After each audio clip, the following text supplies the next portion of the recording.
What's up? Ghost Fictions is here, and we're back again. This is the first part of a story where Issei was betrayed and got a harem with monster girls. After the battle against Trihexa, Issei's entire life changes, starting with the main thing that was the hardest thing about losing Ddraig. But before we start, please consider subscribe to the channel and give this video a like. Don't forget to check the description for more informations. Also, this is a translate version, you may find some mistakes, specifically in the character's gender. Issei of course is a male, this time, no changes in the genders. Well, with that out, let's get into part 1. We are located months after the confrontation of Trihexa where they managed to triumph over him, and now there was no longer danger. But this victory had a serious price. The Red Emperor Dragon Ddraig had sacrificed himself so that his carrier Hyajuo Issei could survive. But he did not leave just like that before Ddraig died. Issei somehow managed to absorb his abilities, turning him into the new Red Emperor Dragon, which also gave him the ability to transform into a dragon form at will. What had also changed was the relationship that Issei had with the girls, since in these last months, they were more distant to the point that they did not even sleep with Issei, which affected him, but he would not let them see it. Now we find out that Issei was training with Tannen, the Dragon King Meteor, who was fighting against Issei, who was transformed into his dragon form. We can see how the Red Dragon has just defeated Tannen, and then he begins to shrink in size, transforming into Issei that we all know. Tannen. Good training, kid. Issei. Thanks old man, I think it's time for me to go back home. After that, Issei left in a red magic circle and then appeared in his room, which was empty as usual, since the war against the Chaos Brigade and the Trihexa ended, except for a small exception, which was a white-haired girl addicted to sweets. Issei. I still wonder what I did to make them go away. What really happened was not Issei's fault at all, but that once the war ended, the Grimoire House, as well as all of Ria's entourage and everyone who participated in the fight, received a lot of fame. On the girls' part, what happened was that when that fame arrived, they all received many proposals from different boys, some of whom were very handsome, but not all of them were fooled by the fame. For example, Irina had not been able to be with Issei because Michael had asked her for help, since after the war, several joined the Angel faction, and they needed someone to train them, and Irina accepted. Roswis also distanced herself from Issei for work reasons, since Odin's old man had asked her for help in advising the new Valkyries who joined their ranks, while also on the other hand, for example, Ravel, when Issei became more famous than before, everyone began to ask him to work or make appearances on different programs in Ravel. As his manager, he had to attend to everyone, which generated a lot of work and little time to share with Issei, as well as Kuroka, who was still traveling with Vali, so she couldn't see Issei either, since Vali and his team were taking care of some small branches that had survived the Chaos Brigade.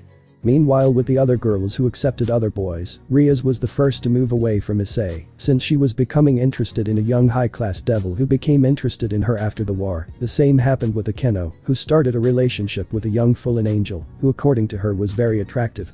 Asia and Zenobia were not tempted by supernatural fame, but were classmates from the Kuo Academy, who had managed to start a relationship with them. Asia's boyfriend was a boy belonging to the music club, while Zenobia's boyfriend was the captain of the school soccer team, and the last was Kaneko. She started a relationship with a young man from a course older than her.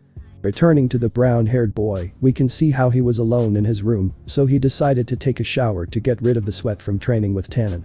After showering, he went downstairs and had dinner alone, and after that, he went to bed.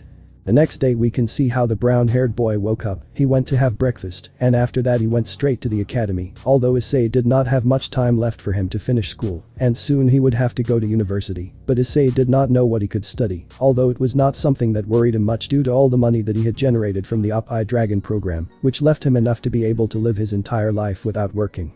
After Issei finished the academy, he went out for a walk around the city because he didn't want to be alone at home again. While walking through the city, he saw a music instrument store and saw a guitar that caught his attention, bringing back memories of his childhood, where he dreamed of being a famous musician and having many beautiful girls around him, so he decided to go in to see how much the guitar cost. Seller. Hello young man, what is this for you? At that Issei sees that they had spoken to him and sees that the person who spoke to him was a red-haired boy who was wearing an employee uniform. Issei. Ha. Nothing, it just caught my attention, a guitar they were showing. Seller. I see, if you have any questions just ask. Issei. Well, thank you. After that, Issei started to walk around the store and saw different musical instruments, but what caught Issei's attention the most was a guitar.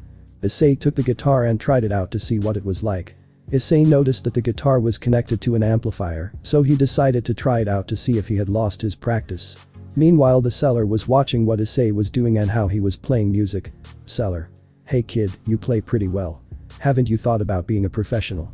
Issei, upon hearing the seller's comment, became a little embarrassed and laughed nervously. "Issei. It's not that bad, besides I've lost practice." At that, Issei continued looking at the guitar while the seller was watching television where they were giving a talk show, and at that moment they were interviewing a half-animal girl band. Seller. "It's impressive. A few months ago it would have been impossible to imagine that things like half-animal people existed." Issei. "Yes. It turns out that another thing that happened after the war against the Trihexa was that the yokai became known throughout the world, which caused several changes, but they were accepted, and even several laws were created to protect them, so that they would not be discriminated against for being different, and there would be no conflicts between humans and yokai." After that, Issei took the guitar and an amplifier, and decided to buy them for himself. He went to the cashier to pay for the things. "Seller. I see you decided to buy something in the end." Issei. "If I take the guitar and an amplifier." While Issei was paying, the seller said something that caught the brown-haired boy's attention. "Salesman. I wish I could start over. My girlfriend left me for another guy, and the only thing I have left is this job at a music store. Man, don't let something like a bad relationship stop you from following your dreams. I did it, and I still regret several things. If you have problems you can always start over."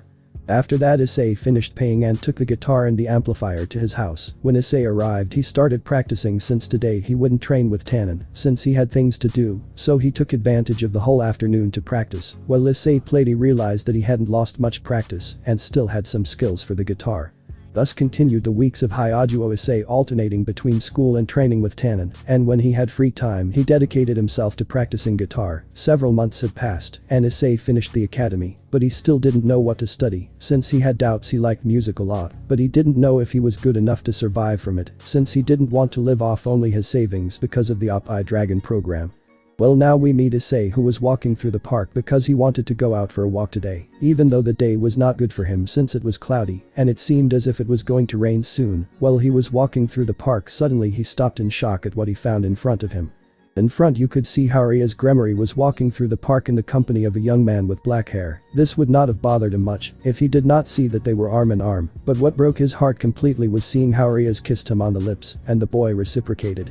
When Issei saw this, he left that place while tears began to fall from his eyes. At the same time that in the city it begins to rain, Issei ran to his house. When he arrived, he entered carefully, since when he entered he noticed that the lights were on, which meant that the girls were in the house. Issei entered carefully so that they would not notice him, but when he passed near the living room to go up to his room, he stops for a few seconds, listening to what the girls were talking about. "Asia. My Zakun is very cute and kind. This morning he wrote me a song to celebrate our 3-month anniversary. Zenobia. It's incredible, Asia, but you know my James-kun invited me to the movies and we had our first kiss." And so the girls continued talking about how things went with their boyfriends and how they had had their dates with them and how far they had gotten with them. While they continued talking about their boyfriends, Issei went up to his room and locked himself in and reinforced it with magic so that they would leave him alone and could not hear him while he cried. Issei. Why? Why? Wasn't it enough that I sacrificed myself for them, that I gave everything for them? After a while, Issei continued crying until he finally fell asleep. The next day he woke up and remembered everything that had happened the day before, but then Issei remembered the words of the store clerk. Flashback. "Salesman. I wish I could start over. My girlfriend left me for another guy, and the only thing I have left is this job at a music store. Man, don't let something like a bad relationship stop you from following your dreams. I did it, and I still regret several things. If you have problems you can always start over." Flashback ends. Issei. Thinking, he's right, I can't let this stop me. If they wanted to change me so I could be happy with them, I can't do anything to ruin their happiness, but I won't stand by and watch them be happy and I suffer. After that, Issei took a shower and went down to have breakfast, but he didn't realize that when he went down, he would find Ria's having breakfast there. When Issei saw her, he didn't know how to react because memories of Ria's kissing another boy in the park came back to him. So, what he decided was to go in quickly and leave to try to have the minimum interaction with her. Issei entered the kitchen and it seems that Ria's did not notice him since she was using her cell phone talking to someone. Issei assumed that she was talking to her boyfriend, so he decided to hurry. He went and made a sandwich and left the kitchen, but when he was about to leave, Ria's noticed him and decided to talk to him. Ria's. "Hello, Issei." Issei, upon hearing her, remained still and becomes somewhat nervous since he honestly did not even want to talk to her. Issei. "Hello, Bacho." Ria's when she heard Issei calling her by her title as president of the occult club and not as Ria's, as she had managed to get him to do before, she was a little surprised, but let it go, even though it still hurt her for some reason. Riaz. How have you been? We haven't talked in a while. Issei, seeing that Riaz wanted to start a conversation with him, thought of a quick excuse to avoid having to talk to her. Issei. I'm sorry Riaz, but I'm in a hurry. I'll meet Tannen to train. After that, Issei left in a magic circle, which surprised Riaz since she didn't know that he knew how to use magic at that level, and neither that he was still training with Tannen, just as she was surprised that he left quickly without even saying goodbye. Riaz. Yes. Goodbye. After that, Riaz finished breakfast and went to meet Akeno since they were going out today. Meanwhile, with a brown-haired boy, he was walking through the city thinking about what he could do now, until he saw an advertisement that said about moving. Issei thought about starting over in a new city, but this time calmly and somewhat removed from the supernatural, so he wouldn't have to see the girls. Issei would continue helping if necessary and a new threat arose, but he also wanted the opportunity to start over, so he teleported to Hell to ask Surziches for a favor. When he arrived in the underworld, he was greeted by a maid who then took him to where Surziches was working. Surziches. It's good to see you Issei-kun. Issei. Thank you, I'm glad to see you too Surziches. Surziches. And tell me, what brings you to the underworld? Issei. There's something I'd like to ask you. Surziches. And what is it? Issei. I want you to take away my pawn pieces and cancel my commitment to Riaz. When Surziches heard what Issei said, he was completely surprised. The boy who had risked his life for his sister more than once was in front of him, asking him to remove the pieces and annul the engagement with Riaz. Surziches. Could you repeat that please Issei? Issei just sighed. Issei. I want you to take away my pawn pieces and cancel my engagement with Riaz Gremory. Surziches. Why? Issei. What happened was. So Issei told him about what he had discovered about Riaz and the others, about how they were cheating on him with other boys. Upon hearing that, Surziches became completely disappointed in his sister, as well as in the others, due to their attitude. Surziches. Okay, I'll help you. The parts will be easy since it can be passed off as your promotion to high-class devil, and you can be given your own game, but because of the commitment, I'm sure there will be questions. Issei. I would appreciate it if you kept this a secret. Surziches. Why? Issei. Even though they were unfaithful to me, it seems they are happy now with those boys, and I don't want to intervene in that, and if everyone finds out about this, it would create a huge controversy which would interfere with their happiness, and I don't want that. Surziches. I see, even when they hurt you, you have a big heart. I'm sure that one day Riaz will see the mistake he made. Surziches. Okay, but what are you going to do next? I mean, you live in the same house, and if you kick them out, they'll get suspicious. Issei. I was thinking of moving to another city to start over, a new quiet life, but don't worry it won't disappear if you need me you can always count on my help. Surziches. Thanks, then let's start. The first thing to do is go to Ajuka so he can create a set of pieces for you, so you can take out the ones you have without risk. Issei. Thank you. After that, Issei and Surziches leave the office and head to Ajuka's lab to see him and ask for his help. Ajuka was working until he sees a magic circle appear in his laboratory and recognizes that it belongs to his Mau partner Surziches. Surziches. Hello Ajuka. Ajuka. Hello, and tell me, what brings you here Surziches? Surziches. I would like to ask you if you can create an evil peace game for Issei. At that point, Ajuka sees that Surziches did not come alone, but with the company of Issei. Ajuka. It won't be a problem, but he's not your sister's pawn. Surziches. Issei-sen was promoted to high-class devil for his contribution in the war. Ajuka. I see, I need you to create an orb with your power. Issei listens and creates an orb of power the size of a soccer ball, which is taken by Ajuka and turns around and starts heading to his laboratory. Ajuka. This will take a while. Issei. It's okay. After a few hours, Surziches had left since he had to continue with the work. Meanwhile, Issei had lain down on an armchair to wait for Ajuka, but boredom won and he fell asleep on the spot. When Ajuka came back to give him the pieces, she saw him sleeping on the armchair, so she went to wake him up. When Issei woke up, he saw that Ajuka was watching him. Ajuka. Your pieces are ready. Issei. Thank you. Ajuka. First of all, let me mention that your pieces are a bit special. Issei. What do you mean? Ajuka. Well, your pieces are different, starting with their power. Each of your pieces is equivalent to 3 of the same mutated ones, not to mention that your pieces are red, but shaped like dragons. Issei. Surprising. At that Issei takes the wooden box that contained the pieces, but sees how Ajuka takes the king piece from them, and then pronounces a spell, and the piece enters Issei's chest, while 8 pawn pieces fall to the ground. Ajuka. Well, it would be ready. Issei. Thanks, but I have a question. Ajuka. What thing? Issei. How do I reincarnate someone? Ajuka. For that you have to give him a piece which you want to give him and have him place it on his chest, and you have to recite. I do issei. I order you to come back to life and live for me. Issei. I see, thanks. Ajuka. If there is nothing else, I will continue with my work. After that, Issei said goodbye to Ajuka and returned home only to start packing his things, since it was time to start a new life to find his own happiness. We are in the Hyajuo house. We can see how Issei was in his room, putting away all the things that belonged to him, while making sure not to leave anything of his to avoid problems later. Issei had just finished packing his things when he hears the entrance door open, and upon feeling the presences he notices that they were the voices of Rias and Akeno which were talking. When Issei heard this, he locks the door so that by chance, they would think of entering his room, and they saw the suitcases. After a few minutes he heard how the two entered Ria's room, so he quickly takes his suitcases and creates a magic circle to his new house, which is a favor Surzich had gotten for him. Now we are in Issei's new house which was located in the city of Tokyo. Here Issei could start a new life without the girls who changed him for others. Issei. It's good that I made sure to tell Surziches that I didn't want a very big house like the one I had after that remodel.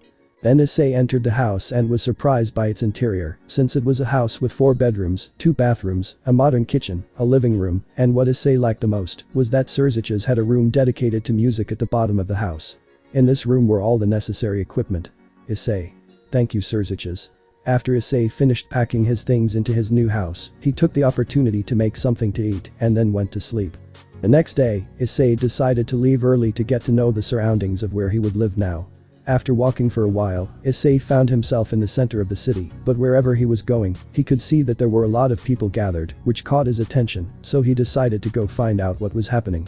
When he approached the place, he could see a woman in the company of other girls, but when he looked closely, he noticed that most of them were not normal girls, but were all extra species. One was a girl with blue hair. She was almost normal. The only thing that differentiated her was that she only had one eye. There was also a blonde girl over 2 meters tall who had a horn. There was also a retid with several scars. And the last of them was a white-haired girl. The other was a normal woman with black hair who was dressed in a black suit. The latter was talking to one of the officers. A few moments ago there had been an attempted assault by some extra species. They were 2 half-dog men who had tried to assault a high school student, but they managed to avoid it, and now they were being arrested. When the black-haired girl finished giving the report to the officer, she turned around to talk to the group of extra species girls. As Issei saw that everything was over, he decided to leave the place. After that, Issei decided to return home since he had finished walking around the city. So a few months passed in which Issei continued with his life. After that time Issei continued working on his music, but had already written several songs, and today Issei had already signed to work with a record label which was Sony BMG Music Entertainment. Thanks to this, Issei had already started his career as a musician in Japan, and apparently it had gone quite well for him. Many people liked his music. It was mainly rock, although it also had variations like rock pop or rock punk, and several others that sometimes strayed from rock. Everything was going very well for him, since apparently despite his great fame in Japan and growing in the rest of the world, the Grimoire had not found out about him. So Issei continued his life as a musician. Everything was going very well for him, but something had changed because at this moment we can see how Issei was sleeping in his bed, but he was not alone, but rather in the company of a pink-haired girl sleeping while she hugged him. But this situation was even more peculiar, because apart from the fact that Issei was sleeping hugged by a girl, this girl was an extra species. She was half snake, a pink-haired lamia. Just like the parts of her snake body, which had its entire body wrapped around Issei's. At that point Issei's alarm starts to ring, and he turns it off. When Issei starts to wake up, he feels his body heavier than normal. At that point he looks to the side and sees the face of a girl who was smiling while she was sleeping. Issei. Mia, it's already dawn, it's time to wake up. When Mia hears Issei's voice trying to wake her up, she just settles in better. Mia. 5 more minutes, no. Wait until I warm up 5 degrees more. Issei. By the way Mia, I have a question. Why are you in my bed? Mia. It was so cold that I couldn't warm myself up. I figured you could help me, darling. Lamias have cold blood. He said this while still hugging Issei. Issei.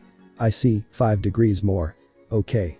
At that Issei settles down and hugs Mia, who smiles and puts her head on Issei's chest, thus going back to sleep. An hour later they both wake up, and Issei goes to the bathroom to prepare it for Mia. Now we are in Issei's new bathroom. Another thing that had changed since Mia's arrival in Issei's life is that the agency in charge of the extra species had remodeled his house so that Mia could live without problems, which meant that now all the rooms were much bigger than before. Returning to Issei, he had finished filling the bathtub for Mia. Issei. I hope it's warm enough because if Mia's temperature drops again she'll fall asleep again. At that Issei begins to observe his new bathroom, which was much larger than the previous one. Issei. Even though I didn't want it, my house ended up being remodeled anyway because of Mia's stay, now the rooms are huge. At that Issei begins to review how all the rooms had grown until she passes by the bathroom and stops to think. Issei. The bathroom. I wonder. How does he go to the bathroom? At that, Issei begins to imagine all the possibilities for Mia to use the bathroom, but he stops imagining those things when he feels the bathroom door being opened. Mia. Is the bathtub ready? Issei. Yes, I just filled it.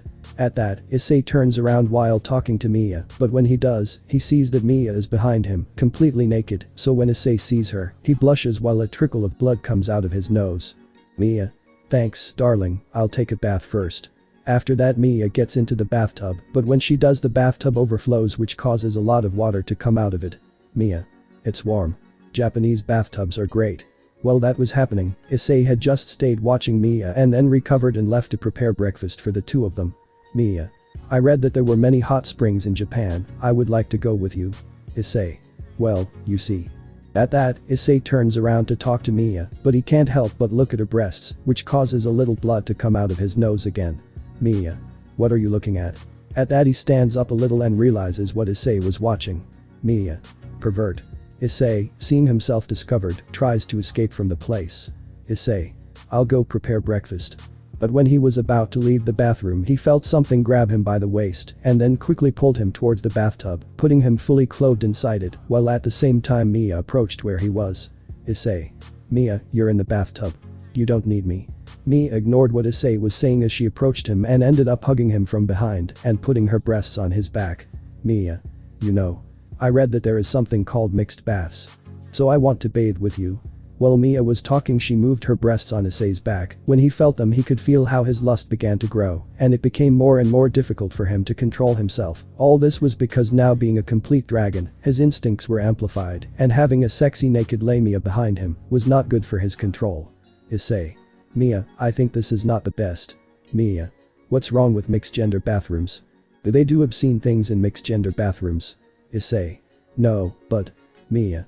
Let's experience mixed baths at home, after all I came to experience Japanese culture. At that, Mia ties Issei's hands with her tail and begins to take off his clothes. Mia.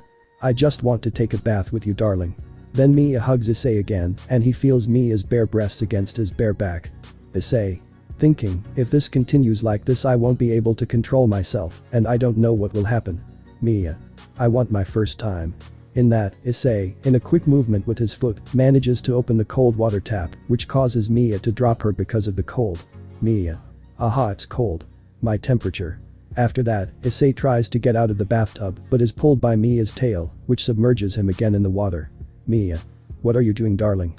Then Issei manages to get out of the water. Issei. For now, this place does not offer that type of service. Mia. Turn off the tap, darling. You're a party pooper. After that, Mia closes the faucet at the same time that Issei leaves the bathroom. Meanwhile, with Issei out of the bathroom, we can see how he was trembling due to the little self-control he had left at that moment. After he managed to calm down, Issei went to the kitchen to prepare breakfast for the two of them. After a few minutes in the kitchen, we can see how Issei was preparing breakfast while watching television. Presenter.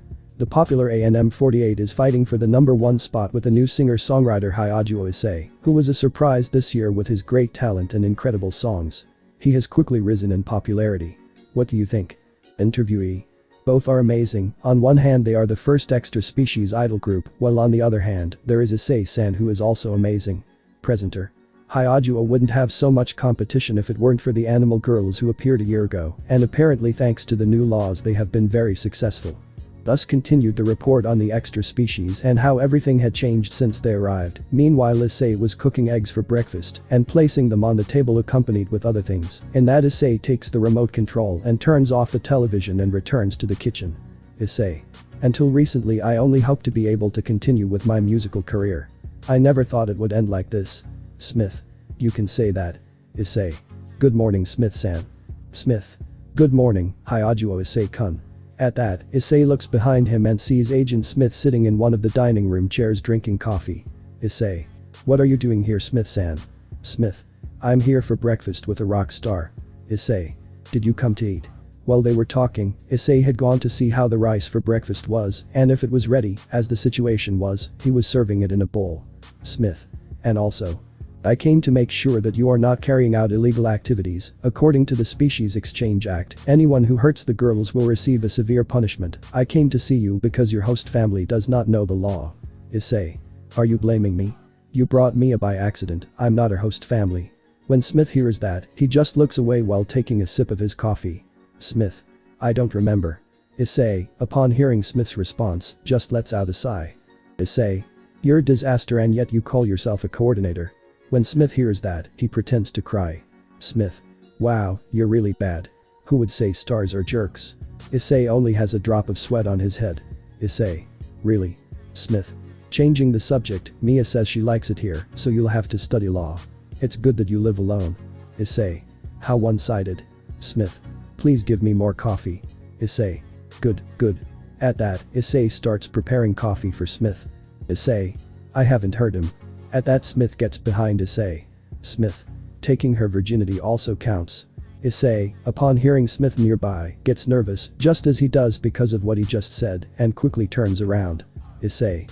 I never. Smith. You have more than enough in your crotch, you could do it if you wanted. Has she approached you? Lamias are very passionate, but damaging the purity of their representative before humanity would trigger a diplomatic problem. If you were to cross the line, you would be arrested. And the poor thing would be deported. I know it's sad, but it's the law. Smith. Well, have they done it? Issei. No, really. Smith. But I'm sure you've considered it. Her lower body is like a snake, but she has a good figure, huge breasts and a beautiful face, and she's madly in love with you. While Smith was speaking, he approached Issei, and at that moment he had one of his hands on his chin, while he got even closer to his face, almost giving him a kiss. Smith. I doubt you can put up a fight. Issei. Wait. At that moment, Smith was about to kiss him, but Mia's tail quickly came and wrapped Issei's face around her and brought him towards her, which surprised Smith. Mia. Hey. What were you doing? I won't let you lay a finger on me, darling, Smith-san. At that, Smith noticed how Mia had Issei by the neck, who was losing color in his face. Smith. Does it look like you're having trouble? Mia. Are you listening to me? Smith. I was just joking, and I was about to leave.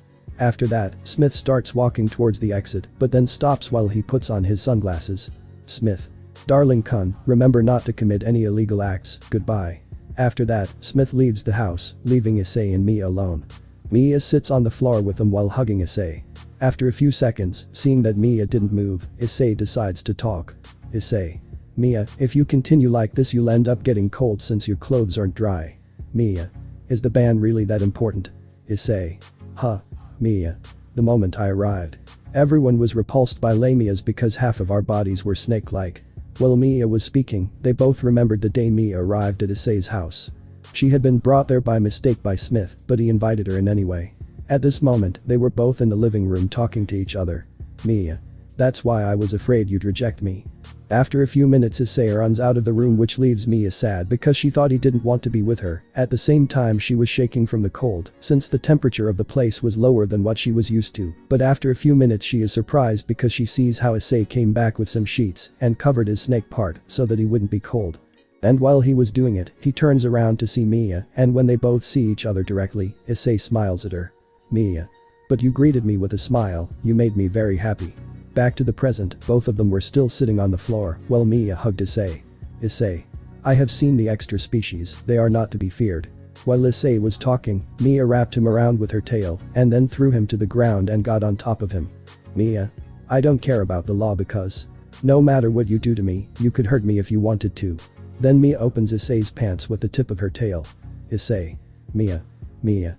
I wouldn't mind. At that Mia puts her tail under Issei's boxers and with the tip begins to touch his little friend, which was bigger than she expected and was hard, which is why she blushes and continues, while Issei, who wanted to free himself but did not want to hurt her, tried to get out but could not. Then he looks at Mia again and sees how she was lifting her shirt, showing her naked breasts, just as with the other hand, she was covering her private parts. Mia. Having my first time with you, after all I like you a lot. Issei, upon hearing those words, also noticed the sincerity and love she had for him, and it was difficult for him not to admit that he also felt something for her since although it was not more than a month together, she had shown him that she was a good, sincere, very sweet girl, and that she truly loved him, and he was hesitant to reciprocate, since he did not want to have another bad experience in love. At that, Mia puts her hands on Issei's chest and gets closer and closer to him, and when they were about to kiss, she hears a knock on the door. Smith. Darling, can you serve me breakfast? In that, the two noticing that it was Smith quickly separate, but in doing so, Mia accidentally throws Issei against a wall, and when she notices it, she quickly goes to see how he is, as does Smith. After that and after they helped Issei to see if he was hurt, the three of them have breakfast, although Mia was angry with Smith for interrupting her almost first kiss with her darling. After breakfast, Smith left because he had to work. Meanwhile, Issei and Mia had decided to go out for a walk, and at that moment, they were both walking around the city. Mia. A date, I have a date with my darling, a date. Mia was very happy walking next to Issei, who noticed how everyone looked at Mia in a strange way just for being a lamia and some with disgust. Also several noticed that the one accompanying the snake girl was the new rising star Hyajuo Issei. When they saw him, the vast majority were surprised, and some girls and young men approached him to ask for an autograph which he gave it to them with a smile. Flashback. We can see how Issei was sitting on the couch in front of Smith who had a book in her hand. Smith. Before your date, let's remember the last details. As a host family, you can't leave your guest alone. You must accompany and help her at all times. Show her the city. Issei. Smith-san, isn't that your job as coordinator? Smith. I'm very busy. At that, Smith gets up from the chair as he approaches where Issei was and stands next to his face. Smith. But. Don't even think about taking her to a motel. At that, Issei sees Smith's face, and he was a little scared by the way he was looking at him. Flashback ends. When Issei finished signing the fan photos, Issei went to where Mia was waiting for him. Mia. Come on darling, we're on a date, don't waste time with them. Issei. He's sorry. Mia. Well, let our date begin. And that Mia grabs Issei and leaves quickly to start their date. Right now we are in a restaurant, and we can see how there were several dishes on the table. While they were sitting, the waitresses of the place were all watching Issei, since several of them were his fans, but returning with our partner Mia, was very happy for the delicious food that was in front of her. After they ate, the two left, but not before one of the waitresses dared and asked her for a photo with him, which she accepted, but this made Mia jealous, since he paid more attention to other girls than to her who was his date at that time. After eating, they both went to a game room where Mia tried to get a snake stuffed animal, but before it left it fell, which depressed Mia, but then Issei tries and gets it and gives it to Mia, who smiles and hugs Issei, who blushed slightly and reciprocates the hug. After that they both enter a booth to photos, where in all the photos they appeared hugging or Mia trying to kiss him, but she couldn't do it. After that we can see how both were walking together while Mia had in her arms the snake stuffed animal that Issei had given her. Mia. How fun. I thought Japan would be kind of boring, but it has a lot of fun places. The bad thing is that almost everything is small and designed for humans. I wanted to go to karaoke and hear you sing, darling. Issei. The private karaoke rooms are very small, not everything has been adapted for the rest of the species. Mia. No way. While they were walking, Mia saw a sign that said, all species welcome. Mia. Look darling, a store for all species, let's go in. At that, Mia begins to pull Issei by the arm towards the store. Issei. Mia, don't push me. Then when the doors of the store open, Issei is surprised to see what the store was. Issei. A lingerie store. I think I better wait outside. Issei. Thinking, I don't know if I can control myself in there. Issei was about to leave the store when Mia's tail stopped him. Mia. No. Smith-san said we couldn't separate. Then when they enter the store, Mia approaches a saleswoman. Mia. Excuse me, do you have any for lamias? Saleswoman. This way, take your time. Mia. Thank you. Meanwhile, Issei stood there while Mia was talking to the saleswoman. All the women in the store were watching Issei, some because he was a very attractive young man and others because they recognized who he was and were surprised that he was in such a place with an extra species. Issei. How uncomfortable. At that, Issei looks away and sees a set of pink underwear with black edges.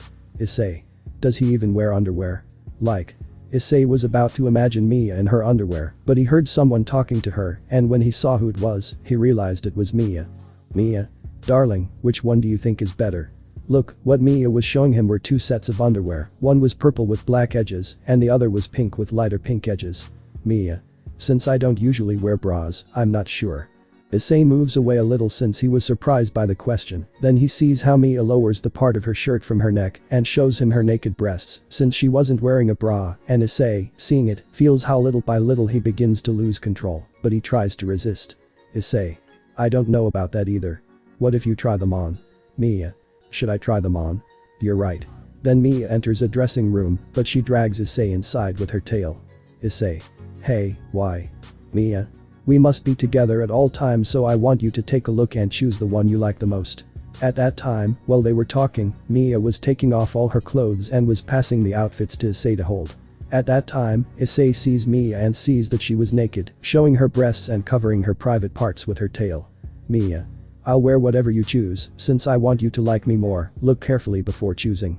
Issei was nervous because every second that passed he felt like his dragon instincts told him to leave everything and make her his at that moment and place, no matter what happened. Issei. Anyone would be fine. At that, Issei hands her the two outfits and quickly leaves the fitting room. Issei. I'll buy you the ones you like. When Issei came out of the fitting room he noticed he had something in his hand, but he didn't know what it was. Issei. What is this? Is it silicone? Anubra? No, it doesn't have that shape. The back is sticky and warm. While Issei continued examining what he had in his hand, Mia spoke to him from inside the fitting room. Mia. Darling. I'm sorry I dragged you into the fitting room. So give me back my underwear. At that, Issei realizes that what he was holding was Mia's underwear, more specifically her panties. Issei. What? Mia. Darling, you are a pervert. Issei. Meh, only for you. Mia, upon hearing what Issei said, hits him with her tail, causing him to fly out of the store. Mia. Idiot. After buying the clothes Mia wanted, we can now see how the two were walking downtown, while Mia was still somewhat angry with Issei. Mia. Darling, only perverts play with underwear. Issei. I already told you it was an accident. I didn't know what it was. Mia, seeing Issei's attitude toward that, just lets out a light laugh. Mia. But if you're curious I can teach you. Issei. I already told you. While they were talking behind Issei, a man and his partner came out of one of the alleys. Man. Hey. What the hell? He just called you honey. While the man was talking, the woman was just laughing at her. Woman. How disgusting. Mia, upon hearing how they laughed at her, gets angry, which causes her to start moving her tail, and it sounds like a bell. She was about to attack the couple, but Issei grabs Mia's tail. Mia. Darling. Issei. Mia, remember the law. It is true that humans cannot hurt other species, but it also works the other way around. If you hurt humans they will deport you. At that point, the woman who was accompanying the man starts taking pictures of the girl. At that point, Issei notices how many people were around watching what was happening. Well, they murmured things like that's what other species look like, or what someone like issei-sen doing with that half-animal girl. Are they a couple? Issei, noticing this, starts to get angry and unleashes his killer instinct, causing everyone to become afraid. Issei. They are not ashamed to bother an extra species girl just because she looks different, not because her appearance is different means that they should harass and bother her. When Issei said that, everyone started to look at the couple who was bothering them with bad eyes, and some started to tell them to leave the place, but while she was talking, Mia approached Issei. Mia. Darling, can we go somewhere more private? Issei. A private place. After that, Issei walks away with Mia, leaving the couple booed by the people who were there, and they also left, since many people seeing Issei there wanted to go ask him for an autograph, and he at that moment was not in the mood for that, although now with Issei and Mia, they were in front of a motel. And that they begin to hear how people were still looking for the two of them, since some wanted to take pictures of Issei, while others wanted to take pictures of Mia for being an extra species. When Issei hears that, he enters the motel with Mia. Once inside the room, we can see how Issei was sitting on the bed while Mia was taking a shower. Then Issei's cell phone rings, and he answers. Issei. Hello. Manager. Hello Issei, it's me, Ryu, your manager. Issei. What's happening, Ryu? Ryu. I was just calling to let you know that the record company has scheduled a concert in a week and they want you to sing a new song. Issei. I see, don't worry, I have several written so far. Ryu. I see, great, then see you at the concert. After that, Issei hangs up the phone while he hears the water being turned off in the bathroom, and then Mia comes out in a bathrobe while she was drying her hair. Mia. The bathtub wasn't huge like yours, but it was spacious. Issei. Mia, are you okay? Mia. Yes, I feel better now. At that, Mia lies down on the bed where Issei was sitting and begins to explore everything in the room. Mia. Are we in a hotel? I didn't bring my personal belongings. While Mia was talking, she was checking everything that was in the place. Issei. Don't worry, we won't spend the night there. Mia. Even though it's a hotel, what do people do here? Issei gets nervous about the question because he didn't want to tell him that this wasn't a hotel, but a motel where people came to have sexual encounters. Issei. I wonder the same thing. Mia. What is this? At that, Issei turns his head to see what I was asking him and notices that what I had in my hand was a condom. Issei. Leave it where it was. Mia makes chaos and then sits next to Issei on the bed. After a few seconds of silence, Mia decides to speak. Mia.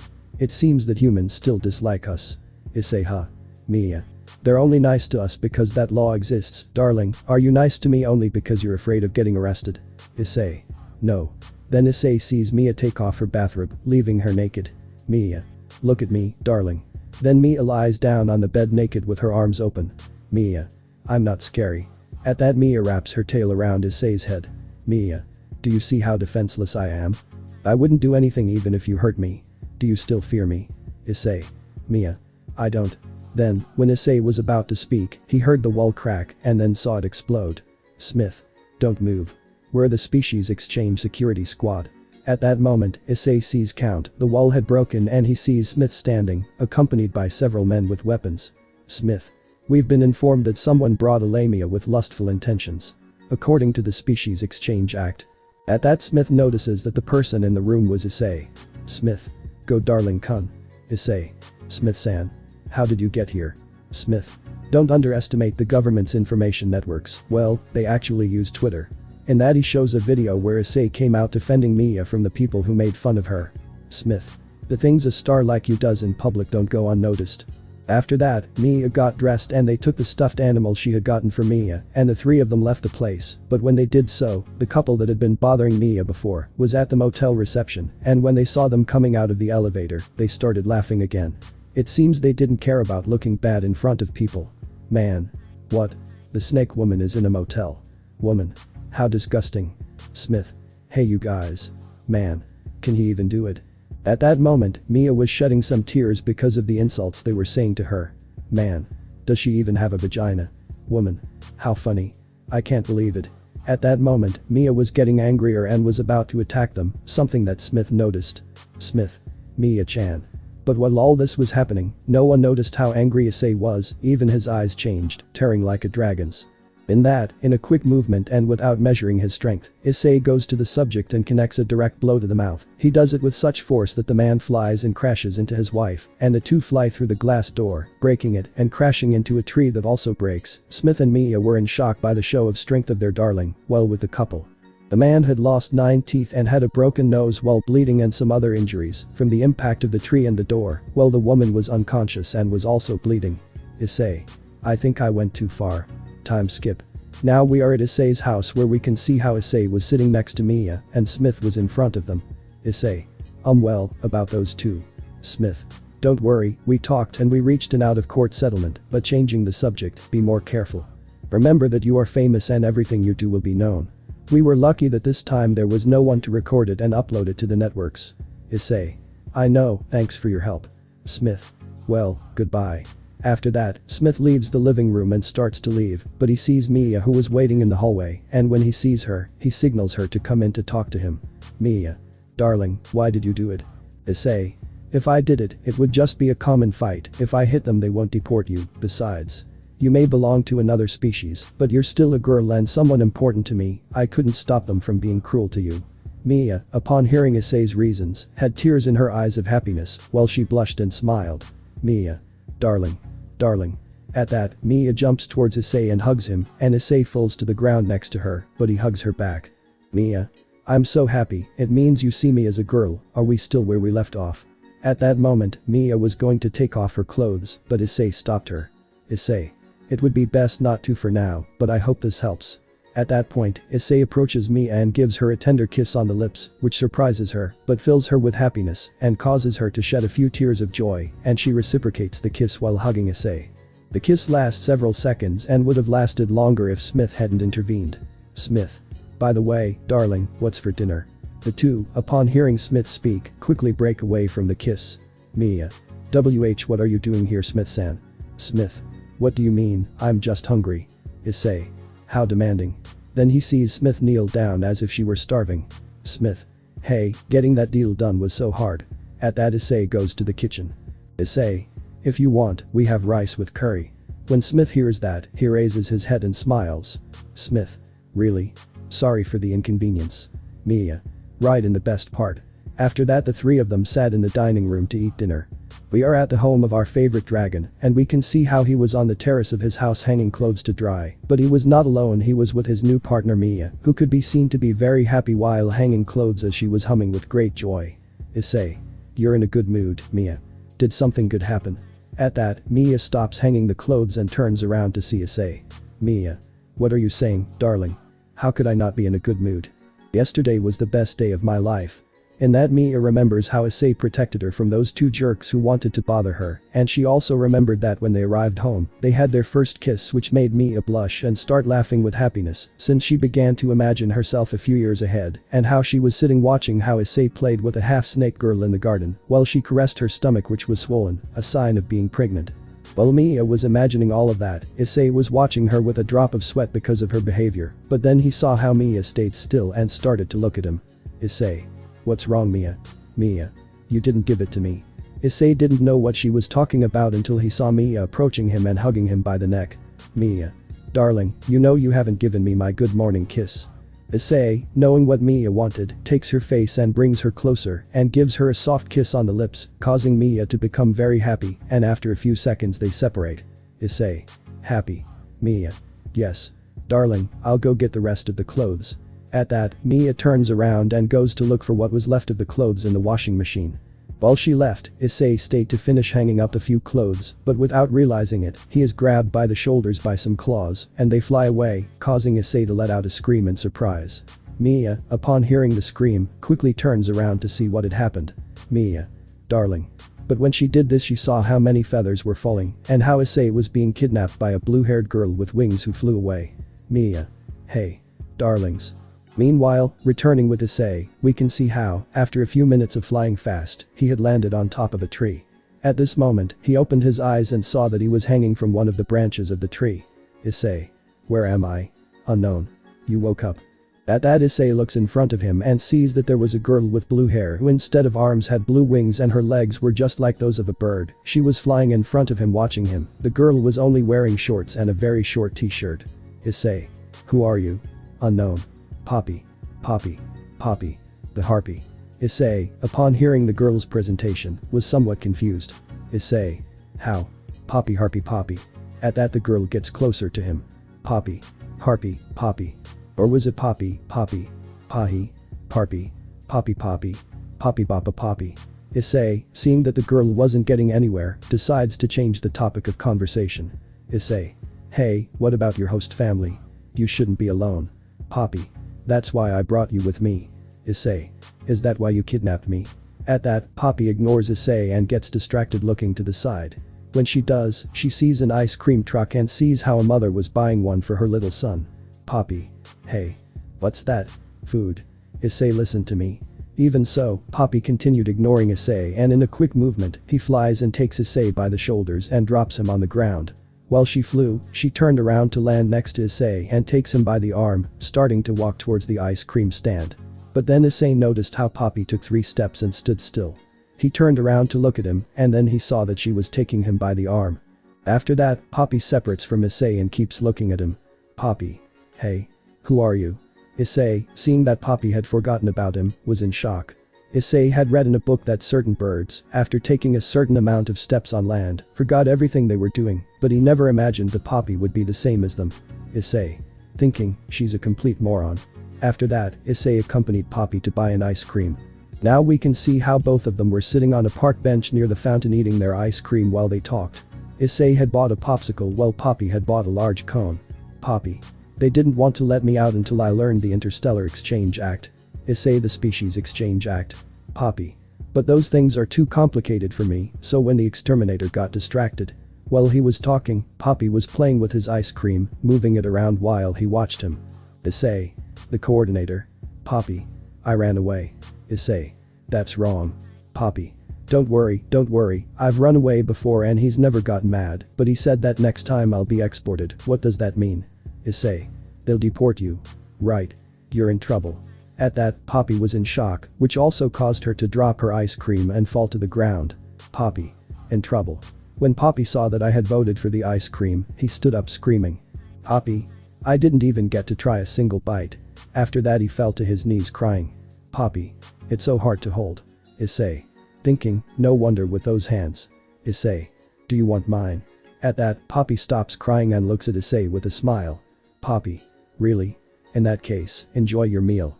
At that moment, Poppy approaches the ice cream that Issei was offering her and begins to lick it.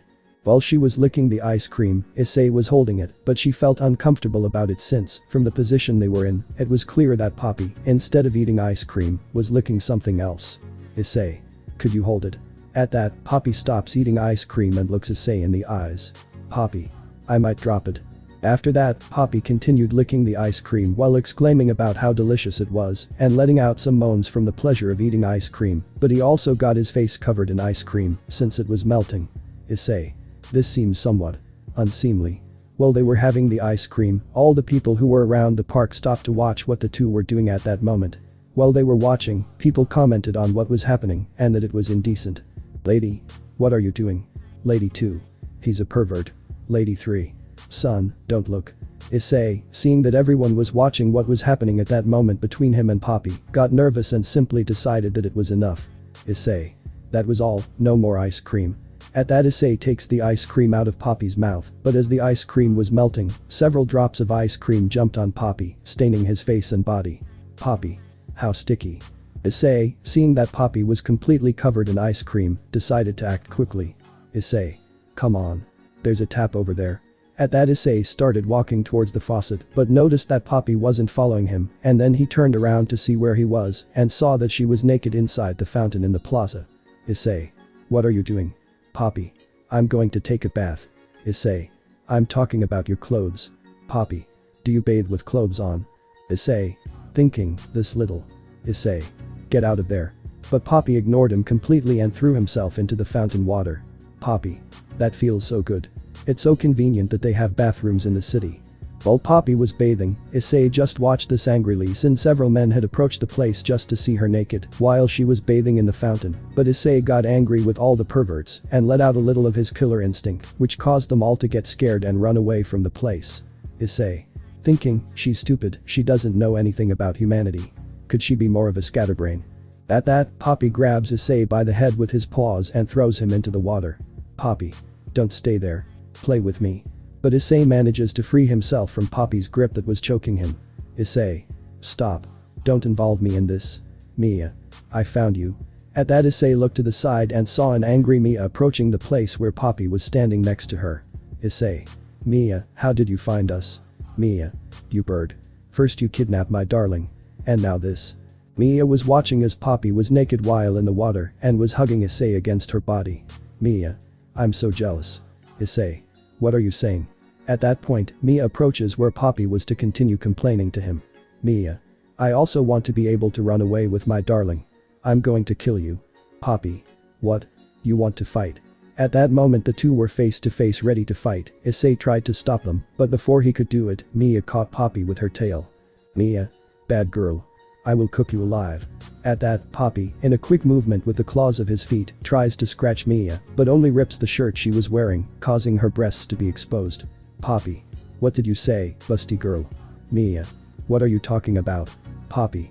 What are you talking about? Issei. Enough, you two. You're making a scene. At that, the two stop fighting and look at Issei for what he said. At that, Issei looks back but sees that no one was looking at them, but rather everyone was observing a tree where you could see that there was a girl trapped in a high branch of the tree. Issei. Nobody sees them. Meanwhile, the girl was holding on tightly to the tree branch because she was very afraid of falling. Man 1. Resist. Woman 1. Don't let go, help is on the way.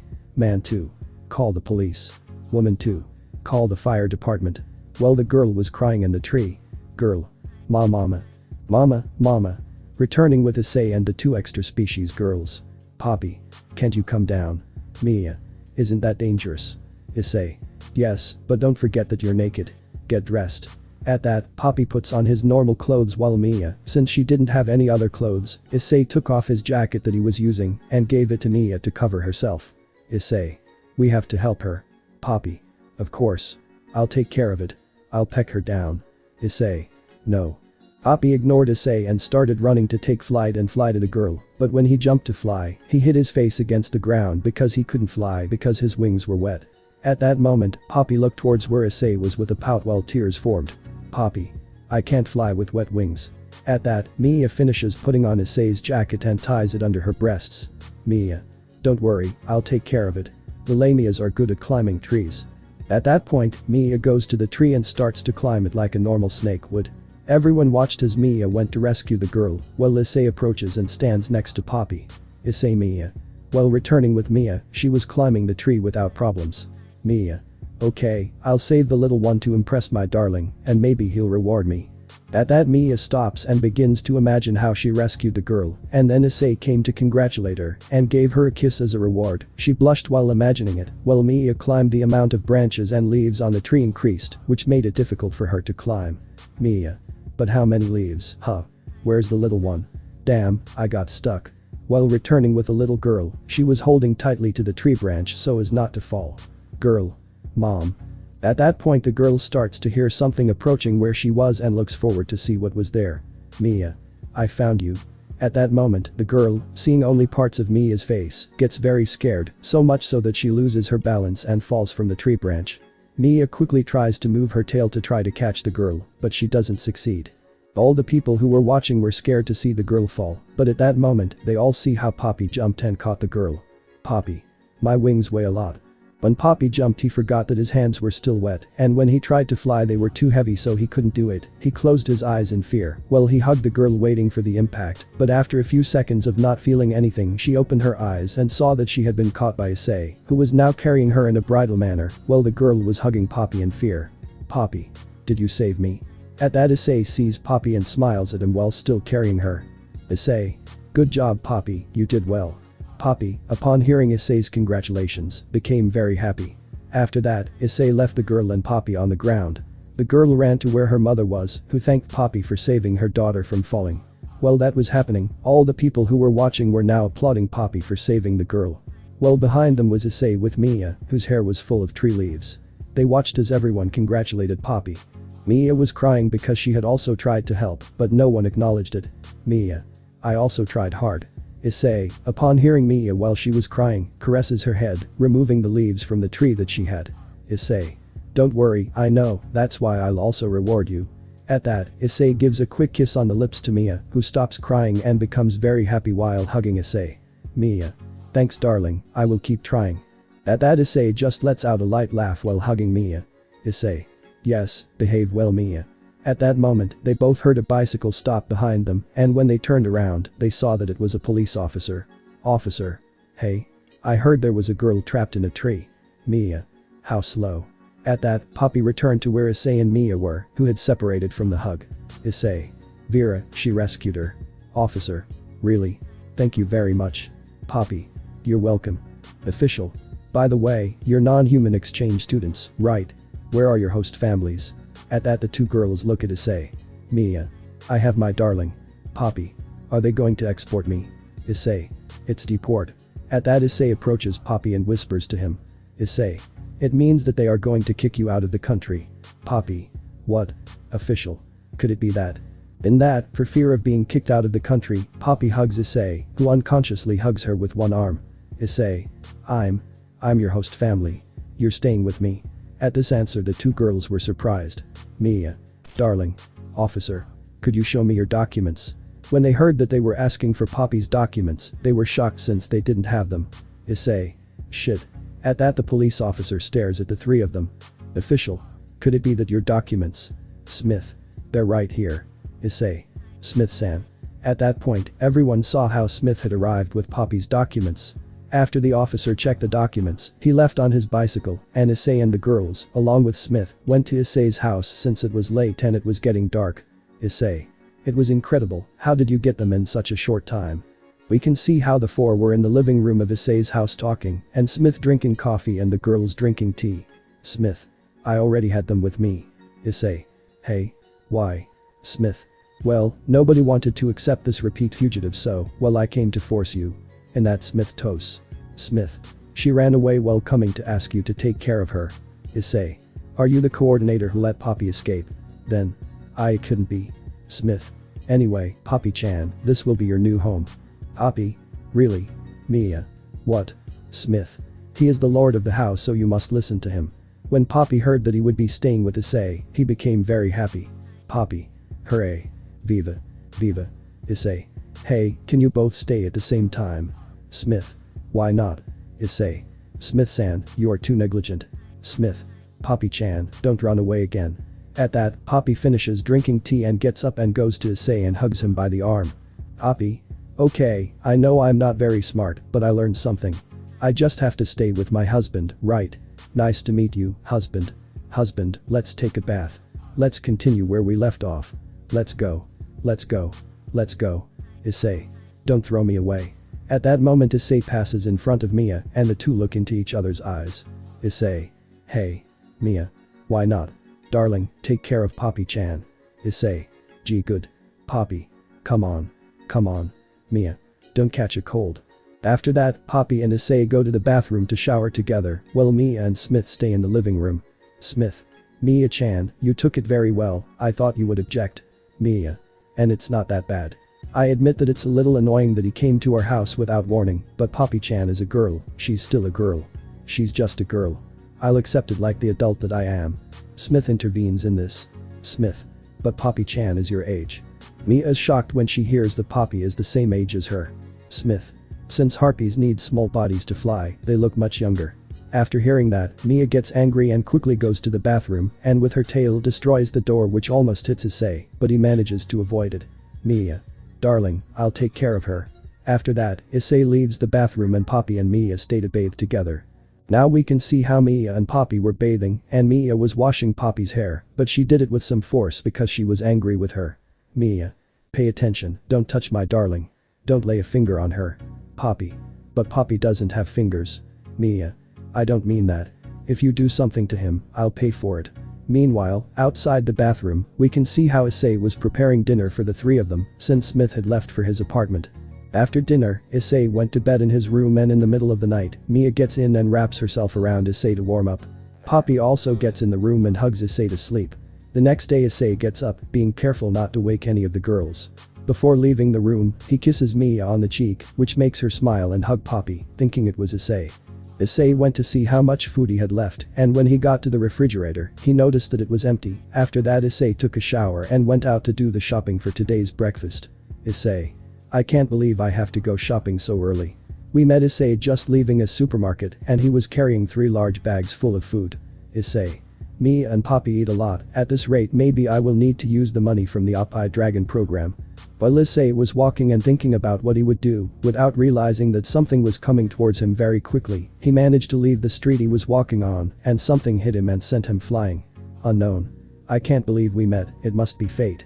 My name is Centauria Shianis, I belong to the solemn race of centaurs, fate wants you to be my lord. And that Centauria sees where Issei was and saw that he was printed on a wall. After Issei regained consciousness, he picks up his purchases and decides to call Smith to ask him about the girl. We find ourselves in Smith's apartment, where we can see that the floor was full of soda cans and food scraps, and she was lying on her bed in her underwear. Smith. Centaur-chan. Is she allowed to travel alone? Centaurs have a tradition of setting out on journeys in search of their masters. Issei. Your lords. Smith. I'm talking about your host family, so while you're in Japan your host family hiya. Issei. Smith-chan. Smith. I'm sorry but it's my day off darling, could you take care of her? Issei. What? Smith. Good evening. Issei. Hey Smith. At that Smith hangs up on Issei and goes back to sleep. While returning with Issei and Centauria, she was holding Issei's purchases while talking on the phone. Issei. Damn, he's so negligent. Centauria. I must tell you that Japanese spells are a serious thing. Issei. Spells. Centauria, if you go through a crossing at full speed you will meet your soulmate is an archaic spell, isn't it? Issei. You just caused a traffic accident. Centauria. I see. Then she hands her purchases to Issei who receives them. Issei. By the way, I don't think he's your soulmate. That's not a spell, but an old manga cliché. Centauria, seeing that her supposed spell was nothing more than a manga cliché, is surprised. Centauria. How? I knew it, I should have run with a piece of toast in my mouth. Issei. Where did you learn all that? What are you doing looking for your soulmate so early? And with such violent methods? While they continued arguing, a young lady passed by them. Centauria. Well, you see. At that moment, a man on a motorcycle passes by and steals the young lady's purse. Miss Kaya. Thief. Move aside. Move aside. Centauria. Watch out. At that moment the thief passes by them on his motorcycle at high speed. While he centers himself trying to protect Issei, he hugs him against his chest and moves him. Centauria. Damn you. Will you continue committing crimes? Issei. I can't breathe. At that, Centauria sees that she was still holding Issei against her breasts, and he was holding them trying to separate himself to breathe. Seeing him, she quickly separates herself while covering her breasts and blushing. Centauria. I'm sorry. Issei. That's the thief who's been stealing bags. Centauria. What? At that Centauria takes out a sword that she carried with her. Centauria. My pride as a centaur prevents me from ignoring him. I swear on my sword that I will capture him, however the act of exchange of species prevents me from cheating him. At that Centauria puts away his sword and looks at Issei. Centauria. That's why I'm looking for a lord to fight by my side. Issei. Thinking, isn't this violating the weapons law? At that Centauria takes Issei by the arm. Centauria. There is no remedy, be it my lord or not, you will come with me. At that Centauria puts Issei's arm under her enormous breasts, which makes him blush slightly. Issei. Understandable, then I'll ride you. At that Issei tries to mount Centauria, but she moves away and sends him a kick that Issei manages to dodge. Issei. It was close. At that Issei sees Centauria, who was red with embarrassment. Centauria. What are you doing? I'm not a horse. You're not my master. How rude. It seems that Japanese spells don't work after all. Issei. What do you want me to do then? Meanwhile, the thief on the motorcycle was checking the wallet he had just stolen. Thief. Yeah, what a good loot. Centauria. Stop. Ruffian, surrender peacefully, otherwise the blade of my sword will make you feel the weight of your crimes. Meanwhile Issei was coming on top of her, holding onto her waist. Centauria. If you touch it more than necessary, I'll throw it away. Issei. Don't go so fast. Thief. The mare from a little while ago. It's time for her to flee. At that point the thief increases the speed of his motorcycle. Centauria. You won't escape. Issei. Be careful. The chase continues, and after a few minutes they arrive at a factory, and in front of them there was a person moving several water cans. The thief took advantage of this and passed between them, causing them to fly away due to the impact of the motorcycle. When she sees the water cans coming towards her, she cuts them with her sword, but the water soaks her completely. Centauria. Is that all you can do? At that moment, the thief, seeing himself cornered since Centauria was approaching him, jumped across the street to the one next door since she was going down. Thief. Goodbye, mare. Centauria. How much insolence, is that all? Issei. Wait, you won't think. At that Centauria jumps just like the thief did, but she lands on a truck that was passing by and dents it, and then she jumps again and falls next to the thief and continues running, and when she is next to him, she puts her sword to the thief's neck. Centauria. You won't escape. Hey, ruffian, I'll have to. At that, Issei, who was letting go, grabs hold of Centauria's breast again, which causes her to moan. Centauria. What do you think you're playing, you idiot? Issei. If you keep kicking. At that, Issei started to slip again and grip Centauria's breasts more tightly, causing her to moan at the sensation. Centauria. You do it on purpose. Issei. I'm going to fall. In that Issei, since Centauria was wet, she slipped more easily, which caused him to have to grab on repeatedly, squeezing Centauria's breasts. Centauria. Besides riding me, he does this to me. I will not forget this insult.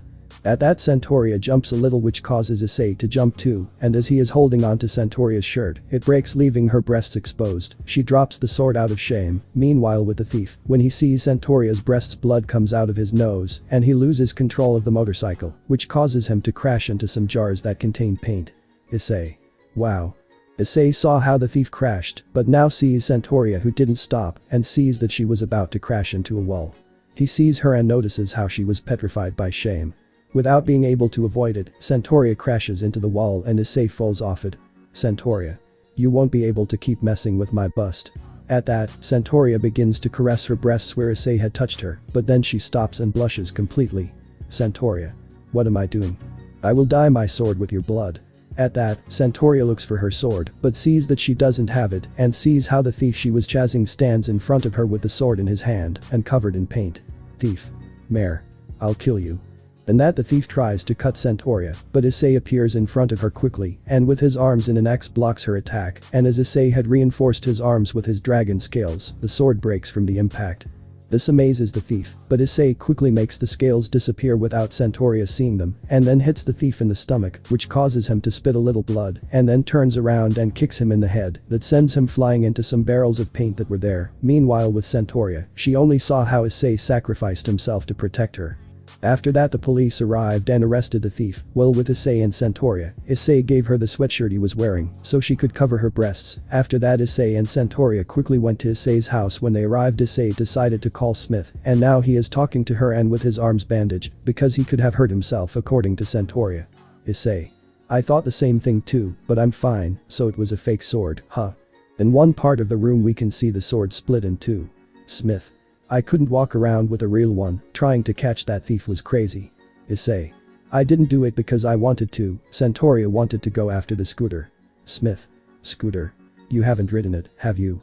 Issei: Huh?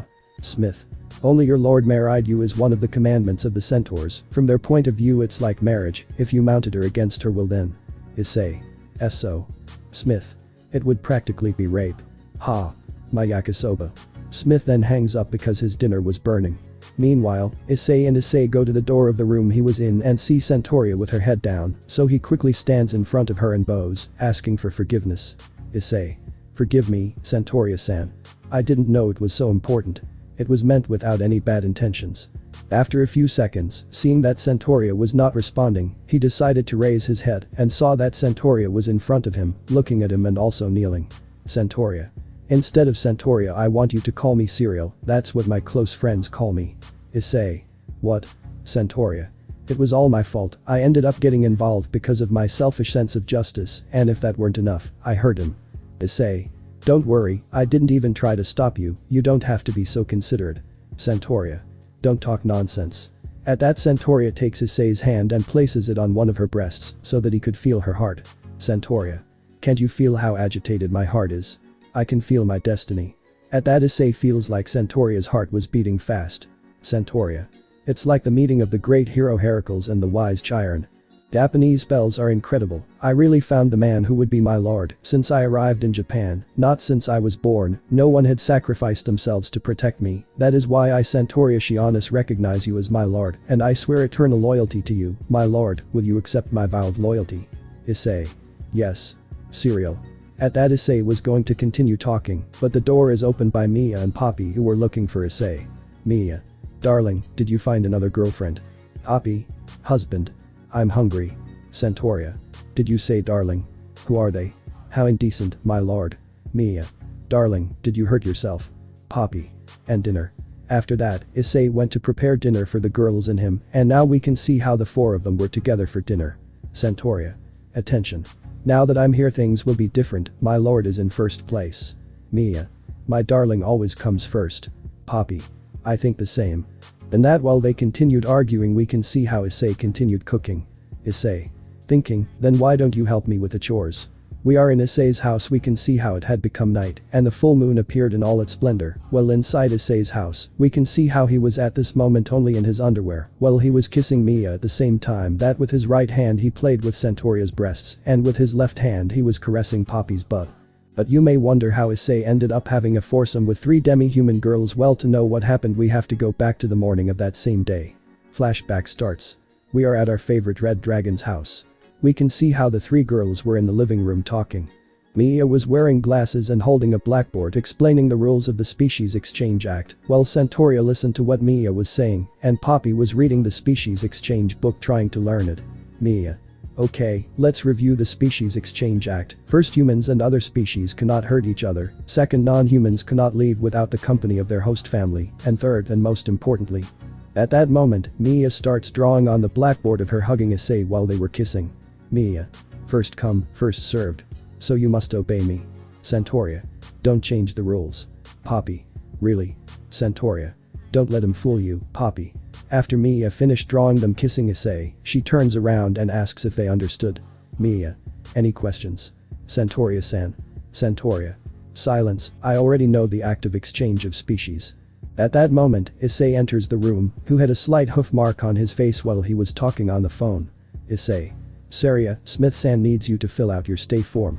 When Mia saw Issei's maraca she became serious, while her eyes sharpened looking at Santoria who was somewhat embarrassed by it. Mia: Humans and other species cannot hurt each other. Centauria. You see. Issei. Wait a minute, Mia. I can explain. I had to prepare the bathtub for Mia. And that he remembers when he entered the bathroom to prepare the bathtub for Mia, but when he opened the door, he found a naked Centauria who was cleaning her body at that moment.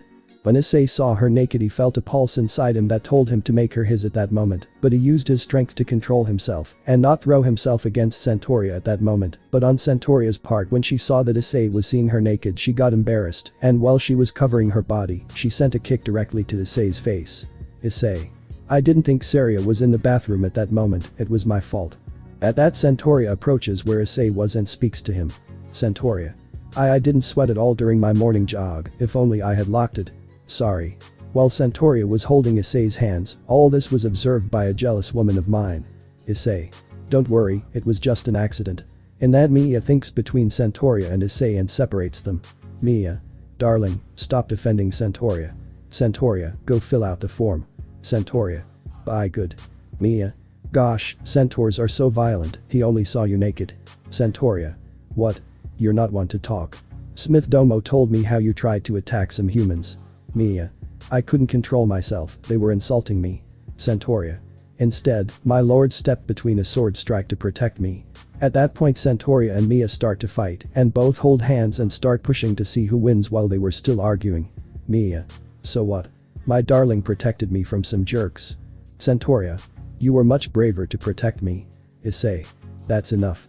But the girls ignored Issei and continued arguing. Meanwhile, Poppy was reading the Species Exchange Act, but it was very difficult for her, and smoke started coming out of her head due to the overexertion, and she fainted on top of the book.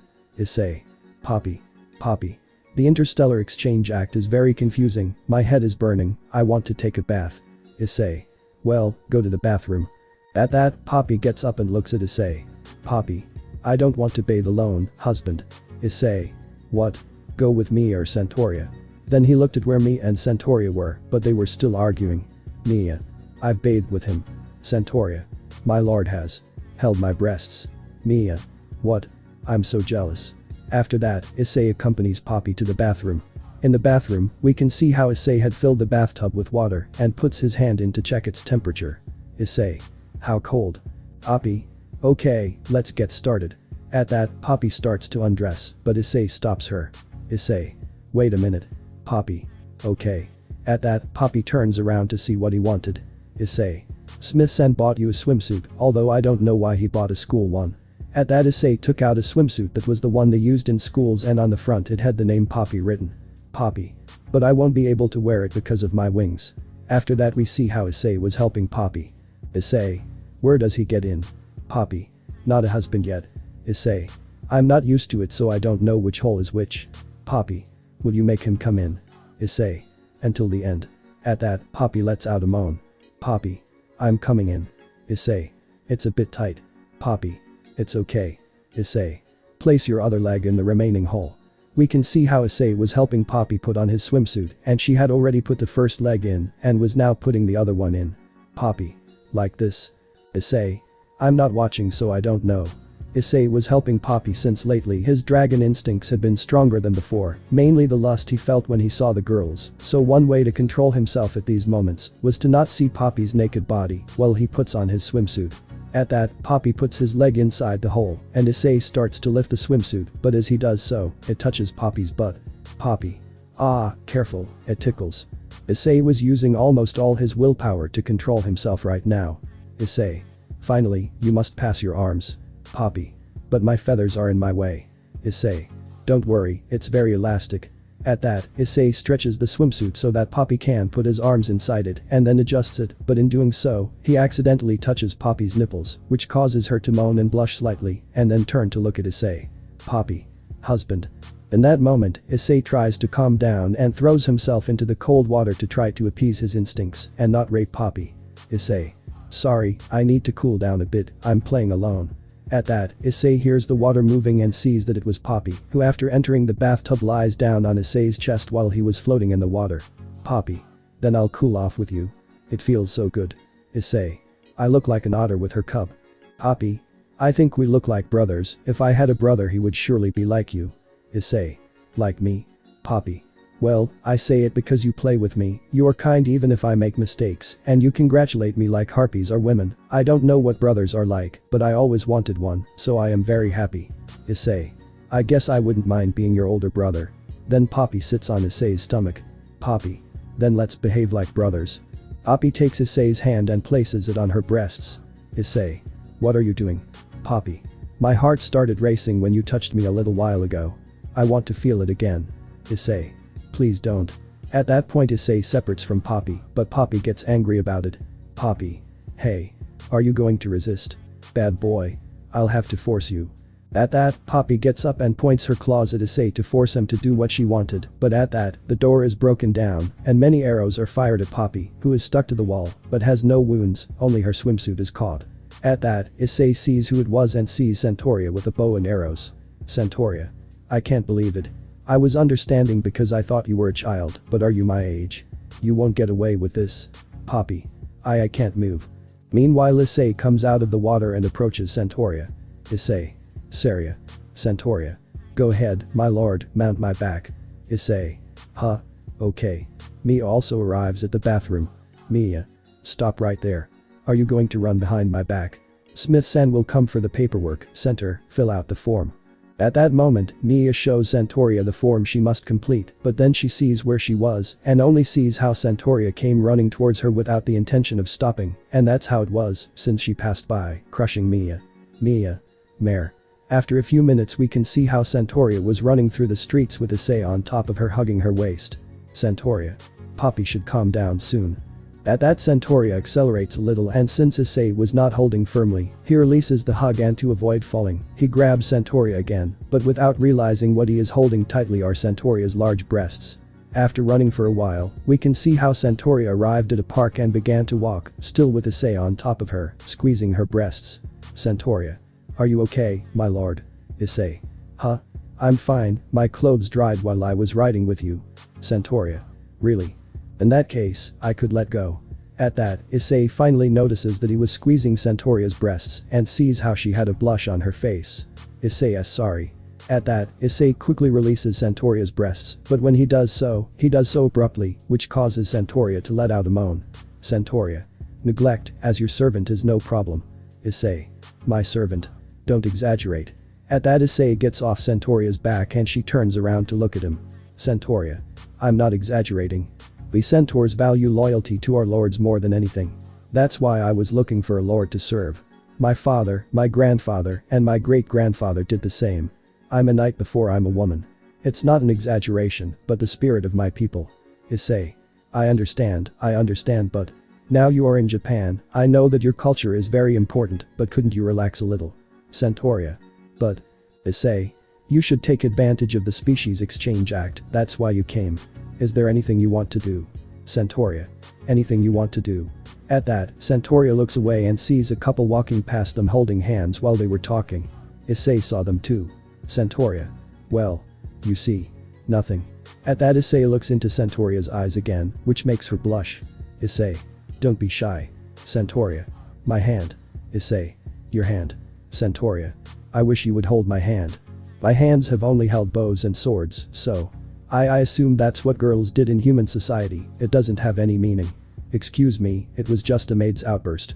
Pretend I didn't say anything. At that Centauria raises her hand to try to push Issei away, but he grabs her fingers and then brings them together, interlacing his fingers with Centauria's. This caused Centauria to turn completely red. Issei. Like this. After that, Centauria remains silent and looks away from Issei. After a few seconds, Issei found it strange that she didn't speak. Issei. Saria. At that moment, Issei approaches to see Centauria's face and upon seeing it, he notices how she was completely red and in her eyes, she had tears of joy, but he didn't know why, and it worried him. Issei. Cereal. Seeing herself discovered, she lets go of Issei's hand and covers her face with her own, so that he wouldn't see how red she was. Centauria. Don't look at me. I don't even know what I look like right now. Issei. Well but. At that Issei tried to see Centauria's face, but she turned away so he couldn't see it. Centauria. I told you not to look. But then they hear someone scream and Mia falls from the sky behind Centauria and they turn around to see what it was at the same time that Poppy landed next to Mia who was crashed against the ground. Mia. Why did you do it, Poppy? Poppy. You asked me to take you down. Mia. But I didn't tell you to let me go. Santoria. What are you doing here? You said we couldn't go out alone. Mia. It doesn't matter if they don't discover you. Santoria. That's no reason. At that, Mia and Poppy saw how Santoria had Issei hugged against her chest. She did this because of the noise, since she didn't know what had fallen and she wanted to protect him. When Mia saw this, she started to foam at the mouth while slowly approaching Santoria. Mia. Santoria. At that, Santoria quickly separated from Issei, who had almost no oxygen left in his lungs, although he was smiling at being between Santoria's breasts. Santoria. No. You see. In that, Mia in a quick movement takes Issei from her hands and puts him between her breasts. Mia. Mare, did you kidnap my darling to flirt with him? What's so noble about centaurs? At that, Santoria responds and takes Issei away from her and puts him back between her breasts. Santoria. Enough. I won't let you talk like that, you spiteful viper. Who are you calling darling? Do you think you're my lord's wife? At that, Poppy also joins the fight and takes Issei away from Santoria and puts him on her little breasts. Poppy. I'll take my husband. Santoria. Mia. Take the feathers off him. Meanwhile, nearby, we can see Smith driving to work while listening to one of Issei's hits. But while she was driving near the park, she saw Mia, Santoria and Poppy fighting, and in the middle of them was Issei being moved from one side to the other, so she stops to intervene. Smith. Girls. I'm going to have to solve this by force. At that point, the three of them get into a fighting stance to fight each other. Mia puts on a kind of martial art, while Santoria takes out her fake sword, and Poppy prepares his claws to fight. Issei, stop. At that, Smith had shot 3 tranquilizer darts at the girls, but Issei crossed in the middle, since he was also going to stop them. When Smith saw who he shot at, she got nervous, since if it was known that she attacked someone like Issei, she would be in serious trouble. Well, with the girls, the three stopped fighting when they saw how Issei fell to the ground due to the effect of the tranquilizers. Mia. Darling. Poppy. Husband. Santoria. My lord. After a while, we find ourselves at Issei's house, where we can see how he was lying on his sofa while Smith was near him drinking coffee. Smith. Wow, I can't believe he ended up shooting you. I'm surprised you're okay after receiving 3 sedative darts. Issei. Don't worry. Smith. I could get into trouble covering for myself. Issei. And the girls. Normally they would come running. Smith points in one direction and sees how the 3 of them were behind the door, spying on what was happening at that moment. Issei. What are you doing? Mia. All this happened because of us. Poppy. I'm sorry, husband. Santoria. Be ruled as her servant. After that, the 3 entered the room and were now standing in front of Issei. Mia. So we decided to hold back so as not to cause you any more trouble. Issei. Hold back. Poppy. Yes, I won't ask you to play with me again. Santoria. I won't overstep my bounds again. At that, Issei got a little angry. Issei. What are you saying? At Issei's reaction, the girls are surprised, and then they see how he gets up from the sofa and stands in front of them. Issei. It's true that sometimes they go too far and that they shouldn't fight, but this time it was Smith's fault. Meanwhile, Smith had started drinking coffee to listen to what Issei was saying, but when he mentioned that it was her fault, she spit out all the coffee. Issei. There will always be problems. Didn't you come to the human world to learn how to overcome them? Besides, being under the same roof makes us family. Girls. Family. Issei. So you don't have to hold back. Mia. Darling. Smith. Perfect then. At that, the 4 of them turn around to see Smith and find out what she was talking about. Smith. Family. What family, huh? I knew leaving them with love would be the right thing to do. While Smith was speaking, Issei and the others just watched without understanding anything. Smith. There is some interest in amending the Interspecies Act. Well, it's just a minor thing, but one of those changes will allow interspecies marriage, so we were looking for a test case to determine its feasibility. Issei. What? Smith. Honey-kun, you'll have to marry Mia, Poppy, or Santoria. The 3 of them blushed upon hearing that, while Issei didn't know what to think. Issei. What? It's too sudden. Smith. In the future, marriage will be an inevitable topic among interspecies couples as a test case. Issei. I'm not talking about that. You can't just ask me to get married out of nowhere. After that, Smith starts to leave, but Issei stops her. Issei. Why are you leaving? Smith. Because I already have what I needed. At that, Smith shows him the Santoria documents in his hand. Smith. Well, cheer up. After that, Smith leaves while Issei just stares at the door. Meanwhile, outside the house, we can see Smith walking to his car, but then he stops. Smith. Did I forget to tell you something? Anyway, it must not have been anything important. After that Issei and the girls had dinner and each went to their room. Now we can see how Issei was lying in his bed thinking. Issei. What do I do? First, she tells me that I'll be arrested if I touch them, and now she wants me to marry one of them, and how do I choose one? Although. Who said it had to be just one? No, but what am I saying? They won't accept. Then he hears a knock on the door. Mia. Darling, are you awake? Issei. Mia. At that moment Issei sees Mia at the door watching him. Mia. You looked a bit distressed, so you had me worried. I guess you don't want to marry any of us. Issei. No, it's not that. I was disconcerted that it was imposed on me, but I'm not opposed to marriage. Mia. Really? Issei. To be honest, I want all three of them, but I don't know how to choose one. Mia. I see. At that, Issei sees Mia enter the room and notices that she was only wearing a transparent pink dress and nothing else, and he could see her entire body. Mia. You don't mind getting married? Issei. Mia. Mia. I knew you would say that, darling, after all you are so kind, that's why I like you so much. While Mia was talking, she got closer to Issei. At this point, she was already on top of him and had a hand on his face. At that moment, they both fell onto the bed with Mia on top of Issei. Mia. You know, darling, snakes mate all night long, they wrap themselves around each other from head to tail. In that we can see how Mia had Issei completely wrapped with her tail, and with her hand she was caressing his face, while Issei felt how his instincts told him to make Mia his at that very moment, but he was resisting, but he didn't know how long it would last, since they were getting stronger and stronger. Mia. Their union is such that you can barely distinguish one from the other. Hey darling, why don't we become one? At that, Mia takes off Issei's shirt and starts licking his chest, which had some scars. Issei. Thinking, I don't know how much I can resist. Issei. Wait, Mia.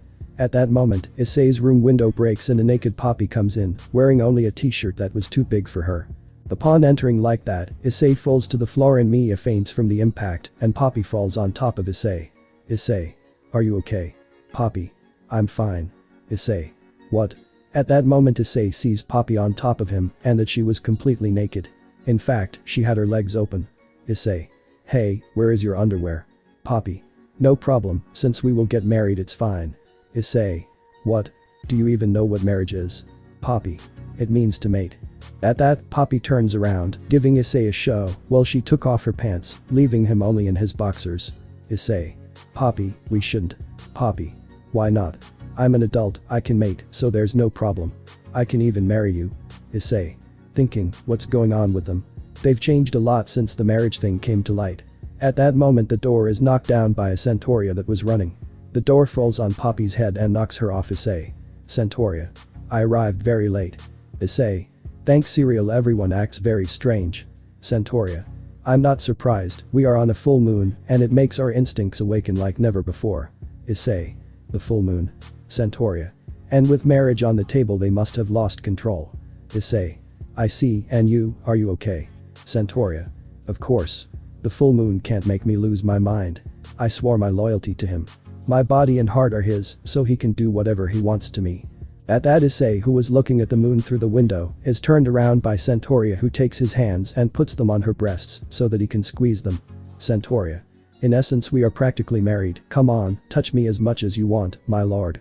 And that was the straw that broke the camel's back.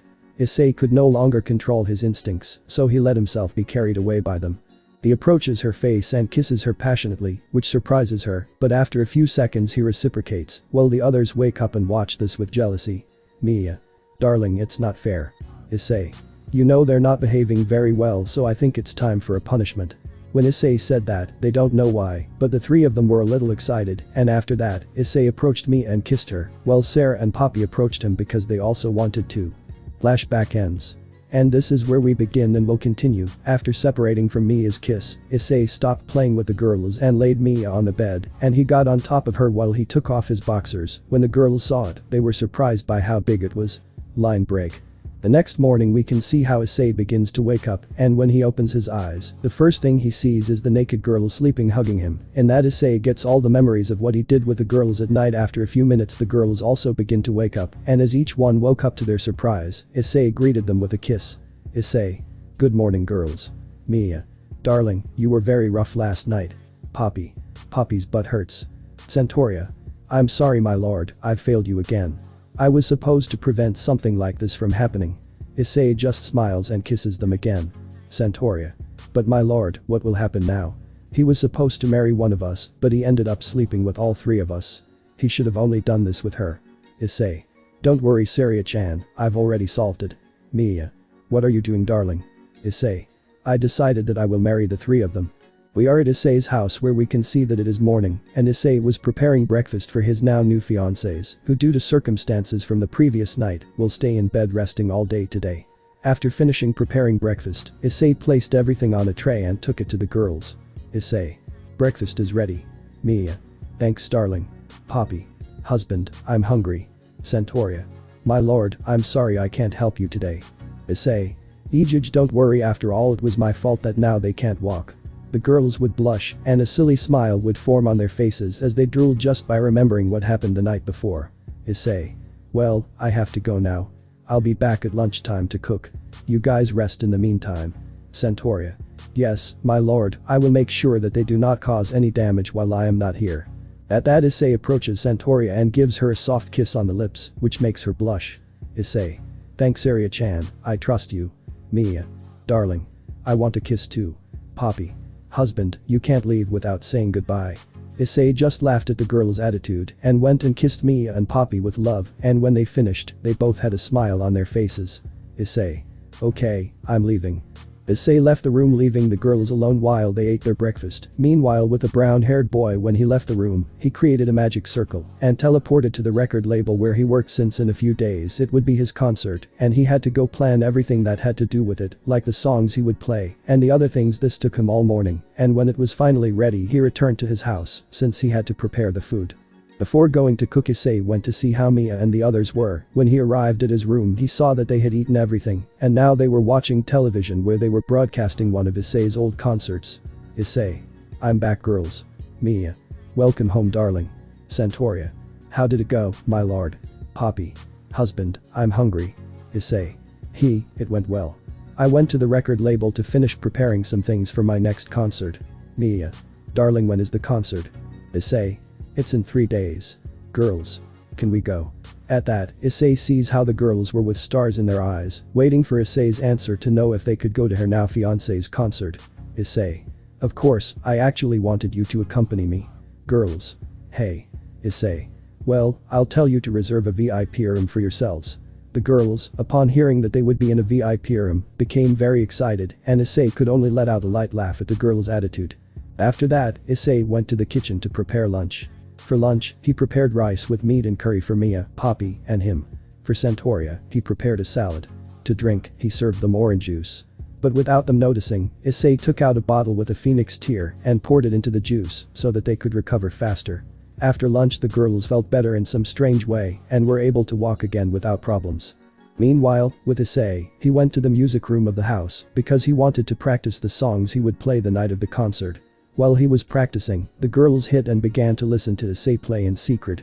After several hours of practice and already knowing all the songs he would play and some of Mia, Poppy and Saria, very delighted to hear her fiancé sing, he decided it was time to prepare dinner. When the girls saw that Issei was putting things away, they quickly left the place so he wouldn't see them.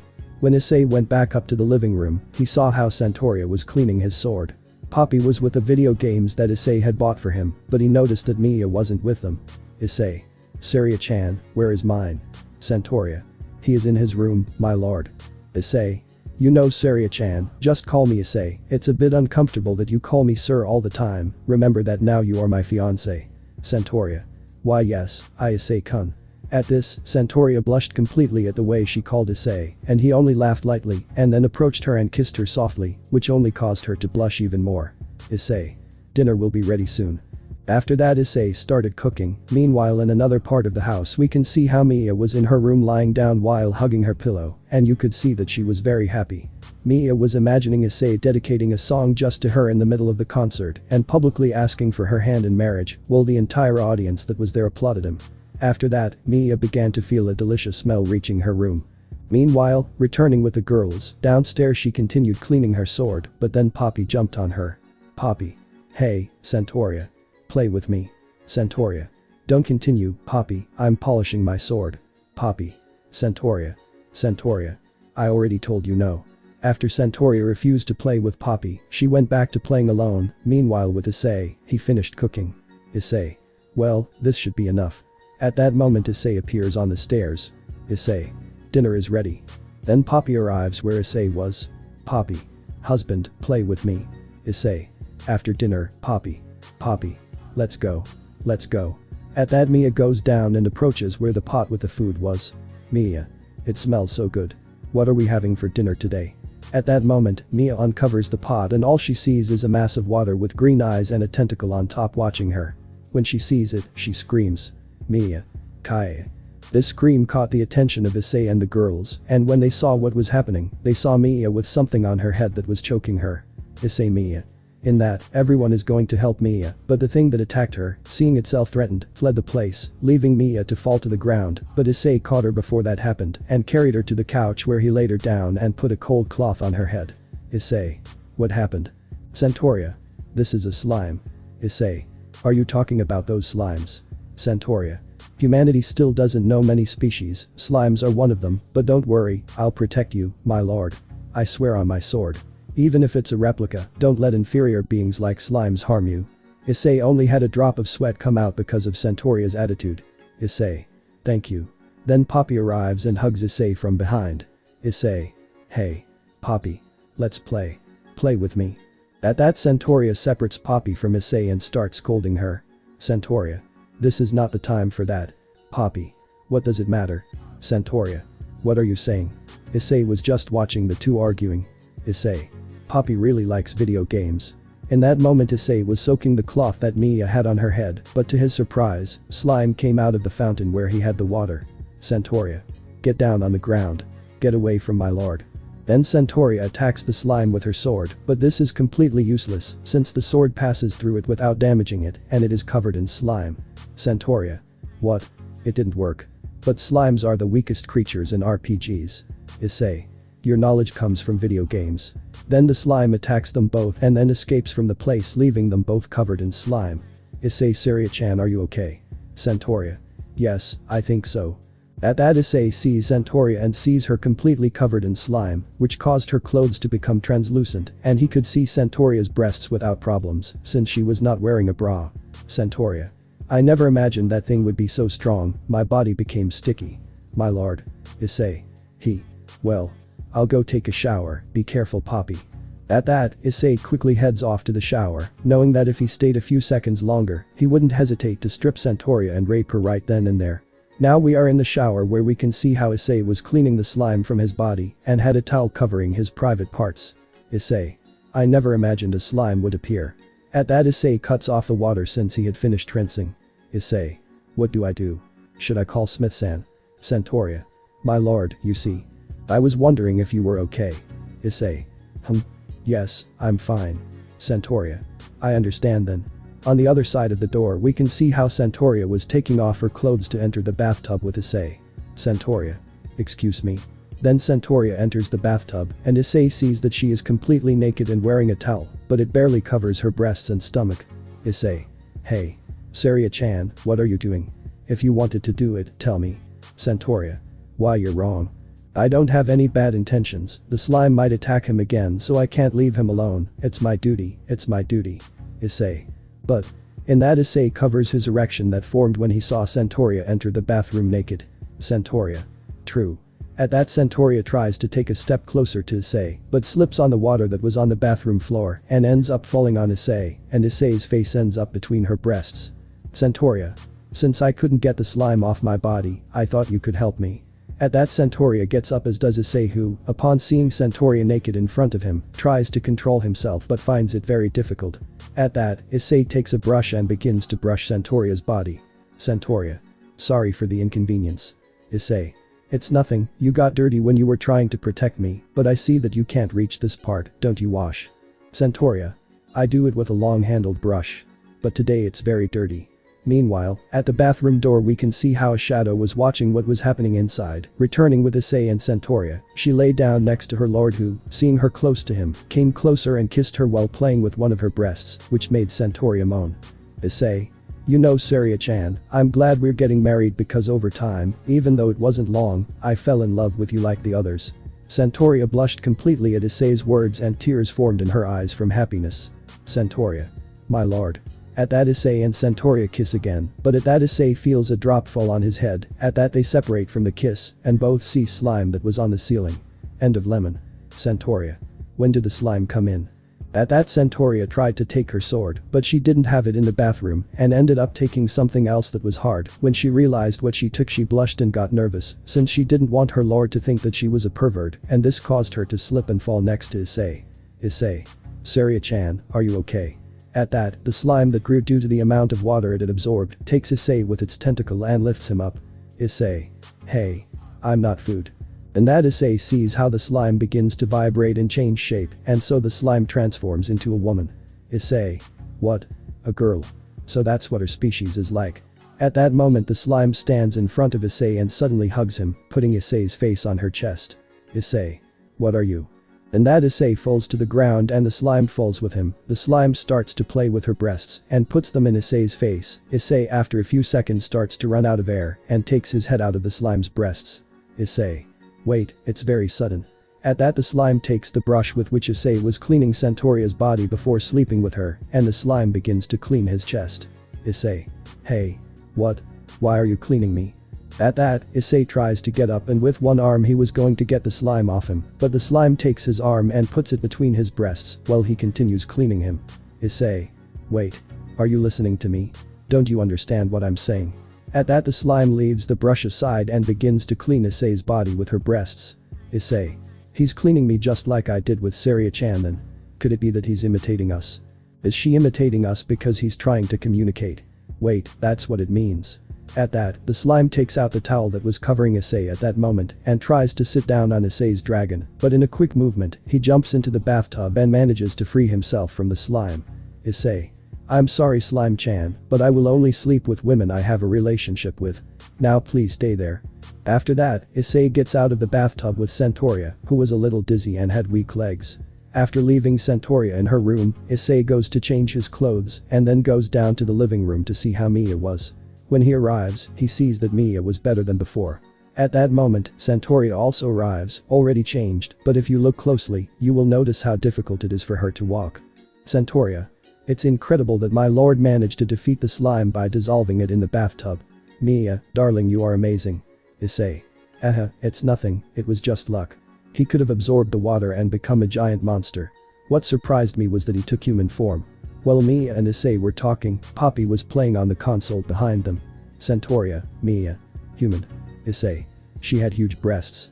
In that, now behind the three of them we can see how Poppy continues playing, but we can also see how the slime was playing with the console next to Poppy, only now it was smaller than before. Centauria, Mia. What? Issei. Hey. Well, I mean. Centauria. So a humanizing slime, huh? Issei. What? Is it unusual? Mia. I had never heard of them. Centauria. Shouldn't you inform Smith Dono? Issei. Do you think I'll do something about it?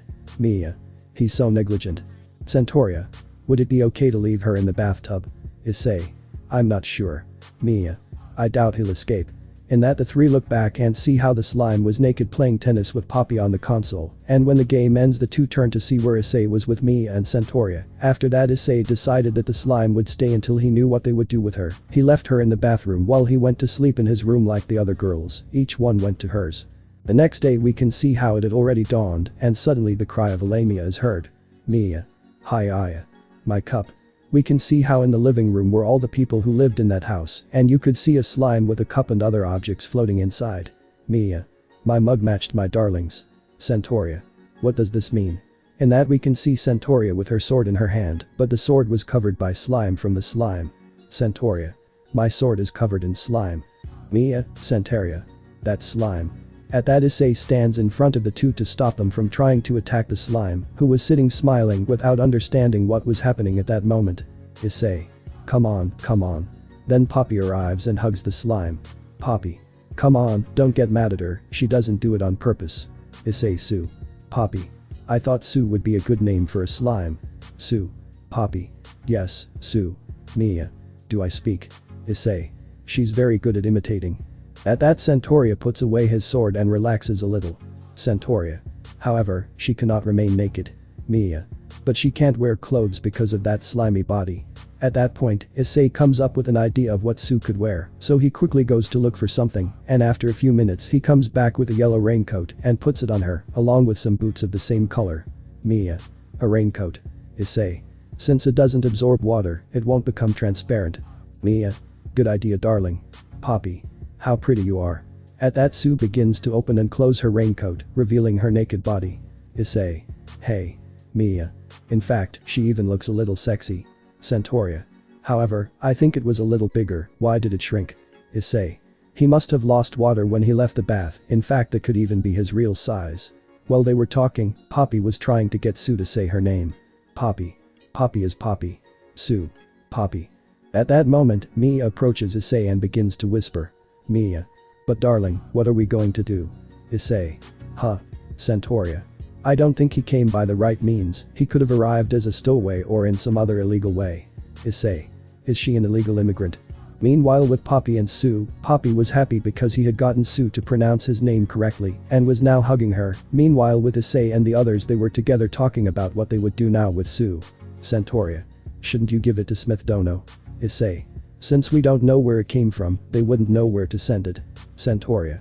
They could take her into custody or even imprison her. Issei. Imprison her? They wouldn't go to such extremes. Meanwhile with Poppy and Sue, Poppy had heard Issei and the girls' conversation and he didn't like at all that they took Sue and imprisoned her. Poppy. Lock her up. Centauria. If we do nothing, they could also punish you, my lord. I'm afraid it would be best to hand her over to Smith Dono as soon as possible. There are certain frictions between our species and human society. I find it hard to see her overcoming such a conflict. She could end up making a mistake. If that were to happen, all our efforts would have been in vain. At that moment, Issei hears the window open, and when he sees what happened, he sees Poppy flying out the window with Sue between his legs, and Issei quickly runs outside. Issei. Wait, Poppy. Where are you going with Sue? At that, Issei runs away chasing Poppy, who was taking Sue. Mia. Wait, darling. In that, the two of them hear someone walking towards the place and stop. When they see who the person was, they turn their heads and see that it was Smith. Meanwhile, with the brown-haired boy, we can see how he was running after Poppy, and now he was on the edge of a river where there were also other people walking. Issei, how far will you go, Poppy?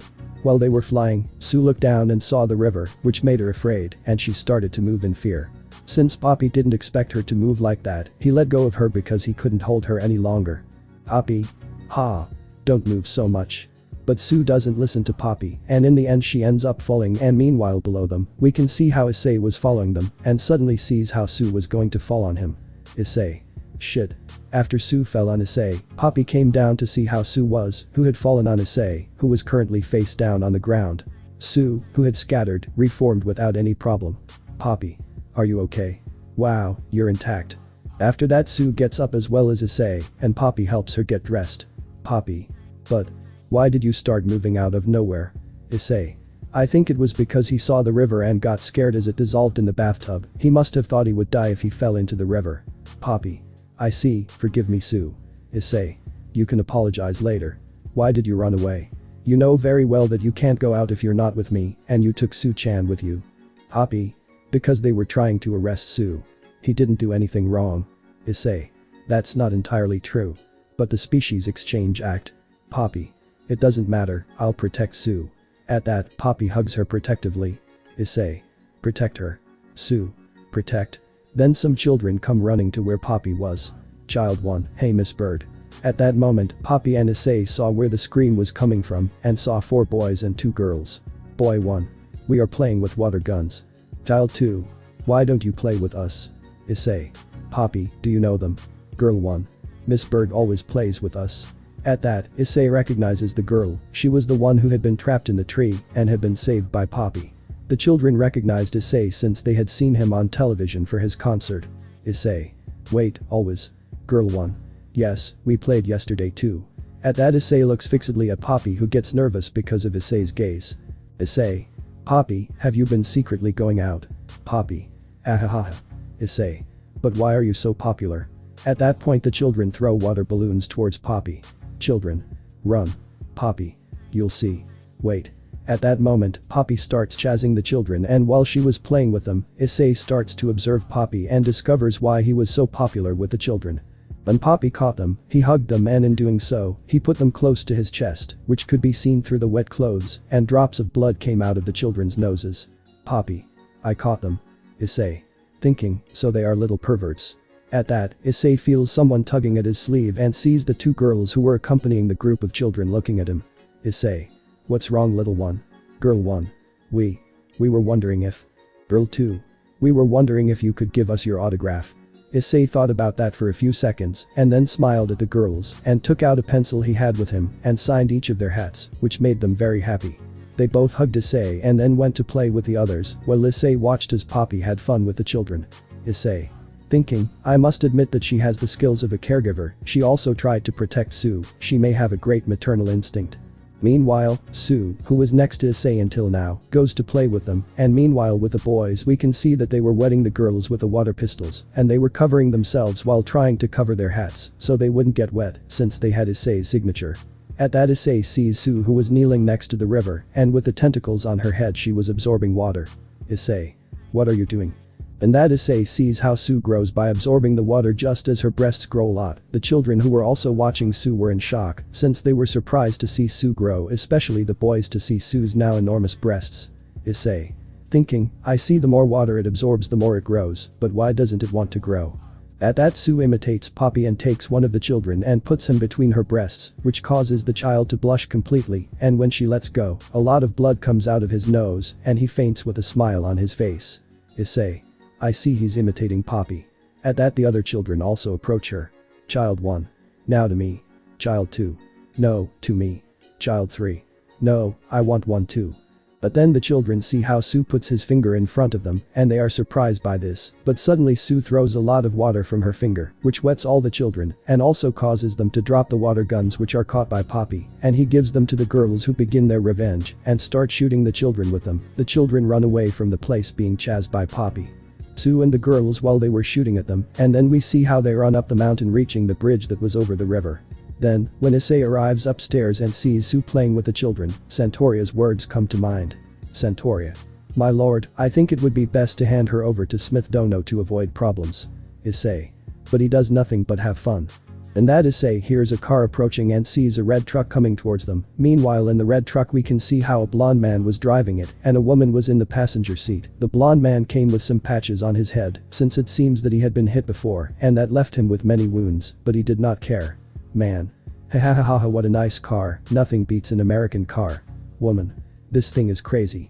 At that moment, one of the girls, specifically the brunette whom Poppy had saved, drops her hat and it rolls down the street and starts following him. At that moment, she appears in front of the truck. Man. Damn.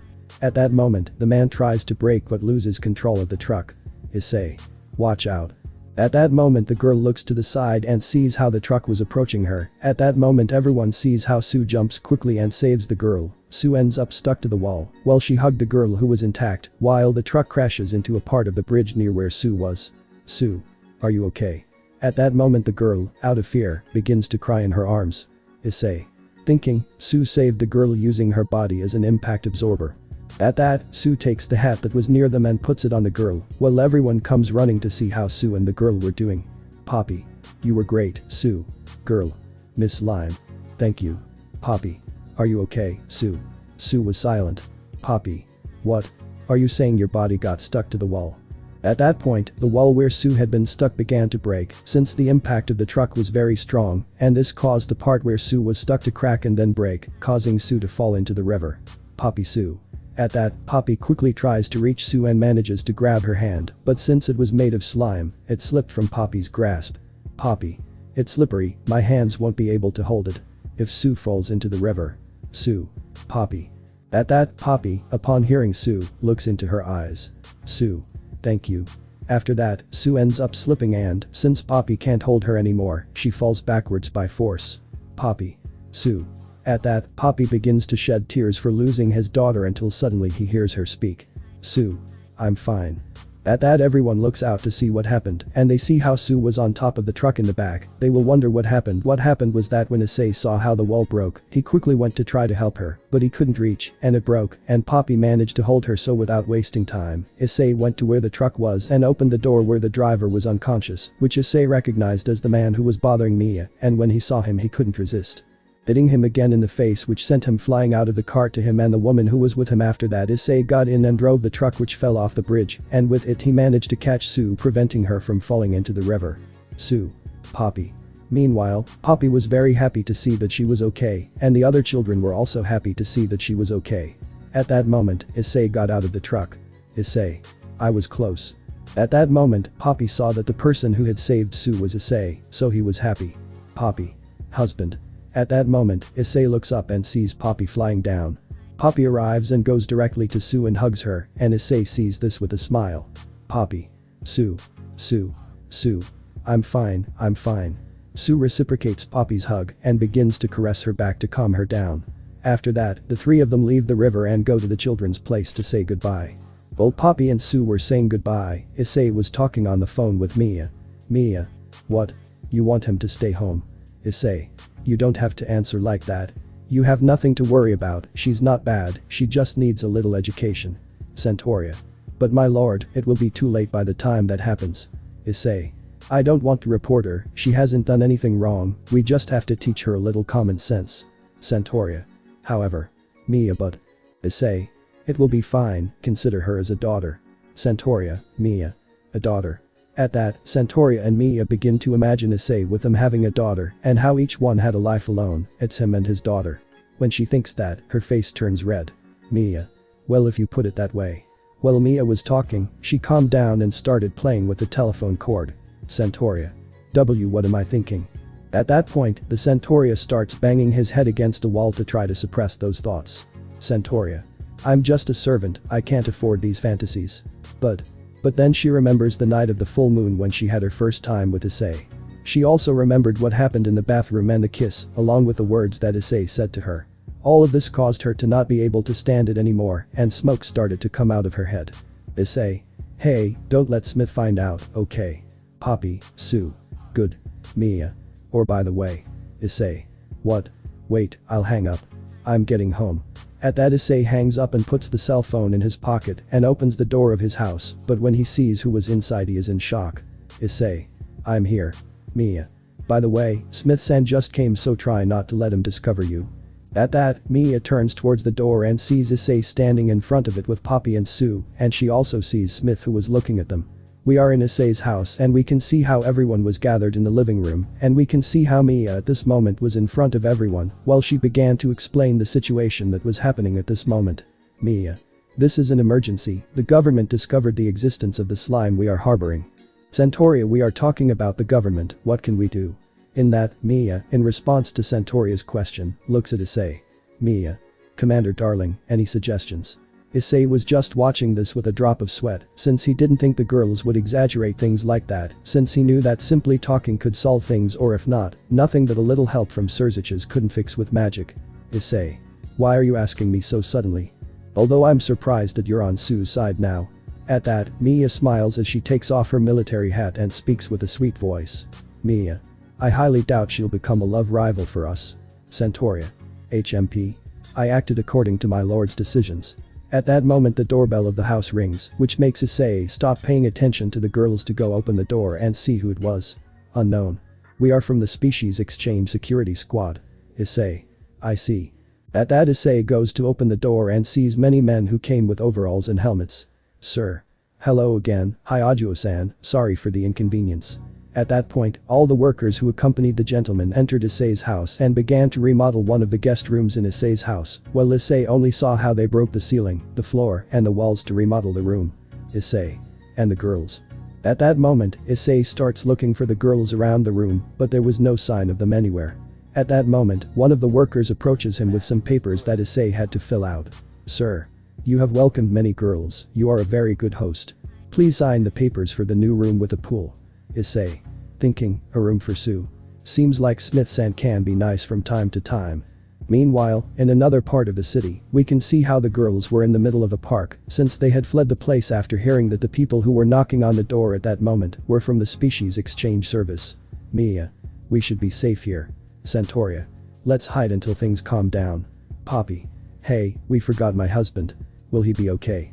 At that, the girls, upon hearing from Poppy that they forgot about Issei, are in shock for a few seconds and then proceed to scream about the mistake they had just made. Centauria. Damn. We forgot the most important thing. Mia. They'll arrest us if we're not with him. At that point, Centauria comes up with an idea. Centauria. Hide. At that point, the three of them and Poppy, who was carrying Sue in a bucket, entered the bushes to hide from the possible people who could be looking for them. After the girls hid in the bushes at the place in the park where they were, several men in black suits with black glasses arrived, who were looking for something. Subject 1. Do you see anything? Subject 2. No, nothing. Subject 1. In what place? Subject 2. Let's look over there. Subject 1. Okay, let's go. After that, the men in black went to look for another part of the park. Centauria. Thinking, are they chasing us? It didn't take long. Poppy. Kaya. At that moment, Centauria and Mia, who were watching the men in black, heard Poppy screaming, and then they looked over to see where she was and saw that she was completely wet because she had dropped a bottle of water on her. Centauria. Poppy. Mia. What are you doing? Poppy. I wanted to open a bottle of water because I was thirsty. After that, Mia returns to watch the subjects. Mia. You'll dry soon, be patient. Poppy. Kaya. Mia. And now what happens? At that, Centauria and Mia turn around to see what was happening to Poppy now, and when they do they can see how Sue was in her child form kissing Poppy on the lips, but Poppy quickly separates from her. Poppy. What are you doing, Sue? At that, Sue starts licking Poppy's stomach. Centauria. Is it licking the moisture? Poppy. Wait, Sue, if you want water I can get you some. Poppy was completely blushing from what was happening at that moment, but without her realizing it, some of Sue's tentacles began to wrap around Poppy's legs. Poppy. Kaya. Stop, Sue. I feel something. Poppy. Kaya. After Sue finished licking Poppy, we can see how she falls to the ground, exhausted, breathing heavily while being watched by Mia, who is centered in shock at what they just saw. Mia. Centauria. Will. Attack us if we get wet. Meanwhile, in another part of the city, we can see how Issei was currently running while using his dragon sense of smell to find the girls. Issei. Damn. Where did they go? Smith-san got him a room. Unknown. Hey Aya. At that, Issei looks in the direction where the scream came from and sees how a pink-haired girl who was in a wheelchair was going down the street out of control, and she was going too fast to be able to stop by herself. Unknown. Help. Whoever. Someone help me. At that moment, the girl sees that the wheelchair is heading towards a post, and seeing that she couldn't change direction, she closes her eyes and waits for the impact, but after a few seconds she doesn't feel anything and decides to open her eyes. When she opens them, she sees Issei underneath her, hugging her while he receives the impact for her. Issei had ended up between the girl's big breasts. Unknown. Are you okay? Should I call an ambulance? Issei. Don't worry, it was nothing serious. After that we can see how Issei was pushing the girl in a wheelchair. Unknown. I am very grateful to you for saving me, allow me to introduce myself, my name is Miro, you have all my gratitude. Issei. Nice to meet you, my name is Hyajuo Issei, but it's time for me to go, I'm looking for some non-human girls. Miro. Aren't you talking about a lamia, a harpy and a centaur? Issei. Huh. Miro. If so, I saw them.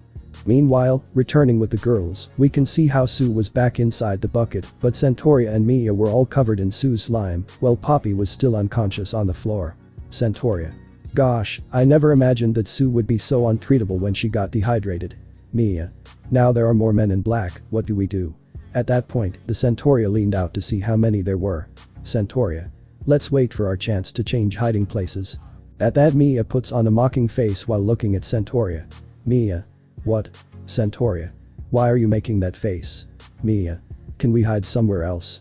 Your butt is huge. At what Mia Centauria said, she gets angry. Centauria. And you are a lanky one.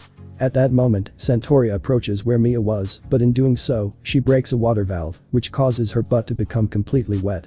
Centauria. Kaya. Mia. You broke it. Centauria. Silence. I didn't expect a griffin in that place.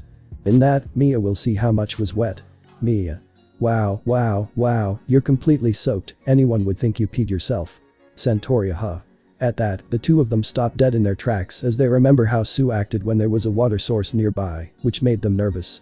At that, Centauria begins to feel Sue moving through her rear end, as well as her tentacles. She is about to scream at the sensation, but Mia quickly covers her mouth with her hand. Mia. Lower your voice. They'll discover us. You can focus, Sue will calm down when she absorbs all the water. At that, Sue's tentacles move toward Centauria's breasts, which were also wet, and upon feeling it, she lets out a louder moan, but Mia manages to cover it with her hand. Mia. Her saliva. After that, Santoria can't resist anymore and falls exhausted to the ground at the same time that Sue moves away from her, since there is no more water left to suck. Mia center. Meanwhile, outside the bushes we can see how Issei was in the company of Miro, who were watching how the trees moved. Issei. What? I feel an intense thirst for blood. Meanwhile, returning to Mia, we can see how she was in front of Sue in a battle pose, as she was ready to face her to protect herself and prevent Sue from jumping on top of her, while Sue was on all fours ready to jump to attack Mia at any moment. Mia. This is going to be a war of disasters. Let's get this over with, but seriously, drink from the tap. Just before the two started fighting, Issei arrives with Miro, and they both watch what was about to happen with a drop of sweat. Issei. What are you doing, Mia? Mia, upon hearing that Issei was behind them, gets nervous since she didn't want him to see her in this state about to fight against him, so she starts to sweat because of her nerves, since she didn't know how to explain to him what was happening now. Mia. Darling. You see. Sue takes advantage of Mia's distraction and jumps on top of her. Sue places herself behind Mia while she squeezes Mia's breasts with her hands and at the same time begins to lick Mia's face, which causes Mia to moan at the sensation. Mia. But don't get me wet. At that, Mia sees how Sue began to lick the drops of sweat that formed when she found out that Issei was behind her. Mia. Damn. While Sue was attacking Mia, Issei and Miro were watching what was happening in front of their eyes in a state of shock, since they did not expect to see something like that happen at this moment. After a few more seconds Mia cannot resist anymore and faints like the others, while Sue gets up between the three of them and begins to observe her next objective, who was none other than Miro, who was nervous seeing how Sue looked at her. Miro. What? Me too. At that Sue jumps to attack Miro, but before she could touch her Issei had appeared with a transparent garbage bag and stood in front of Miro, managing to trap Sue with a garbage bag, and then Issei quickly closes the bag with a strong knot so that Sue does not escape and attack another person. Issei. I'm getting used to this. While Issei finished dealing with Sue, Miro was looking at Issei with joy and a big blush on his cheeks. After that, Issei went home and said goodbye to Miro. When they arrived at the house, the men from the Species Exchange Agency had already finished remodeling the room they were working in. When everyone saw it, they were surprised because it was a huge pool. Sir. We finished building your waterproof room. All the girls watched this with joy except for Mia, who simply sighed as she thought that Smith had ordered that room to be built for Sue and that everything they had done was completely unnecessary. We can also see how Sue was wearing her raincoat and had a sign hanging that said "Do not dehydrate." Mia. Are you serious? Santoria. Was it all in vain? Poppy. That's great. Meanwhile, Issei was talking to the man in charge of the room's construction, and he had given him many papers that he had to sign for tomorrow for the room's remodeling. Sir. We need you to sign all of this by tomorrow. Smith. Wow. Issei. Huh? Smith. I see you finished the room. Issei. Smith-san, could you stop remodeling my house without telling me? At that moment, Poppy arrives very happy to thank Smith for having built the room for him. Poppy. Smith-san.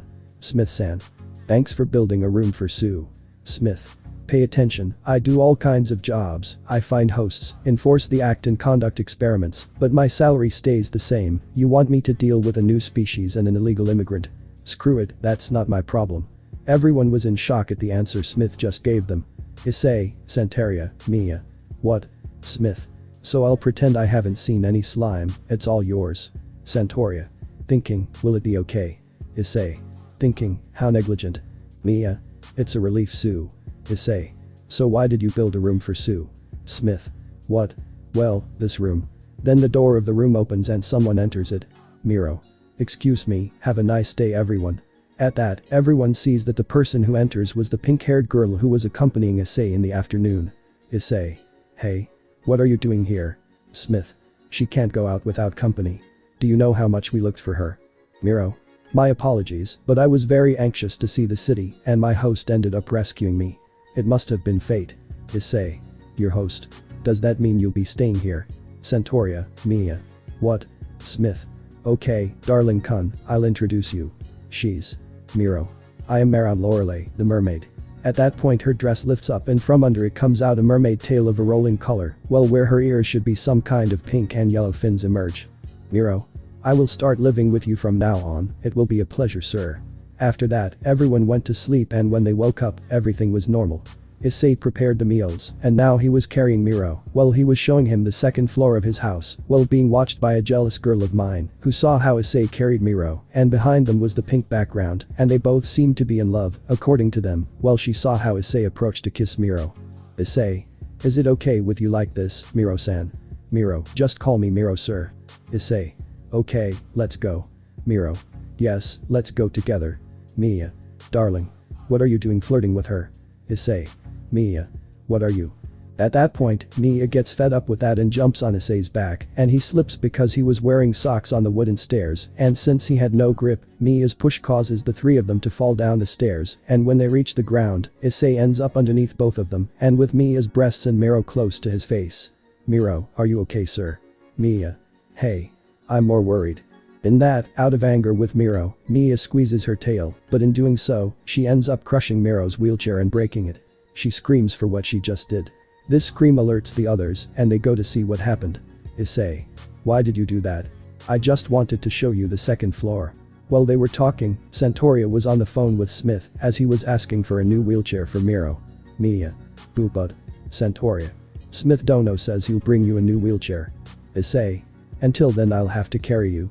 In that Issei carries Miro again as a princess, and Mia is jealous again. Mia. Darling. After carrying Miro, Issei starts to go up the stairs to show Miro the second floor, while Mia stays downstairs and focuses on the fact that she is going to scold Mia. Santoria. What's wrong, Mia? She's also a guest. Mia. But. She's a rival of ours. How could I let it go? You were no longer a threat since Darling had decided that she would stay with us three, but she's someone new, and you don't know what could happen because of her. Santoria. It is possible that she does not have such intentions. At that Issei returns to the stairs since he had finished showing Miro the second floor and they were talking. Miro. Your house is very beautiful, but true. I was wondering if you had a girlfriend, sir. Mia. Thinking, he wants it. Issei. How sudden. At that moment, Issei slips away from Miro, but he manages to hold her, but when he does, he ends up catching one of Miro's breasts with his hand and squeezes it. Miro. Kai. Mia. Darling. Issei. You see. It was an accident. At that Issei raises his hands to deny it, but as he does so he realizes that something was hanging from one of his hands, and when he sees what it was he notices that it was the bra Miro was wearing, and when he looks down, he sees Miro's enormous breasts naked, and this causes Mia to get even angrier. Mia. You're a pervert, darling. That was on purpose. Issei. And no. Miro. And no, mermaids secrete mucus to prevent our bodies from drying out, as a result our clothes tend to slip. At that moment she covers her mouth and starts to murmur, but she still hears her while blushing. Miro. Although, since it's him, it doesn't matter. Mia. Thinking, he's already on the offensive. Mia. Damn, Sue is the only slime we need. Santoria. A mucus, huh? No wonder Sue attacked her. At that moment, Mia comes up with an idea, so she quickly leaves, and then she takes Sue by the hand and leads her away from the place. Mia. Sue, let's go play over there. After that, Issei got up and put his bra back on, and they continued their walk through Issei's house, only this time on the first floor. Issei. And this is the guest room, now continue. Mia. Darling. At that Issei turns around to see Mia, and upon doing so he sees that she was covered in Sue's drool, which caused the clothes Mia was wearing to become translucent, and upon seeing her Issei began to get very excited, but he fought against his instincts since at that moment he was with Miro, but he knew that later he would take it out on Mia. Mia. Hey, don't look at me with those eyes, I got all sticky when playing with Sue. Mia. Thinking, an eye for an eye, a tooth for a tooth, and drool for drool. You won't take my darling away from me. Issei. Mia, you should go take a bath, the water is ready. After that, Issei quickly left with Miro and continued showing his house, while Mia went to take a bath and was now wearing a bathrobe and a towel on her head while holding a bottle of milk with her tail. Mia. Damn. Darling, why are you so considerate? I love that about you, but at this rate, she'll get her way. Santoria. Mia, aren't you worrying too much? Mia. What are you saying? I'm already trying to seduce my darling. She's up to something. I won't let her take him away from me. I'll freeze her room with the air conditioning. At that point, Mia takes control of the air conditioning and begins to lower the temperature of the place to 9 degrees. Mia. Even if you're a mermaid, you regret having put on a swimsuit. Mia was shivering from the cold of the place. Santoria. Thinking, the one who will regret it is you, right? At that moment Issei enters the room carrying Miro and feels the temperature drop. Issei. It's a bit cool. Was it cold today? Are you okay? Miro. Yes, mermaids can withstand very low temperatures, don't worry. Meanwhile, on the other hand, we can see how Mia was on the verge of fainting from the cold. Centauria, hold on, Mia. If you fall asleep, you'll die. Poppy. Is he hibernating? Issei. But it was on. Then Issei returns the temperature to normal, but when he presses the button, it rises to 34 degrees. Issei. Wow, the temperature is very high.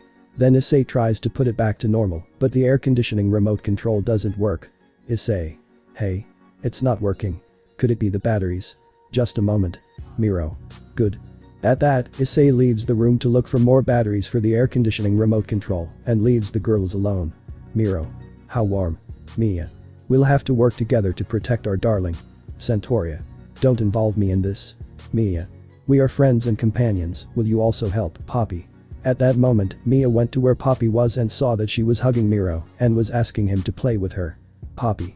Play with me. Mia. Have you already deserted? At that moment she starts whispering to Poppy to talk to him without the others noticing. Miro. Poppy-sama, do you know if the gentleman has a girlfriend? Poppy. Yes. Centauria. I see that you are very curious about my lord's love life. Are you not interested in him? Miro. Yes, although I am ashamed to admit it, the story of the Little Mermaid is very popular among mermaids. Poppy.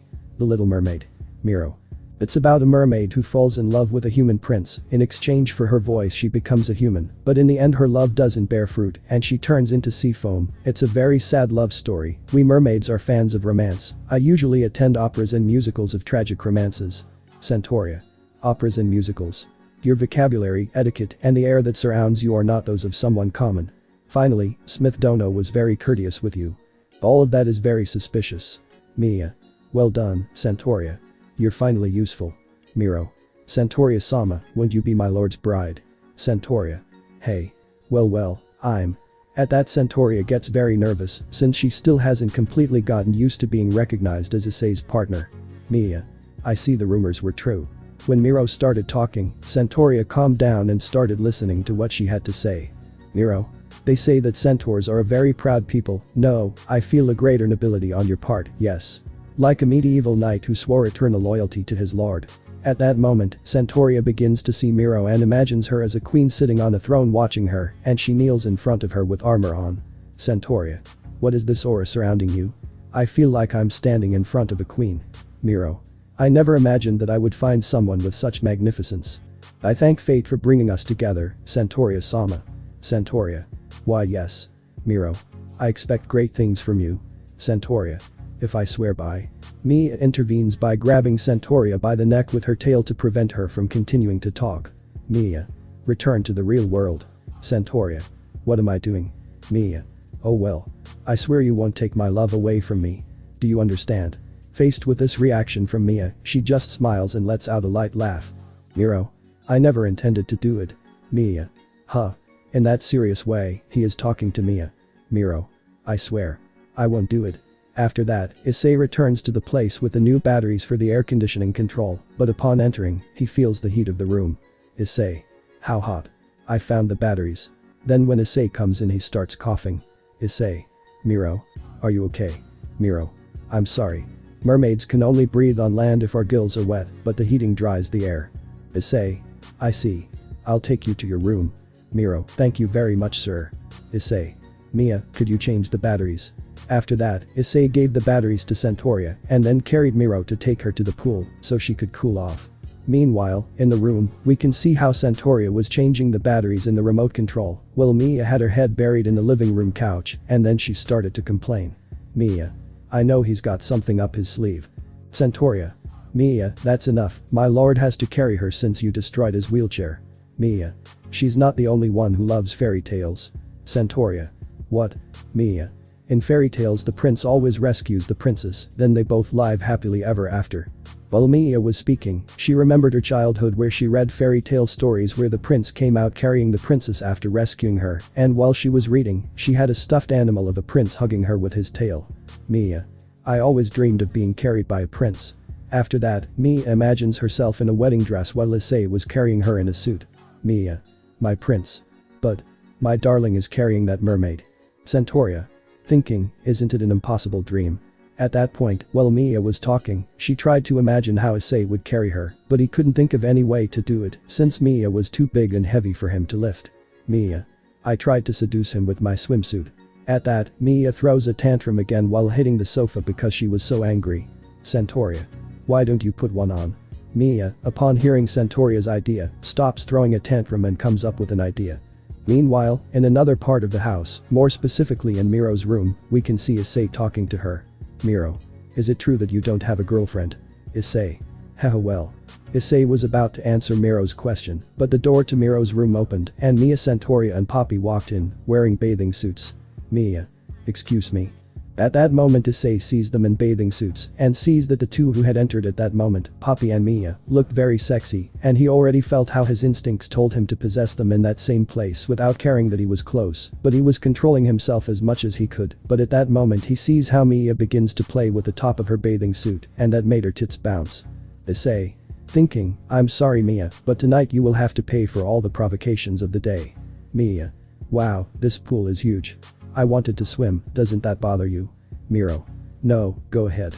Then Mia goes to where Issei was and rests her breasts on Issei's back, which makes him even more excited. Mia. Hey darling, let's swim together. Issei. And no, thank you. Mia. Thinking, now we are on the same level, in fact I show more skin than you will not get away with it anymore. Centauria. Hey. At that point, everyone turned to the entrance to see what Centauria needed at that moment. Mia. What are you doing? Come in soon. While Centauria covered herself because she was embarrassed to enter the room. Centauria. Well, Miro. Don't be shy. Centauria. It's okay. At that, Centauria enters the room and when Issei sees her, he gets very excited because she was wearing a swimsuit that Mia lent him, but it was too small, so it didn't cover much of her breasts, and the other part was a sarong that Centauria made with a sheet. When Issei saw it, he immediately knew that she wasn't wearing anything underneath it. Issei. Thinking, no, I think tonight I'll be with the three of them. At that Mia approaches Centauria to talk. Mia. Why are you trying to seduce him? You're the one who enjoyed it the most. Centauria. You lent me a very small swimsuit and it doesn't matter. Mia. Where did you get the giant sarong? Centauria. Use. A. Sheet. Then Poppy comes out from under the sarong, who was looking for something. Centauria. Hey. Poppy, what are you doing? Poppy. Sue disappeared, will she be around? At that, Poppy goes back under the Centauria sarong to look for his wife. Centauria. Of course not. At that, Poppy gets up and as he does, Poppy's hair touches Centauria's sensitive area, which causes her to let out a moan, and as she does, she shudders, and this causes her bra to rise and her nipples to be exposed. When Issei saw Centauria's breasts, he almost lost control, but managed to regain it. Centauria. Excuse me. At that Centauria runs away from the place in shame, while Mia watched this with a drop of sweat. Mia. Why did she come? But now that impostor.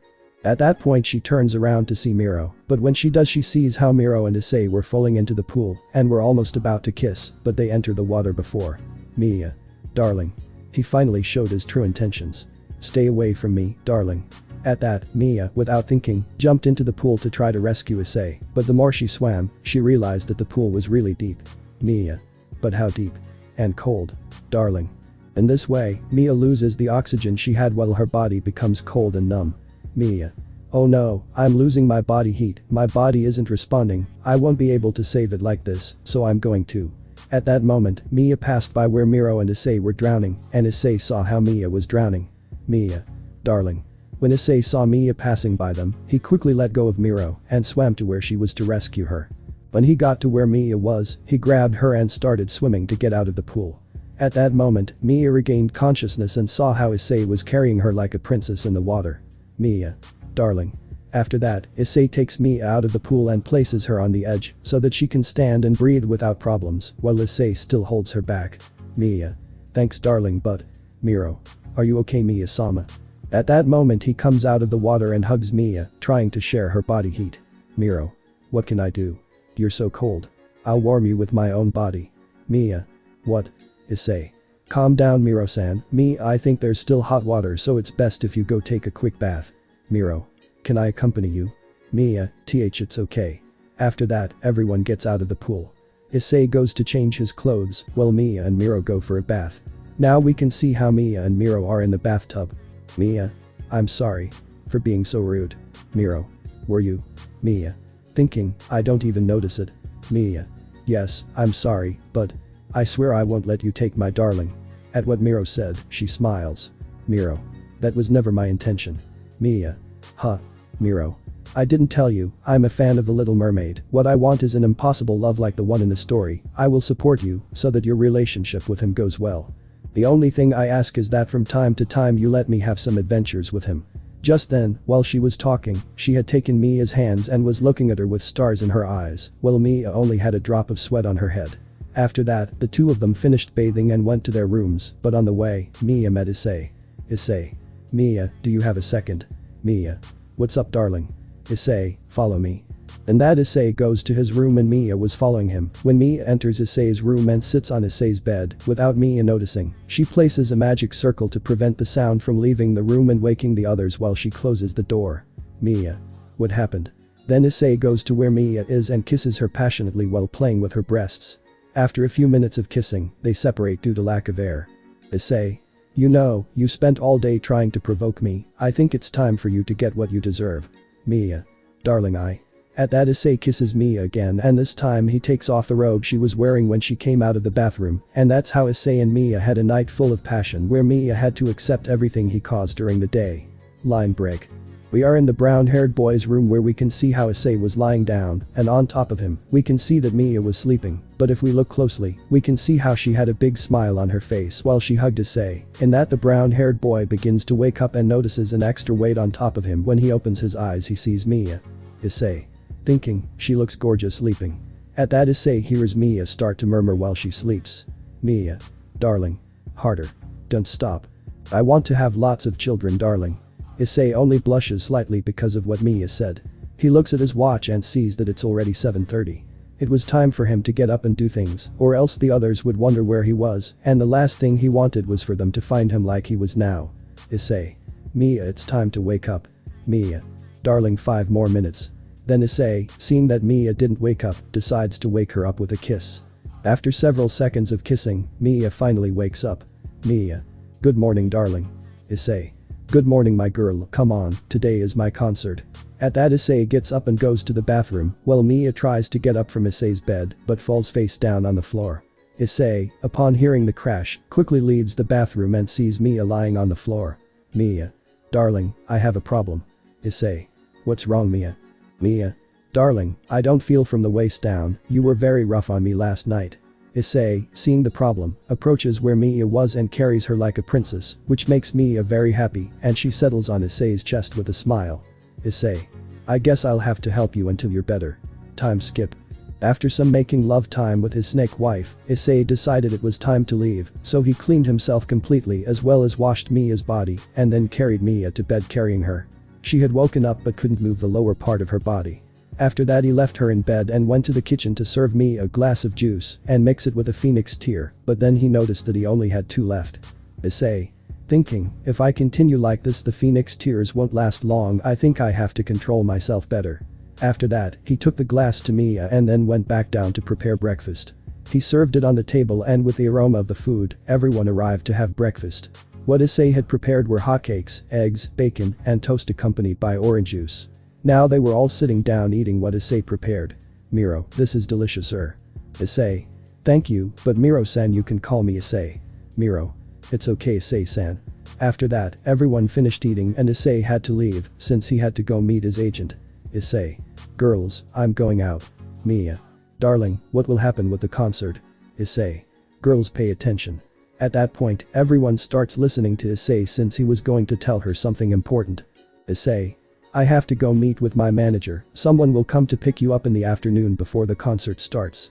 You have to show this to the person who will come to pick you up. And that is gets 5 VIP passes. Issei. When you arrive at the concert venue, follow the same person, he will take you to your places. Centauria. Don't worry, my lord, I'll make sure there are no problems. Issei. Thanks, Saria-chan. At that Issei approaches Poppy and Centers and gives each of them a goodbye kiss, while Sue hugs him just like Miro. After that Issei left leaving the girls alone, so the afternoon passed where the girls were preparing to go to her husband's concert. When the person who would pick them up arrived, they were surprised because they saw a huge black limousine arrive. They got into the limousine and were surprised by how spacious it was. After a while they arrived where the concert would be, and they saw that it would be in a huge stadium, and since the place was already full of people who would attend her husband's concert, after they arrived at their destination, they got out of the limousine and followed the person who would guide them. At that they saw that there were other people with VIP passes, but they continued on. Centauria. Excuse me. Sir, what's up, miss? Centauria. If those people also had VIP passes, why didn't we go with them? Sir. Well, that's because Mr. Hyajuo gave you some exclusive passes. With these you will see the concert from a special room. Centauria. I see. At that moment, the man stops in front of a red door and opens it. When the girls see the room, they are surprised because it was a huge place and had everything. There was a table with a banquet and there were first-class seats designed for their comfort and several other things. At that moment, the door opens again and the girls see that the person who entered was Issei. Mia. Darling. This is incredible. Centauria. My lord, this is surprising. Issei. It's nothing, just the best for you. While Issei continued talking with Mia, Centauria and Miro, Poppy and Sue were trying several desserts that were on the banquet table. Mia. Darling, how long until the concert starts? Issei. Not much, but first I'll go see the people who bought the normal VIP passes and take a few pictures and sign autographs. After that, the concert will start. Well, I think it's time for me to go. After that Issei says goodbye to the girls with a kiss with each one, except for Miro and Sue. After that we can see how Issei entered another place. When he did, he saw several boys, all of them had bought VIP passes. Issei took pictures with them and gave them his autograph. What surprised him was that in the group of people there were not only normal humans, but there were also several extra species. After Issei interacted with his fans, he went to start the concert. On stage. We can see how Issei was already ready to sing the songs he sang. After the concert ended, the entire audience was shouting for more songs, but Issei had already finished his songs. After the concert ended, Issei went to where the girls were, who were all with stars in their eyes, because of the incredible concert that her husband had just done, in addition to the songs that they all liked. When he entered the room where they were, Mia, Poppy, and Sue jumped on Issei. Mia. Darling, you were amazing. Poppy. Husband, that was amazing. Centauria. My lord, that was an incredible presentation. Miro. Issei-san, your concert was very good. So after that Issei went with the girls to his limousine after he said goodbye to the band and his manager. Meanwhile in another part of the stadium, we can see how Smith was leaving the concert accompanied by the girls from the extra species control squad, and the one who had liked the concert the most was Zambina, who was very excited since Issei was her favorite artist since he appeared. While they continued talking to the girls, Smith was laughing inside since they did not know that she knew Issei in person. After Issei arrived home with the girls, they all went to rest. The next day we can see how Issei was sleeping comfortably in his bed, but when he woke up he got a big surprise because he found Poppy sleeping on his chest, but what surprised him the most was that she was naked on his chest. When Issei saw her, his dragon instincts were activated immediately, but what caught his attention was seeing a dragon tattoo that Poppy had on her right buttock. When Issei saw her, he remembered that Mia and Centauria also had it, Centauria on her right breast and Mia on her left. At that Issei remembers a conversation he had had with Tannen, and he had told him that he was surprised that he had not yet marked the grimoire, and he asked him about the subject, and he told him that when a dragon has relations with a female that he loves, a mark appears on her, which means that she is his, and that served so that the other dragons would not go after her. Issei. Thinking, it seems that they still don't feel enough curiosity about the brand. I hope they don't ask too much about it, since I don't know how they will react when they find out the truth. At that, Poppy begins to wake up. Poppy. Good morning, husband. Issei. Good morning, Poppy. At that, Issei gives Poppy a good morning kiss, which he happily reciprocates. Issei. What are you doing here, Poppy? Poppy. Poppy was cold and saw that husband is very comfortable, so I wanted to sleep here. Issei. I see, but why are you naked? Poppy. It's more comfortable. At Poppy's response, a drop of sweat comes out of Issei, and he gets up to go take a shower, but Poppy goes into the bathroom with him. After that, Issei finished bathing and cleaned Poppy's body, who had passed out, then carried her and put her to bed. Then, Issei got dressed and before leaving the room, he turned to look at Poppy. Issei. Thinking, how good that I put that seal on myself to prevent pregnancies, or else at this rate all three of them would already be pregnant. After that Issei goes down and sees that Mia was cooking breakfast and she was singing a song. Mia. The basic elements of cooking are sugar, salt, vinegar, soy, and sauce. Issei. It was miso, not sauce. Mia. But the secret ingredient is a burning, scorching love for my darling. Then the pan Mia was cooking and caught fire, which alarmed Issei and Mia. Mia. Too hot. Issei, can I help you, Mia? Mia. Calm down. I have to try harder to be a good wife. I'm on fire. Issei. If you don't turn them off you'll burn down the house. At that, Mia took the lid of the pan with her tail and covered it, and the fire went out. While she was cooking, Issei went to serve a glass of juice for Poppy and mixed it with a phoenix tear. Mia. From today on I will cook, what better way to rehearse to be your wife? Mia. Thinking that way. At that moment, Mia begins to imagine what her married life with Issei would be like. At that moment, she imagines Issei coming home from work. Issei. Mia has arrived. Mia. Welcome, darling. Then Issei sees Mia, and she was only wearing an apron, and the rest was naked and had a pot in her hands. Mia. Do you want dinner? A bath? Or maybe me? After that she imagines Issei penetrating her in the bathroom, and she was still wearing the apron. Issei. I lead you in the bathroom. Mia Kai. What a darling glutton. That's when Mia finishes imagining. Mia. What things? While Issei was sweating a drop of what he imagined Mia to be, he admitted that it wouldn't be a bad idea to have sex with her while wearing only an apron. Issei. You don't need to know how to cook for that. At that Issei finishes pouring his glass of juice and takes it to Poppy, who had already woken up and drinks it and begins to feel better and begins to feel his legs. After that Issei returns to where Mia was and sees that she had been staring into space and the pot was already boiling and was overflowing. Issei. What about the rest? Are they still sleeping? It's a mess. At that Mia wakes up from her trance and takes the pot off the fire, but she didn't have anything in her hands to protect herself, and she knew her hands were very hot, and she dropped it on the floor. Issei quickly takes out some bandages and treats Mia's hands, and he went to look for more phoenix tears, but she had given the last one to Poppy in the juice, and she had drunk it all. After Issei healed Mia's hands, she quickly went to her room worrying Issei, and he follows her, but she had closed the door. Issei. Mia, we all make mistakes, don't be discouraged. Mia. Don't worry, it's not because of the food. So could you please leave me alone for a moment? Issei. Well. At that moment Issei was going to leave the place, but he sees something shining on the ground and decides to take it. Meanwhile inside Mia's room, we can see how she was lying in her bed covered by a sheet. Mia. How bad? What am I going to do? With my hands like this? I won't be able to. At that moment Issei starts talking. Issei. What is this? Paper. At that moment, Mia realizes what it was and quickly goes to where Issei was to prevent him from seeing it. Mia. No. At that moment, Mia breaks the door and ends up crushing Issei. After the blow, Issei comes out from under the door and sees Mia, but then he sees her tail and sees that it was shedding its skin. He sees that there were parts where the old skin had already come off and others where it was still there. Issei. Are you shedding? At that Mia starts to cry and goes back to her bed and covers herself with her sheets, and Issei follows her and sits next to her. Issei. So Lamias also shed their skin, is that why you were so weird? Mia. I didn't want you to see me while I was changing, because of my hands I couldn't do it properly. Issei. Don't worry about that, you're almost always naked. Mia. For a Lamia it is much more embarrassing than the vein shedding its skin naked. Mia. I'm terrible at cooking, cleaning, and doing laundry, and now I can't even shed my skin. Now that I'm your fiancé, I couldn't let you see me like this. I look pathetic. Mia. I've never had any problems shedding my skin. At that, Mia starts crying again, and Issei starts to analyze what was happening to Mia. Issei. It's called fragmented shedding, right?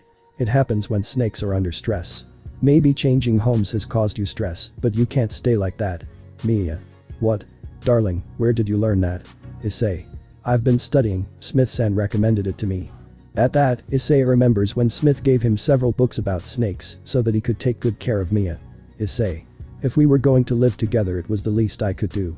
At that, Mia's eyes popped out when she saw that Issei had taken the trouble to learn all of that for her. Mia. Darling. Issei. So I'll help you shed your skin, in return I want you to do the same for me when I need it. Mia. Humans don't shed their skin. Issei. We do, we get skinned when we get sunburned. After that, Mia accepts Issei's help to change her skin.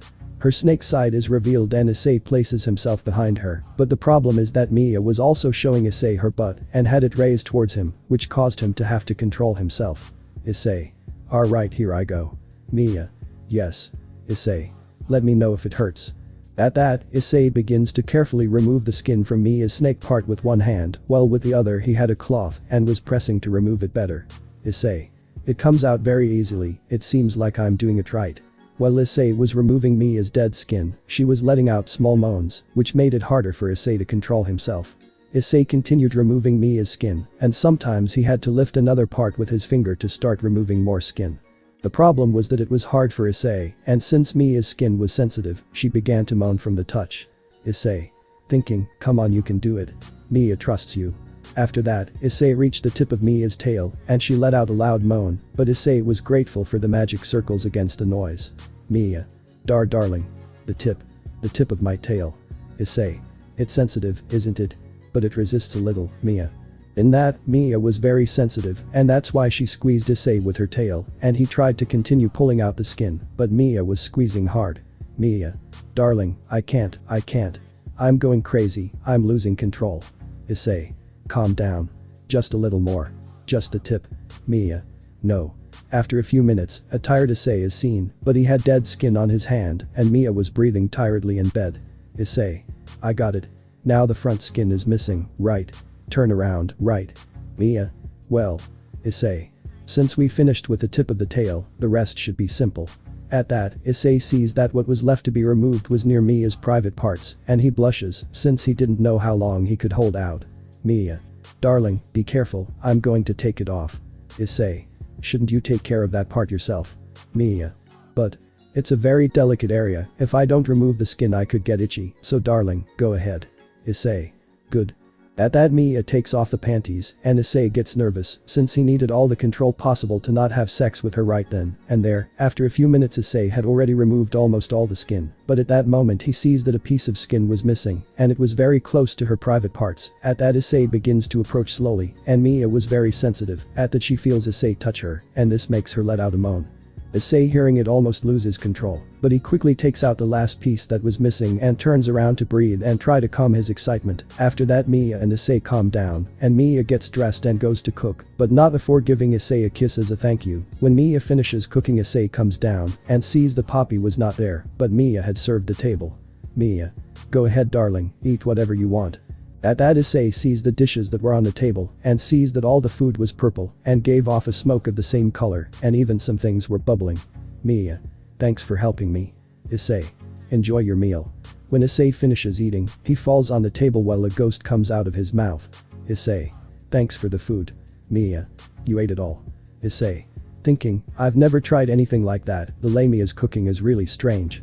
At that, Issei hears the door open and sees that it was the others who were scared to see Issei on top of the table, as if he were dead. Centauria. We arrived late. Issei. What happened, girls? I haven't seen you all day and Poppy disappeared. Centauria. What did you prepare? Mia. Are you talking about the menu? I made curry, beef with potatoes, burgers, fried rice, pork dopa, and flan. Issei. Mia, did you read a cooking book? Mia. No, I learned by watching you. Everyone's already tried my food, so it should be fine. Issei. Did you try it? Mia. I lose my appetite before molting. After that, Issei went to bed since he needed to digest everything he ate at lunch that Mia prepared. For dinner, Issei decided to order takeout since he wasn't feeling well enough to cook. The next day everything happened normally, except that Issei decided to cook so that no one would get sick, and he took the opportunity to teach Mia a little. After lunch, Issei went out in the afternoon to go shopping, and after a while he arrived home. Issei. I'm here. Then when Issei comes in, he starts taking off his shoes and is greeted by all the girls. Mia. Welcome, you must be tired. Poppy. Husband. Mia. Did you go shopping? Issei. There were sales at the supermarket. I saved on eggs and vegetables. Poppy. Husband. Sue. I love. At that, Sue jumps on Issei and hugs him. Sue. I love. Poppy. Husband. Centauria. Hey, my lord is tired. Well, Sue continued to hug Issei, but for him it was no problem, and he returned the hug. Poppy. Husband. Issei. What's wrong, Poppy? Poppy. I'm going to lay an egg. All. What? At that point the girls hit Issei because they thought he had impregnated Poppy, but Mia and Centauria also got worried because they thought they could also be pregnant, but after that, Poppy told them that the egg was not fertilized, and they calmed down. Mia. So the egg isn't fertilized? I thought Darling had gotten you pregnant. Miro. It really is a relief. Centauria. Wow, he gave us quite a scare. Mia. Poppy, do you lay eggs every day like chickens? Poppy. Of course not. I haven't posted one in a long time, but it will be my first time in Japan, and it hasn't gone very well. Mia. Are you stressed? Issei. We should call Smith-san. Then they hear the doorbell ring and when Issei opens it, he sees that it is a man with glasses and a camera. Issei. Who is it? Unknown. Excuse me, is this where the harpy will lay an egg? Issei. How did you know? Unknown. I was listening. I mean it was a hunch, a director's hunch. Issei. Director. Unknown. Let me introduce myself, I'm Kasegi, a film director. At that the director takes out a business card and hands it to Issei. Kasegi, I'm filming a documentary about species exchange. Could I interview them? Issei. I guess. At that, Kasegi runs into Issei's house and begins to observe how big it was, while Issei looked at him with a little distrust. Kasegi. What a hallway. Issei. Hey. Will it be okay? Centauria. We are also part of the interspecies exchange program, the most logical thing is that we participate. Mia. Aren't I messed up? Miro. Don't worry, you're like always. Kasegi. Let's start with the harpy. At that we move to Poppy's room, and now we can see that Poppy was sitting on his bed while Kasegi starts recording her. Kasegi. Do you think you'll put it prone? At that, Poppy shakes his head. Kasegi. Then we'll watch the other girls' rooms until she lays the egg. Girls. What? Kasegi. It's for the sake of the exchange. I look forward to your cooperation. Centauria. I guess we have no choice. At that Kasegi smiles at Centauria's response, after that he goes to Miro's room where he starts recording, and now Miro was swimming in his pool. Miro. This is my room. Kasegi. An indoor pool, no reason to wear a swimsuit, is it Gothic Lolita style? Miro. Yes. Kasegi. By the way, are you wearing underwear? Miro. What? At Kasegi's question, Miro gets nervous. Kasegi. What's under that skirt? Mia. Hey. How dare you ask him that? Kasegi. Sorry, I was just curious, I apologize, how do you get out of the pool? Miro. What? Well. At that moment he dives in, gains momentum and jumps out of the pool. Miro. I take a run and jump out, just like you see. At that point, Kasegi continued recording and began to scan Miro's body. He recorded her breasts and saw that her nipples were visible because her swimsuit had moved due to the jump. Kasegi. I see it, I see it. At that moment she quickly covers herself and turns around so that he doesn't see her and jumps back into the water. Issei. Hey. Did you just? Kasegi. Don't worry, I'll edit it, okay, let's see Centauria-sen's room. Issei. Hey. Centauria. Don't worry my lord, unlike mere caution, whether in battle or in an interview I will emerge victorious. At that Centauria leaves the room in the company of Kasegi, Issei and Mia, and they all head to Centauria's room. Kasegi. I didn't expect the Japanese style. Centauria. I like tatami mats, I like their texture and grassy scent, centaurs don't sleep on beds or futons, but these mats. Kasegi. Centauria-sen, do you wear underwear? At Kasegi Centauria's question she gets nervous because she didn't expect it. Centauria. Why are you asking me something like that? It came out of nowhere. Kasegi. What about bras? Centauria. Centaurs don't wear underwear. Kasegi. Let me check something, they look very heavy. At that moment, Kasegi was about to touch Centauria's tits, but Issei arrives and kicks him in the stomach and out of Centauria's room. Issei. Don't you dare touch her. At that Kasegi gets up with some difficulty. Kasegi. Sorry I got carried away, let's continue with Mia-sen's room. After that Issei and Mia go to Mia's room, and Kasegi accompanies them. Mia. This is my room. Kasegi. Do you wear underwear? MIA. Are you going to start with that? Of course. Kasegi. Can you show it to me? At that, Kasegi starts going down with the camera to try to record Mia's underwear. Mia. No way, idiot. Then he pushes the camera, and that causes me to look in a corner of the room and see the remains of the skin that's shed in a plastic bag. Kasegi. And that. And that. At that, Mia quickly takes the bag with her tail so that Kasegi doesn't see it. Issei. Is that the skin you shed? Didn't you throw it away? Kasegi. Your skin. Mia. It would be very embarrassing if the crows ate it. Kasegi. You can't throw it away. Some people consider it a treasure. Snakeskin is an eternal Japanese amulet. We have temples everywhere that worship snakes. The skin is also an ingredient in traditional Chinese medicine. Can I keep it? I know it will make many people happy. Mia. Of course not, only a pervert would want something like that. Issei. Thinking, clear, it's your dead skin. Kasegi. Then, I'll give it to the labs, it might help them make some discovery. Mia. A discovery. Kasegi. It would help us understand each other better. Mia. Better. Kasegi.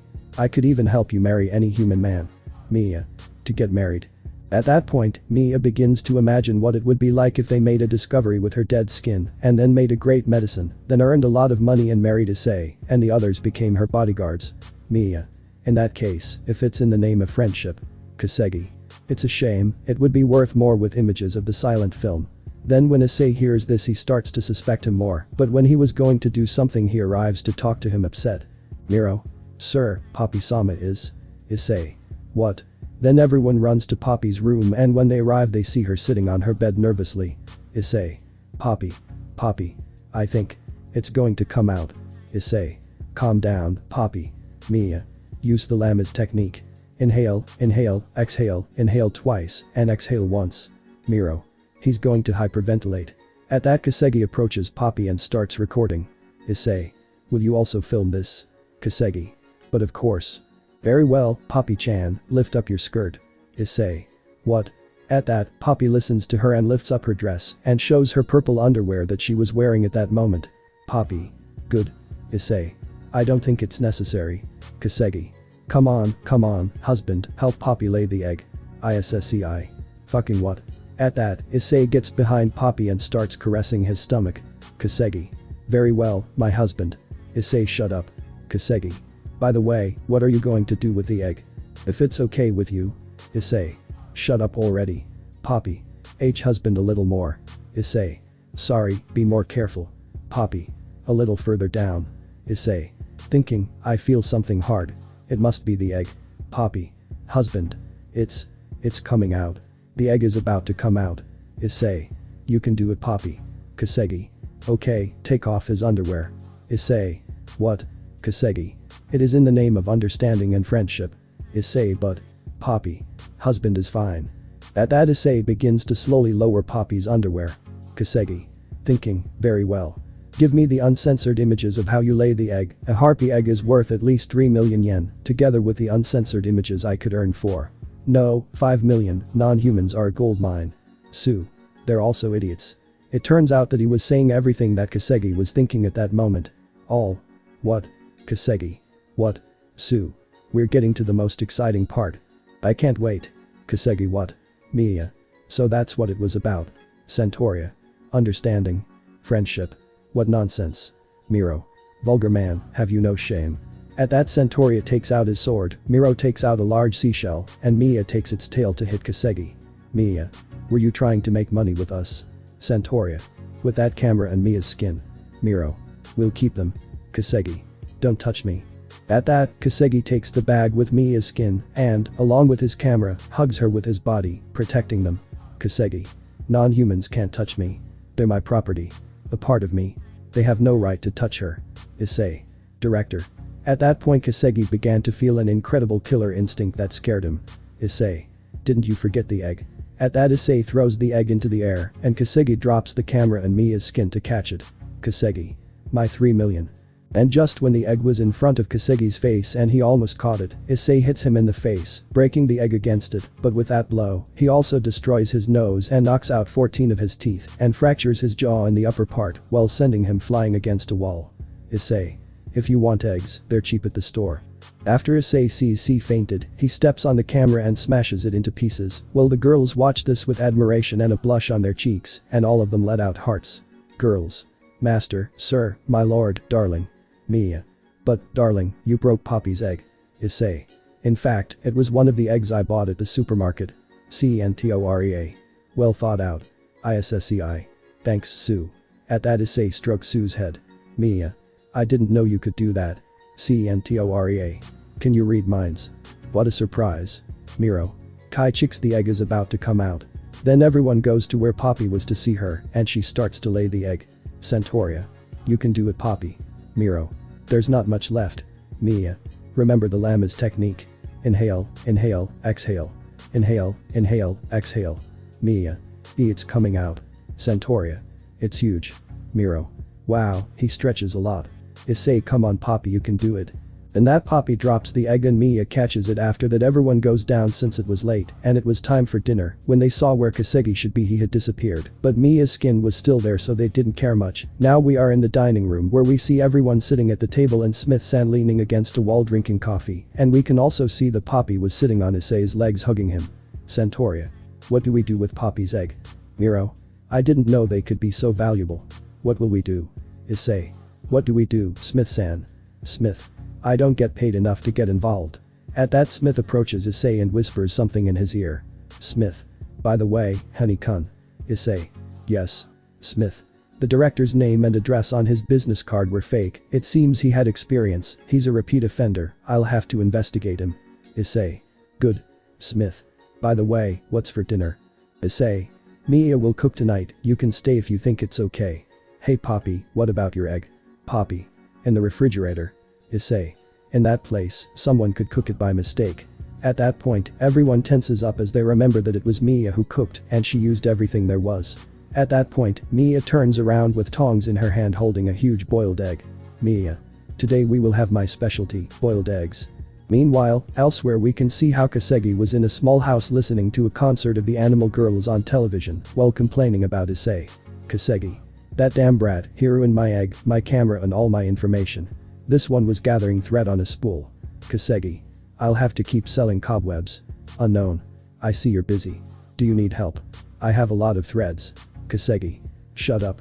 Don't get so cocky because people buy your web. And you keep putting webs everywhere. And you just leave it in one place.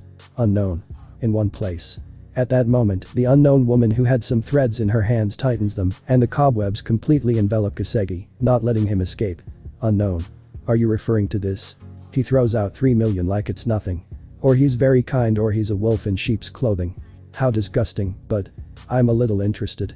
We are in the center of the city where we can see that there was a manga store. Everything seemed to be developing in a normal way and that there would be no problem. But then we hear how weapons were fired inside the manga store. When we entered the store, we can see that the person who had fired the weapon was an orc who had shot a seller, but none of the bullets had hit the seller. They had all embedded in the wall around him, which made him panic.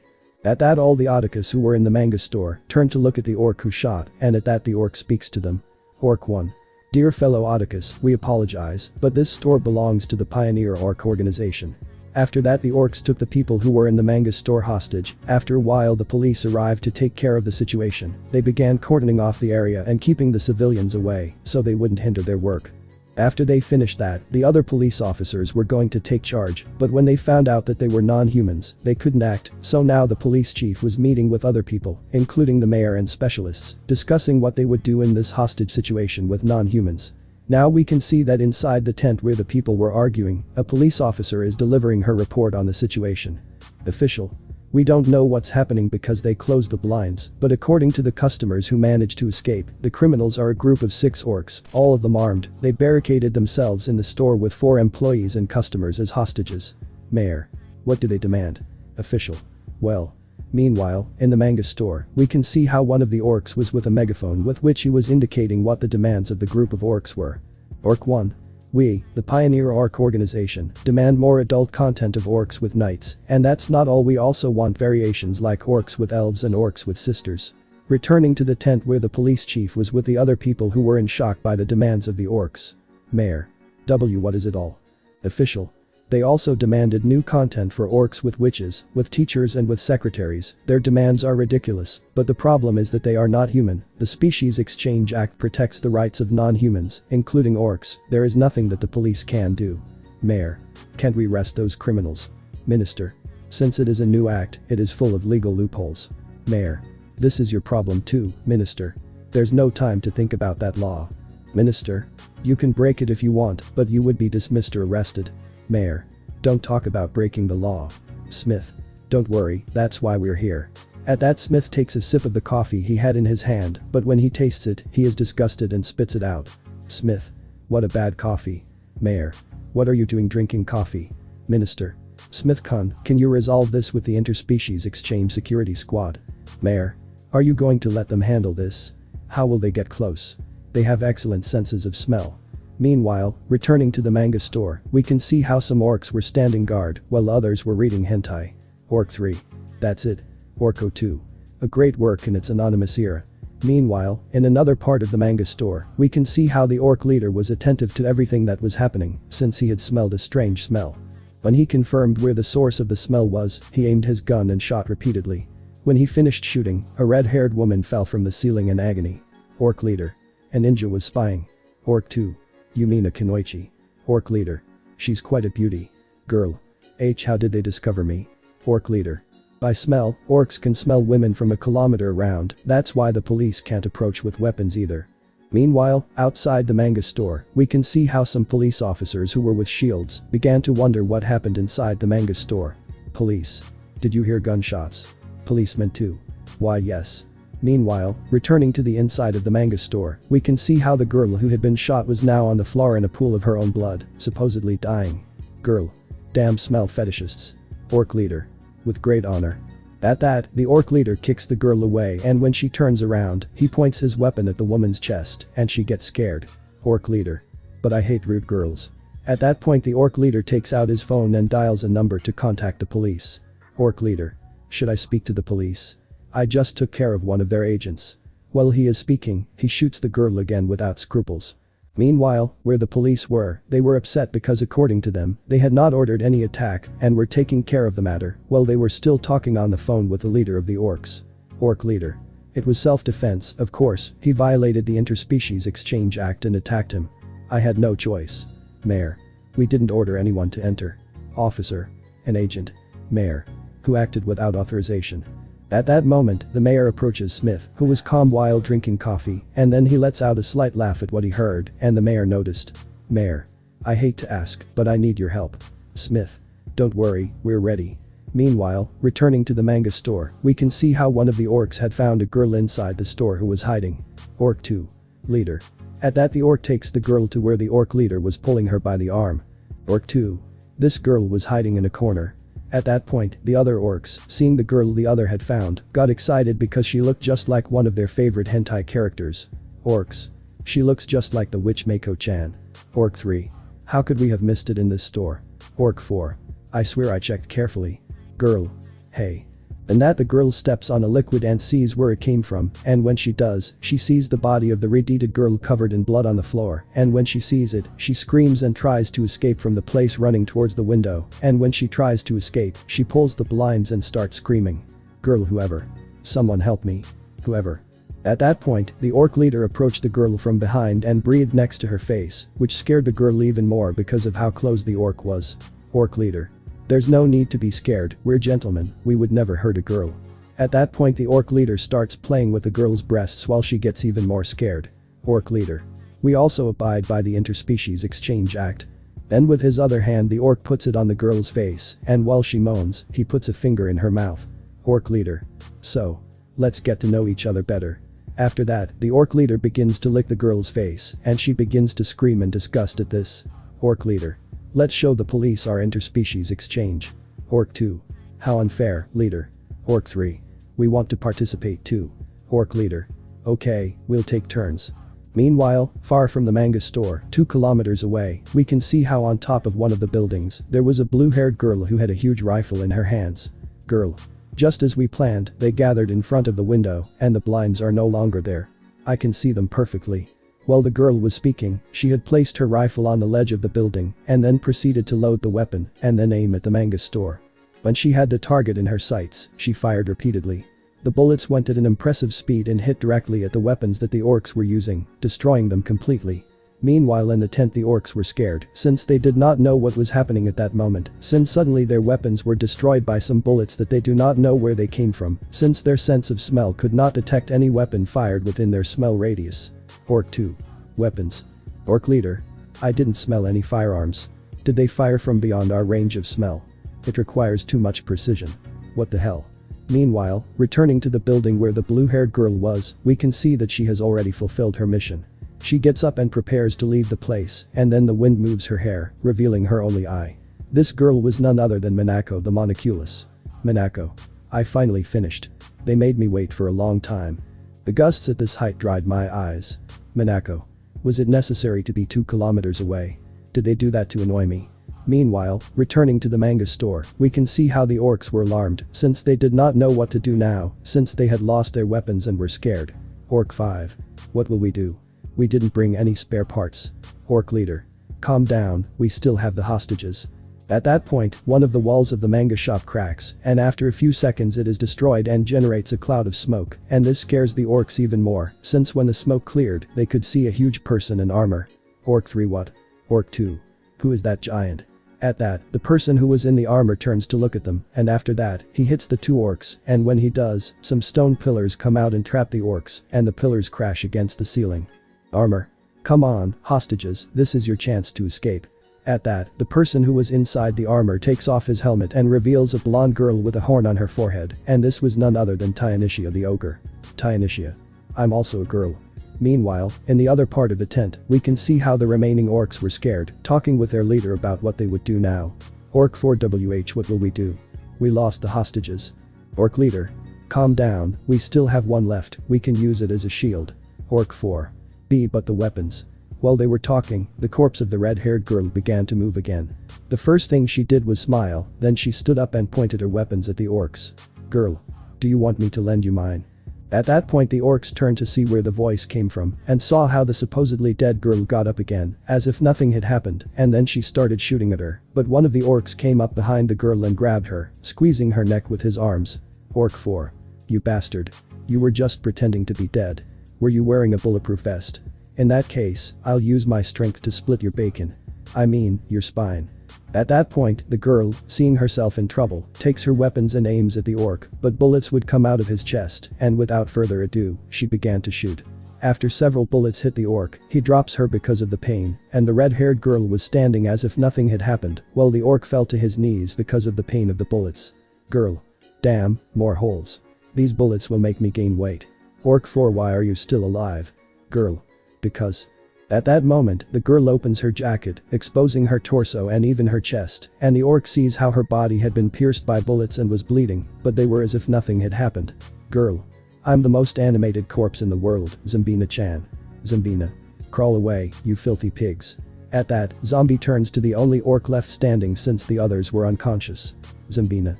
Looks like you're the last one, little black pig. Orc leader. Don't come near me. Don't you see my hostage? If you come any closer, I'll break his neck. At that moment, the girl who was being held by the orc opens her legs completely while she connects a kick to the orc's face, causing him to release her due to the blow. Orc leader. What? Girl. Orcs are so stupid, a girl would never enter a doujinshi shop like this. While the girl was talking, she began to transform to now show a girl with brown skin and white hair completely naked. Girl. Did you really think I was a girl who looked like the witch Mako-chan? I'm sorry, but it was me, Doppel-chan. Orc leader. I believed in you. Then the other girls arrive where Zombina and Doppel were. Minako. I had to run 2 kilometers, it was difficult with this heavy rifle. Trihexa. Good job Mana-chan. Zombina. Your rifle is incredible, Minaki, wouldn't it be great to use one in each hand? Minako. My arms would fall off. Doppel. You guys got the easy part, those pigs abused me. Zombina. Put on some clothes. Trihexa. Come on, Pal-chan, no fighting. While Trihexa was talking she was also eating a bag of chips. Doppel. What are you eating? That's when Smith enters the place. Smith. Without a special squadron that was formed to deal with the crimes committed by the untouchable non-human species they are. The Mon Squadron. At that Smith takes out a pistol and points it at the orc leader. Smith. Surrender peacefully, or would you rather we make you sausage?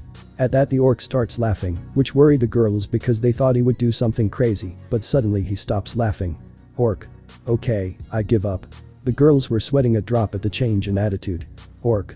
They are so strong, they defeated us but. Now that we surrendered, they can't use violence against us, I wonder if they will deport us as punishment. At that Smith looks at the orc and starts shooting him in the chest without worrying, while the orc screams and falls to the ground in fright. Orc. What are you doing? Smith. Even though they are rubber bullets, they are very hard. Orc. Hurting non-humans is a violation of the act. What? Then the orc sees that there were 2 Smiths in that place. Smith. Very well, Smith-san, or should I say. Doppel-chan. Although non-humans can hurt their peers without problems, don't go too far. Doppel. Very well. In that Doppel hands the gun to Smith and she loads the gun again, but this time with real bullets, and looks at the orc with empty eyes, while a purple aura covers her, causing the orc to die of fear. Smith. The little pigs who give me more work even though they pay me a pittance deserve punishment. At that the orc begins to cry out of fear. Orc. I guess so. After that, Smith arrested the other orcs and took them to the police, who made sure they couldn't escape, assisted by the Species Exchange Act Protection Squad. Meanwhile, Smith and the girls were interviewed by the press. Now we are at Issei's house where we can see that Smith has just arrived but hasn't entered yet, and she didn't come alone, but was accompanied by her coworkers, who were impressed by the enormous house that was in front of them, and wondered who it belonged to, and what relationship the person had with Smith. After that they enter the house, but Smith enters alone to the living room where everyone was watching television, and Issei serves her a coffee. On television they were showing the news about what happened at the manga store. Presenter. Since the criminal group that perpetrated the incident was not human, there are still doubts. Mia. How terrible. Presenter. This incident could lead to a review of the Species Exchange Act. Centauria. Don't you realize that you are representing all non-humans? Host. What do you think, Akeado-sensei? Poppy. Hey. Smith-san. Akeado. Well, although they called me as a specialist, I wouldn't know what to say. Smith. Your coffee is definitely the best, darling kun. Akeado. Although the orcs in the incident look like pigs at first glance. Smith. Do you use any special blend of grains? Issei. No, it's instant coffee. Akeado.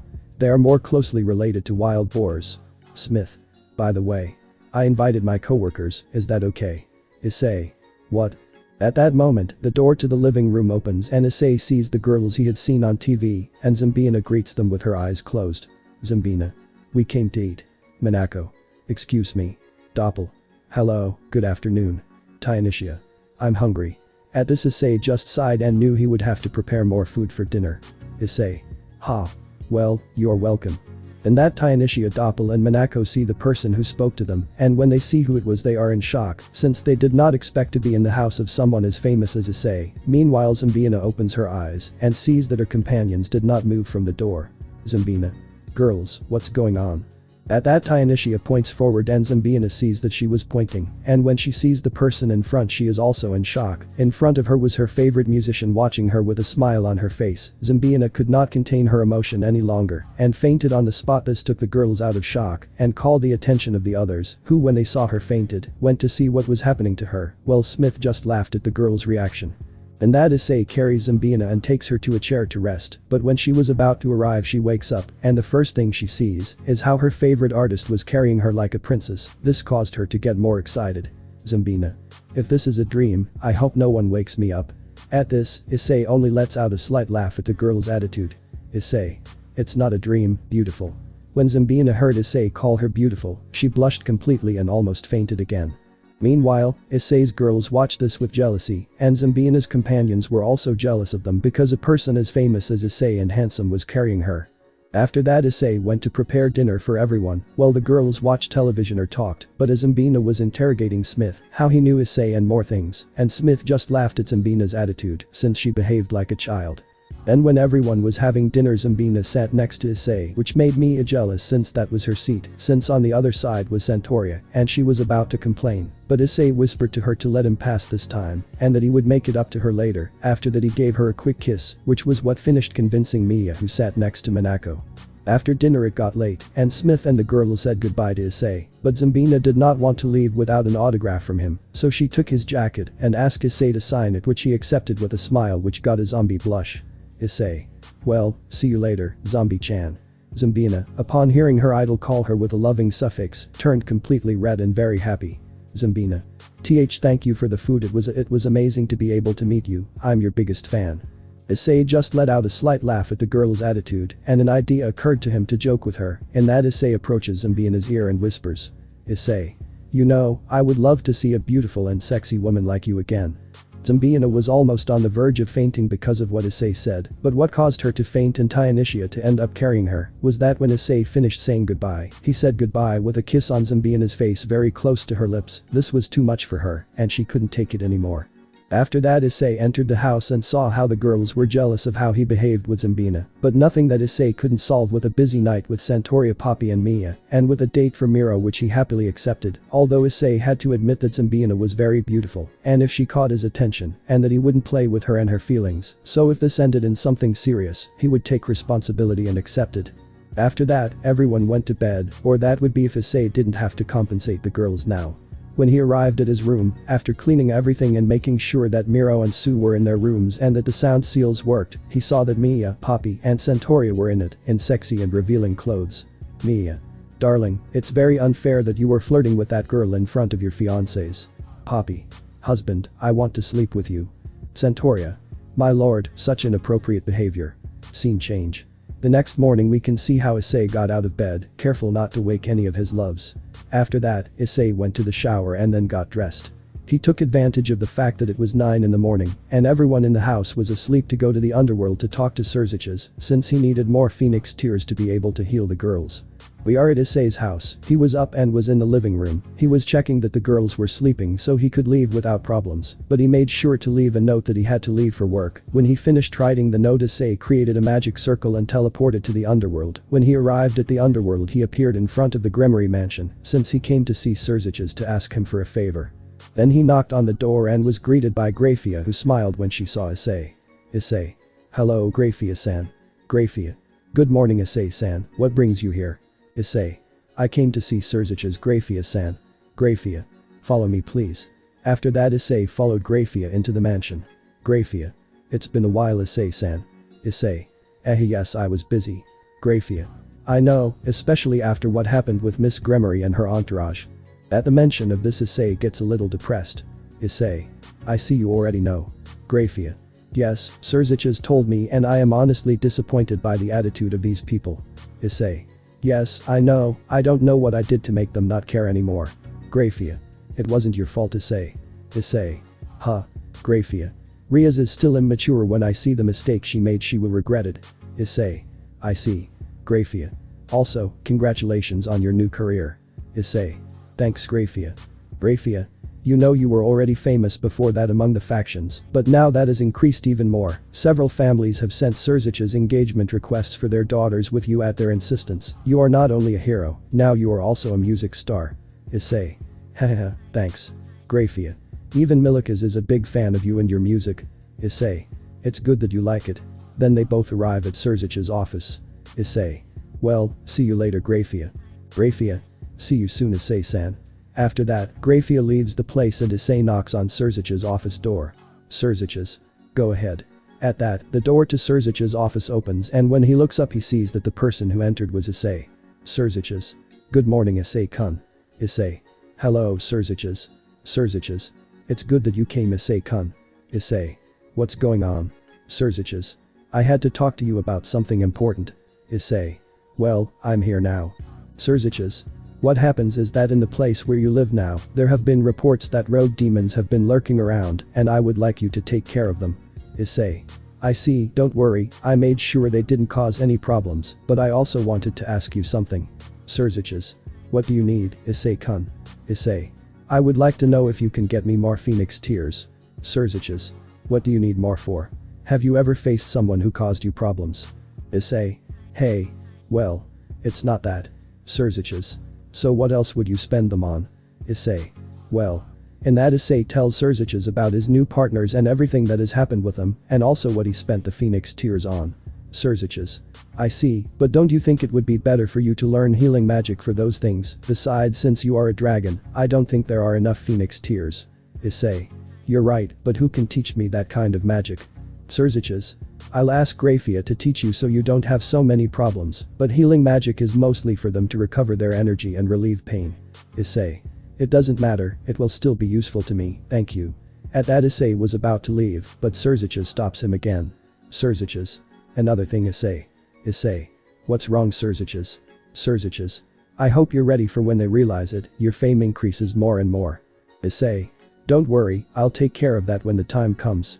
After that, Issei left the place with a few tears that Surziches had given him. Meanwhile, Surziches remained thoughtful about the issue of his sister. Surziches. Thinking, I hope you laugh, that you understand what you did with your actions. Meanwhile, elsewhere, returning to Issei's house, we can see how he had appeared in front of the door of his house, since he did not want any inconvenience to happen. When Issei opens the door and enters the house, he sees Miro sitting in the living room, and Sue was also with her, but there was no sign of the others. Issei. Good morning, Miro-san. Miro. Hey, good morning, Issei-san, do you happen to know anything about the others? Issei. Haven't you woken up? Miro.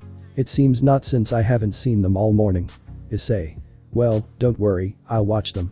After that, Issei went to the kitchen and prepared breakfast for the girls. After cooking for a while, he finished and served them breakfast and took the opportunity to prepare juice for the girls so they could recover. After that, Issei went up with 3 glasses and when he got to his room, he saw that the girls were still in bed, but they were awake. Mia. Darling. Where did you go this morning? Poppy. Husband, Poppy can't walk. Centauria. My lord, did something happen? Issei. Don't worry girls, I just had to go out and buy something. After that, Issei approached where the girls were and greeted each one with a kiss. He parted with Centauria and knelt down, since she couldn't get up and kissed her, but she let out a moan, because in the middle of the kiss, Issei squeezed her breasts, so that they then separated with a thread of saliva joining them. Issei. I love you Sarah-chan. Centauria. My lord. These words caused Centauria to blush completely and release steam from her head. After that Issei approached Poppy and also kissed her. This also only caused a moan in the kiss. Issei. I love you Poppy-chan. Poppy. Husband and I love you too. After that, Issei went to where Mia was, who happily hugged Issei and kissed him, which Issei reciprocated, while Mia hugged Issei by the neck, and he reciprocated by hugging her by the waist and bringing her closer to him.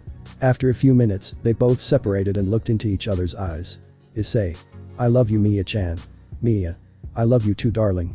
At that Issei kisses Mia again who becomes happy. After the kiss Issei separates and gives the juice to the girls which they drink and begin to feel again from the waist down. After that the three went to take a shower and then go down to have breakfast. When they arrived at the basement Miro began to ask the three why they did not go down and why Centauria were not in their room. With Miro's questions the girls got nervous since they did not know how to answer. But Is quickly changed the subject. Issei. Well, girls, today I have to go out in the afternoon. I have to go to the record store. I'll come back in the afternoon and I'll take advantage of doing some shopping, so. Centauria. Don't worry my lord, I'll make sure they don't make any mess. Issei. Thanks Sarah-chan, I can always trust you. Centauria. It's nothing. After that the day continued normally until it was time for Issei to leave. He said goodbye to his girls with a kiss and with Sue and with a hug. After that he left to his work where he would join up with the band because he had written new songs, so the afternoon passed until night fell. Now we are in another part of the city where we can see a two-story house and we can see that inside of it there was a television on, but what stood out was something that was hanging, and if you look closely you could see that it was a person wrapped in many cobwebs, and the only thing that was in sight were his legs and arms, and in one of his hands he had a phone, and from it came someone's voice, since the person who was trapped had made a call. Operator. Hello. Are you okay? Hello. Can you hear me? Hello. Hello. Meanwhile outside the house we can see how the Mon squad was in their uniform ready to enter an operation. We see how Zambina signals Trihexa who was next to her to start the operation, so Trihexa moves and with a battering ram prepares to hit, but when she moves she breaks a thin thread which causes the non-human girl who was inside the house to realize that they were there, well with Trihexa and Zambina. Trihexa breaks the door with a battering ram and Zambina immediately enters and aims with her weapons. Zambina. Stop right there. I have a message for the non-human who lives here. Zambina. You're suspected of violating the Species Exchange Act. Give up and leave peacefully. In that, Trihexa also enters the place. Trihexa. Bina-chan, cobwebs scare me a little. Zambina. Come on, man. While they were talking, Trihexa was walking around the place to check it out, but then Trihexa tripped over some cobwebs that were on the ground, and these were enough for Trihexa to trip and fall on Zambina, crushing her. Trihexa. What a pain. I think I tripped over something. Zambina. I'm so glad I'm a zombie, I would have died otherwise. While they were getting up, the non-human had managed to escape and was now on the roof. You could see that this non-human was half spider. Meanwhile, near the house we can see that on one of the roofs of the other houses, there was Minako with her rifle pointing at her house. In that the non-human realizes that Minako was pointing at her and decides to move quickly, but Minako shoots at her, but she manages to dodge it and then jumps towards the roof of another house and flee from that place, while Minako was nervous since she had missed the shot and had allowed the criminal to escape from the place. Minako. What do I do? He dodged my shot. While Minako was crying for failing, we can see the Doppel was lying on the same roof, observing the stars, since she had not been assigned a role in this capture operation. Doppel. At least they assigned you a role. After that, the girls met with Smith and then left since she had managed to escape from the place. Meanwhile, Smith searched the house and found something that worried her, so she decided to pay Issei a visit. Now we are at Issei's house where we can see that Smith was talking to the girls, but there was no sign of Issei around. Smith. Then, the girl left that note before escaping. Smith was there explaining to the girls why he was here. Smith. I had the address of this house, that director must have gotten it from someone, we went when we received and so signal, but she left without permission. Mia. You got away. Smith. HMPH, we're still not entirely clear on the situation. He wasn't registered as her host family. What was a non-human doing living with him? While they were talking, Poppy and Sue were bringing merchandise into the house and leaving it on the dining room table. Smith. And Honey-kun. Santoria. He went to work and then he would stop by the supermarket for some offers. He shouldn't be long in arriving. In that, Mia sees that Poppy and Sue brought the things in. Mia. What are you doing? Poppy. Since there was a lot of groceries thrown outside, we are bringing them in. At that moment the girls went out to see and saw several bags full of purchases thrown on the floor. Mia. Darling. Meanwhile, in another place, we find ourselves in an abandoned warehouse, and when we look inside we can see how Issei was hanging upside down. Issei. Hey. I was coming back from the supermarket and… Where am I? Unknown. Did you finally wake up? I can't believe I caught you so easily. Humans are so weak, how detestable. Nice to meet you, I'm a spider. At that, Issei observes the girl who was in front of him and sees that she was a half spider girl. Issei was not worried since he did not feel that she was really dangerous, so he decided to play along with her to find out what she wanted, so he let himself be captured since he had noticed that they had been following him for a while. Richnera. Is this your first time seeing an Arachin? Hehehe, are you scared? Meanwhile, Issei just watched her in silence since he didn't feel any danger, so he would limit himself to talking to her. Issei. Good evening, you're right, it's my first time seeing an Arachin. My blood is rushing to my head, could you bring me down? Richnera. You look pretty calm. At that, Richnera cuts a thread that was next to her with her fingers, and that causes Issei to fall to the ground. Issei. Ow. That hurt. Richnera. Let's see how long you can play the tough guy. At that, Richnera raises one of her arms which causes her breasts to move, and this makes Issei now able to see the nipples of Richnera's breasts, which makes him blush slightly. Issei. And what are you supposed to want? Richnera. Thinking, he seems pretty calm despite the situation he's in right now. I'll have fun when I unmask his hypocrisy before they catch me. At that, Richnera licks her fingers while watching Issei. While seeing what she does, he feels a slight chill while remembering Akeno. While Richnera continued to watch Issei, she heard the warehouse door open, so she quickly went to where Issei was and grabbed him, then went up to the roof and put Issei against her chest so he wouldn't make any noise. Meanwhile, down on the ground, we could see how the person who had entered the place was none other than the night guard who was making his rounds because he had heard a noise inside the place. Guard. Is anyone there? We got a call. Then the guard continues checking the place until he finds a spider web and gets scared. Guard. Cobweb, how disgusting. Meanwhile, with Issei, he was still between Richnera's breasts, which was exciting him since they were soft and large, they were also soft, and he had his face between them. He also felt from time to time how her nipples rubbed against his face, while Richnera was calm, holding Issei to prevent him from making a loud noise and being discovered, and secured him with her spider legs. Richnera. Don't make a single sound if you dare to ask for help. Then that Richnera had her spider legs holding Issei, but she put them between Issei's legs from behind, and in doing so, she also feels Issei's enormous little friend hard, which makes them blush and excites her a little because it's so big and hard. Richnera. Hey, but you're really hard down there. Issei. Thinking, shit. He realized. Issei. Sorry, it's a physiological reaction. Richnera. Shut up.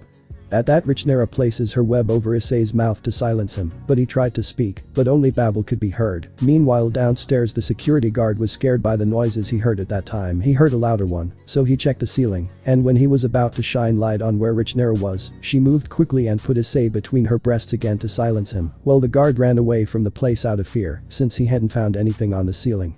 Richnera. That was close. Issei.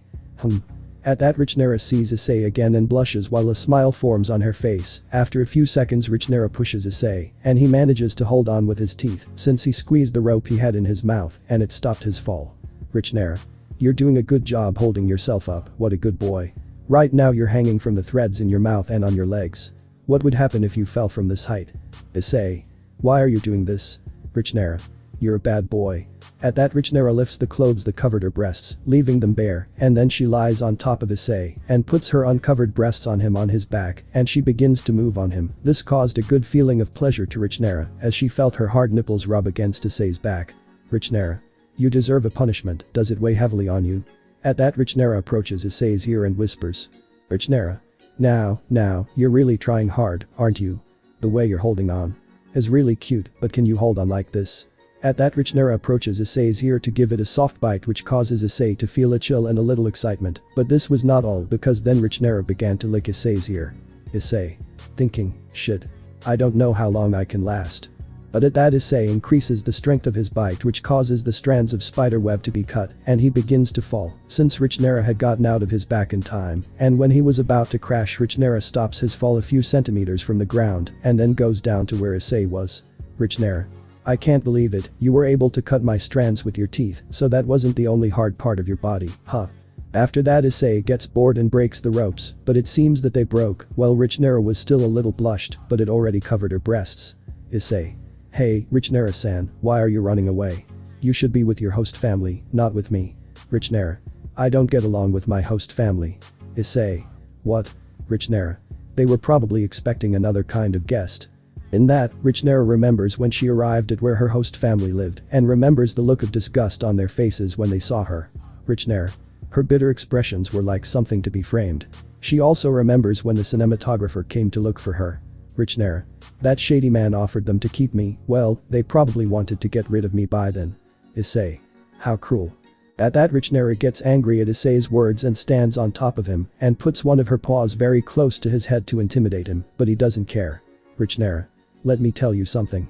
I'm not looking for your pity. I'm sick of humans. Even though they say nice things, they only accept those who look like them. I'm sick of normal humans. Richnera. You're just like them, your body only reacts to the part of me that looks human, my other half.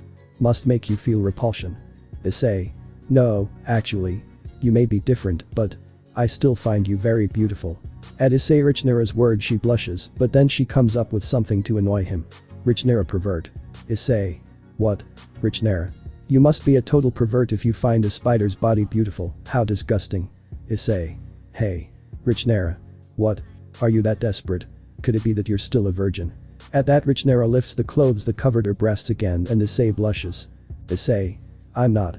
At that point, a strong light coming from outside enters the place, and if we leave the warehouse we can see that it was surrounded by officials from the Species Exchange Agency, while if we go back inside, we can see that issei and Richnera were attached to the wall on opposite sides of the window, so that they could not be seen. Issei. What? Richnera. Thinking, I found a moment to ask for help, I was just pretending to distract myself. Issei. We are surrounded. Then they hear a megaphone turn on and someone starts speaking. Smith. We are. Interspecies exchange. Cordy. Smith. Issei. What? Smith. I have. A message. You attacked a self-proclaimed film director, you broke the law with said act, surrender this instant.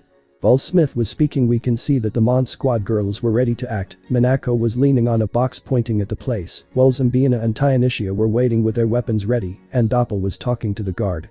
Smith. Otherwise, we will use force. Meanwhile, returning with issei and Richnera, we can see how she was nervous about what would happen. Richnera. Thinking, I'll have to use him as a hostage too. At that, Richnera sees issei and sees that he was calm but was muttering something. Issei. This must be excessive if it's just a girl, besides it wasn't her fault that her host family sold her, and she ended up in the hands of someone like him, surely she must have done it in self-defense. If she had to live with someone so disgusting, it's unfair that they treat her like a criminal. Richnera. Hey. Issei. I won't allow them to punish her for their mistake. Richnera. Hey. Issei. It doesn't matter if they get angry. At that, Richnera takes issei's head and turns it towards her. Richnera. Hey. Issei. Huh. Richnera. Would you really do something like that? Issei. Huh. At that, issei turns completely and looks at Richnera's face. Issei. Yes, after all I don't think you attacked him intentionally, so it would be better if you escaped while you don't get caught. Richnera. Thanks, ahaha, but don't you think it's excessive? Then that Smith enters the warehouse and sees issei talking to Richnera, and for some reason Smith noticed how she had a smile on her face. After that everything became clear, and the agents of the Interspecies Exchange Squad left as well as the Mon Squad, but not before Zambina went to greet issei, and then she fainted since issei kissed her on the cheek, and Tyanicia ended up carrying her again. Now we can see how issei was with Smith and Richnera talking about the situation. Smith. I'm so sorry, we assigned you to the wrong family and didn't do a proper check. Richnera. I never expected an apology from you, we have a little trust issue on our hands, your mistake triggered all of this. Smith. Trust. Richnera. That's right. At that, Richnera looks at issei who had sat on top of some boards that were near them. Richnera. I have nowhere else to go, but I guess I could just live in a remodeled house with a bunch of other non-human girls, neither. I could call it a good life if my host was repulsed by our actions. At that, Richnera goes to Issei and hugs him, putting her breasts on his back while her face was next to Issei's. Well, Smith understood what her action meant, just like Issei. Smith. I understand, if that's what you want, we don't have many alternatives, it will be difficult to find a place like that. Issei. Don't worry Smith-chan, I'll take care of Richnera-chan. Smith. Well, if you offer, no problem, from now on you are their host family. At this response, Richnera becomes happy and hugs Issei, and after a few minutes she rests her head on Issei's while still hugging him, while Issei has an arm around her waist and hugs her. We are in Issei's house, and we can see how he was sleeping in his room the day before he had tired him with the Richnera issue, and he also had to promise that he would compensate the girls for bringing a new girl to his house, but leaving that aside, now we can see how Issei was resting until he is interrupted by the sound of his alarm. Wanting to sleep a little more, he moves his arm to try to turn it off, but instead of his hand touching the alarm clock, it ended up in something soft and round. Issei doesn't know what it was, since his eyes were closed. He squeezes his hand after a few seconds. He inspects what it was. He knew they were breasts, and by the size he deduced that they were Centuria's, so he decided to open his eyes to see how she was. When Issei opened his eyes, he confirmed that it was Centuria who was next to his bed, and that it was her breasts he was squeezing, but she had a neutral but blushed face. Centuria. Good morning, my lord. At that, Issei smiles and approaches Centuria's face and kisses her on the lips, continuing to squeeze one of her breasts. After a few seconds of kissing, they separate. Issei smiles and Centuria blushes more. Issei. Good morning Saria-chan, you know I love your breasts, and I love waking up with them next to me, but you know that now I have a problem. Centuria. What's wrong, my lord? Do I have something bothering me with my breasts? Whatever it is, At that, Issei covers Centuria's lips with a finger, making her keep silent. Issei. It's not that, Saria-chan, the problem I have is that now I don't know what to do with this. At that, Issei points to his crotch and focuses on where he was pointing and sees that Issei had a huge erection under his boxers which caused her to blush. After that, Issei went into the bathroom with Centuria since she was completely sweaty from the morning sex session with her lord, while outside Issei's room, outside the house, we can see how Richnera was blushing and hot because she had just seen how Issei fucked Centuria and was surprised by the size of his dragon. After Issei's bath with Centuria, in which what happened a few minutes ago was repeated, except this time he also filled her completely. After that they both went down, and Issei made sure that Centuria drank a glass of juice with a phoenix tear, and then began to prepare breakfast for everyone, so Issei continued his day in which it was more relaxed since after breakfast, he decided to continue writing a song, but the only thing different from other days was that Centuria was very attached to him. It did not bother her at all since he took the opportunity to give her some kisses or squeeze her breasts, but it was strange since it was not normal for her to be so attached. The other strange thing was that when he was with Richnera, she blushed slightly but then smiled, and this gave Issei chills since he felt that Richnera did not have any holy thoughts while she smiled at him. Now Issei had just finished writing his new song and decided to play it in its entirety. When Issei finished singing, Centuria applauded him. Centuria. Incredible song, my lord. Issei. He thanks Serial-chan, I'm glad you like it. At that, Issei sees how the door opens and saw that the other girls were also listening there, and they all congratulated him for the song. Poppy. Husband, I'm hungry. At that, Issei looks at the time and sees that it was already dinner time. Issei. Well, I think I'd better go cook dinner. After that, Issei went to cook, and after a while everyone had already had dinner, and now Issei picked up the things and went to wash the dishes. Poppy. It was delicious, husband. Sue. Yes. Richnera. It was an exquisite sky. Issei. Thank you. While Issei was thanking Richnera Mia for the compliment, he got angry when he heard how she was calling his darling. Mia. Richnera-san, what do you mean by honey? You just arrived and you're talking to her like that. Richnera. Now, should I call him darling like you? At Richnera's response, Mia got even angrier. Mia. Grrrr Richnera-san, you'll see. Mia then tries to attack Richnera, but she quickly ends up tying Mia up in a bondage style with her web. Richnera. You don't have to be so formal. Call me Richnera. While that was happening, Issei turned around to see what had happened and saw Mia tied to the floor with bondage, and this excited him since her breast stood out, and he was also excited by the idea of having sex with Mia tied like that, so Issei quickly turned his gaze to calm the erection that was forming. At that, Mia gets up with a sinister smile. Mia. Poppy will help me. Then Mia went to where Poppy was and saw that he was with Sue playing in a hammock made of cobwebs that Richnera had just made for them. Poppy. What's this? How fun. You're great, Rachni-san. Richnera. By me do you mean me? Mia. I knew it, she's useless.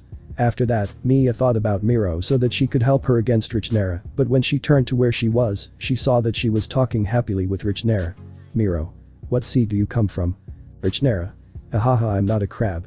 Mia was about to give up but remembered Centauria. Mia. Thinking, it doesn't matter, I still have Centauria. At that moment, Mia saw where Centauria was, but she was drinking tea while she was next to Issei. Centauria.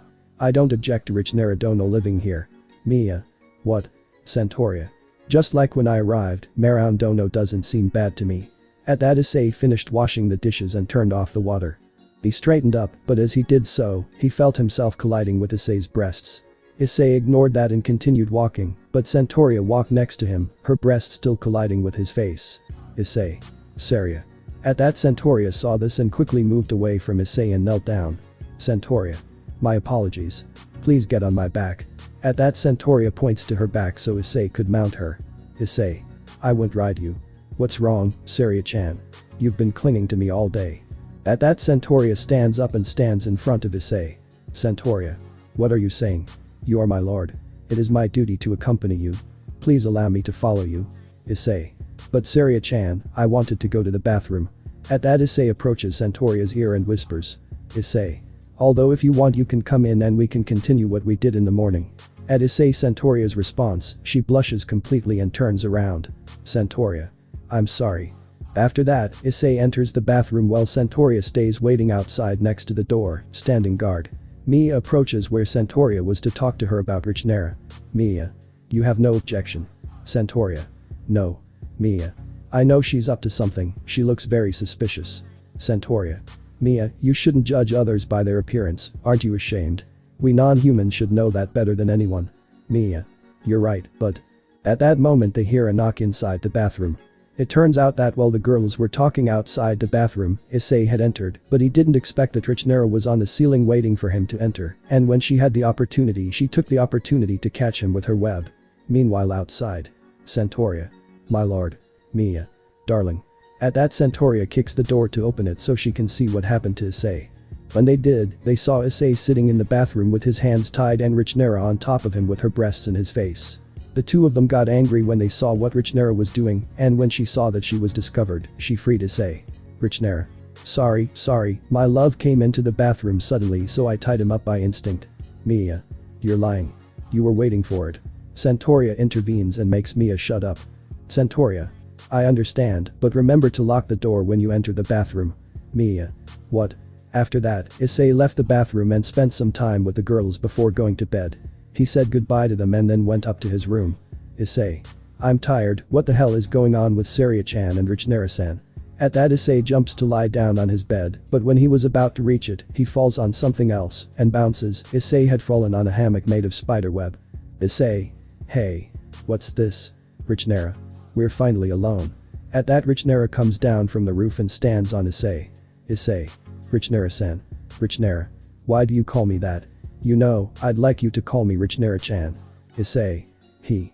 Richnera. Not that it matters but I like it better. Issei. What are you doing? Richnera. What do I do? A love nest. Issei. Huh.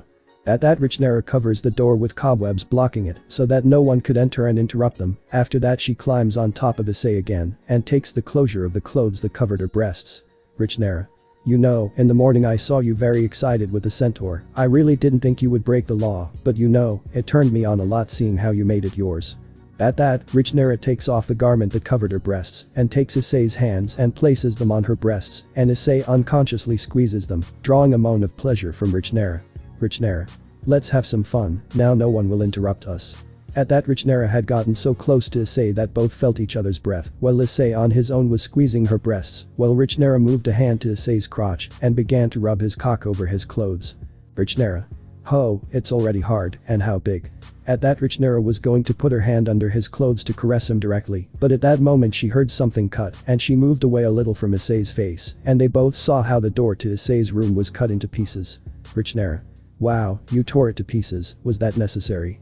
Issei. Wasn't it a fake sword? At that, in a quick movement, she runs and takes Issei by the arm and then jumps out the window and runs away with Issei riding her. Well, in Issei's room, we can see how Richnera stared out the window at what had just happened. Richnera. Isn't she more dangerous than me? Meanwhile, returning with Issei and Centauria, we can see how she was running along the street while Issei was hugging her waist to hold on. While they were running, people were watching that and some recognized Issei and began to record, but without Centauria realizing it, the others, Issei used a spell and made people forget that they saw him pass by after a few seconds and the cameras were not recording. Issei. Saria-chan, where are we going? Centauria. Far from home. Centauria. Thinking, if he tries to sink his fangs into her, it would be best to continue like this until.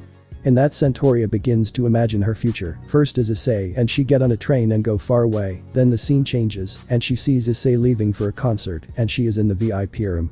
Then the scene changes again and we see how Issei was arriving at his house and the first thing he sees is a naked Centauria only being covered by an apron in front and finally the scene changes where we see a pregnant Centauria and Issei holding her hand while he had his head next to her belly trying to feel a kick from his son. Centauria. Those looks. Issei. Huh. Centauria. The curious glances we non-humans receive, very few are malicious, but the glances of those who see you as a different being can be very penetrating. Issei. Thinking, I don't think they'll look at you for that. While Issei was watching how Centauria's enormous breasts were bouncing as she ran down the street and the vast majority were men who watched as they bounced too. Centauria. We non-humans live subject to those gazes. Issei. And no, it's just. Centauria. I know how painful it can be however, I also judged Rich Naradono by his appearance. Issei. But it was thanks to you that. Centauria. Regardless of the results, seeing her like that is unforgivable. At that point, Centauria starts to break and after a few seconds it stops. Both had arrived at a place where there was no one, there were only some old warehouses. Centauria. I came as a representative of the noble centaurs, but. At that Issei gets off Centauria and stands by her side. Centauria. I am not worthy of such a task. Unknown. Wow. Just look at those udders and she has a horse's body, how disgusting. At that, Issei sees who was speaking and sees that it was the same blonde who had insulted Mia before, but now he wasn't alone, he was with a group of people. Girl. Is it a centaur? He should only be able to do it from behind. Issei. Seriously, he never learns and they come with friends. In that he sees how they were approaching, but he focuses and just ignores them. Rubio. With those udders, she looks like a cow. Girl. I would like to milk them. Boy. Me too. Issei. Enough with. Then he stops Issei with his arm. Issei. My lord, I don't understand the filth coming out of your mouths, let's get out of here. Girl. Is that your boyfriend? Rubio. Do you think I can satisfy her? Boy too. With your virgin sausage I doubt it. Centauria became very angry at their comments. Girl. Needs a horse. At that Centauria takes out his sword and was about to attack them. Centauria. Do you want me to tear you to pieces? Blonde. Are you sure? I thought they couldn't hurt humans. At that, Centauria gets a little scared. Rubio. You'll cause a diplomatic incident.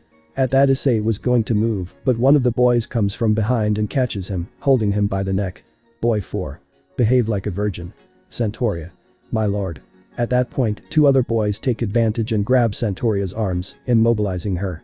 Rubio. We can forget about her horse part and have fun with those udders. At that moment, the blonde approaches Centauria's breasts, moving his fingers. Rich Nara was watching nearby and was about to interrupt, but at that moment, everyone feels the temperature drop and an enormous pressure is felt in that place. Rubio. Okay. At that he turns around and sees Issei with his gaze lowered. Issei. Don't you dare touch her. Rubio. And what are you doing, virgin? At that the blonde approaches Centauria again. Girl. Ahahaha he's desperate for the mare. Issei. I warned you. Rubio. Okay.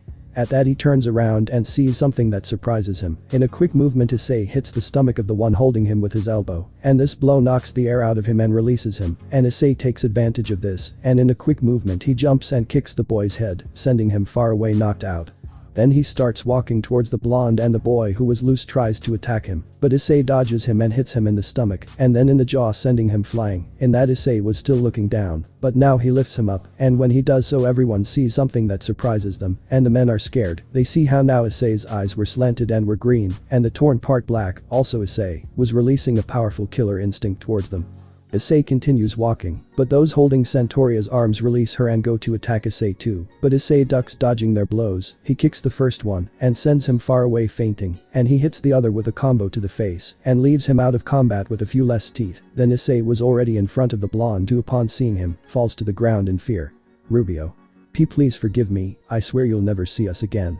Issei ignores him and takes him by the neck with one hand and lifts him up. Issei. This is the last chance. If I see you near me or my girls again, or if you try to do something to them, I will kill you, do you understand? Rubio. I swear. Please let me go. Issei. I'm sorry but I can't, you tried to touch one of the women I love, so you deserve a punishment. Issei hits the stomach of the blonde, and then he falls to his knees since Issei had released him, but after that Issei took him by the head and slammed it against the ground, breaking it with the force of the blow. He had not killed him, but now he would understand. Then Issei looked at the girl, and she had urinated on herself, and after a few seconds she ran away. Well, Issei calmed down, and his eyes returned to normal, and turned towards Centauria. Issei. Are you okay, Saria-chan? Centauria. Ha, my lord. Issei. I'm glad. At that Issei approaches and hugs her and then kisses her. Issei. I will never let anything hurt you, Sarah-chan. Then Richnera falls near them. Richnera. Wow, I didn't think you were that strong. Issei. I will never let anyone hurt the people I love. This made Centauria blush. Centauria. Not to sound rude, but what are you doing here, Richnera Dono?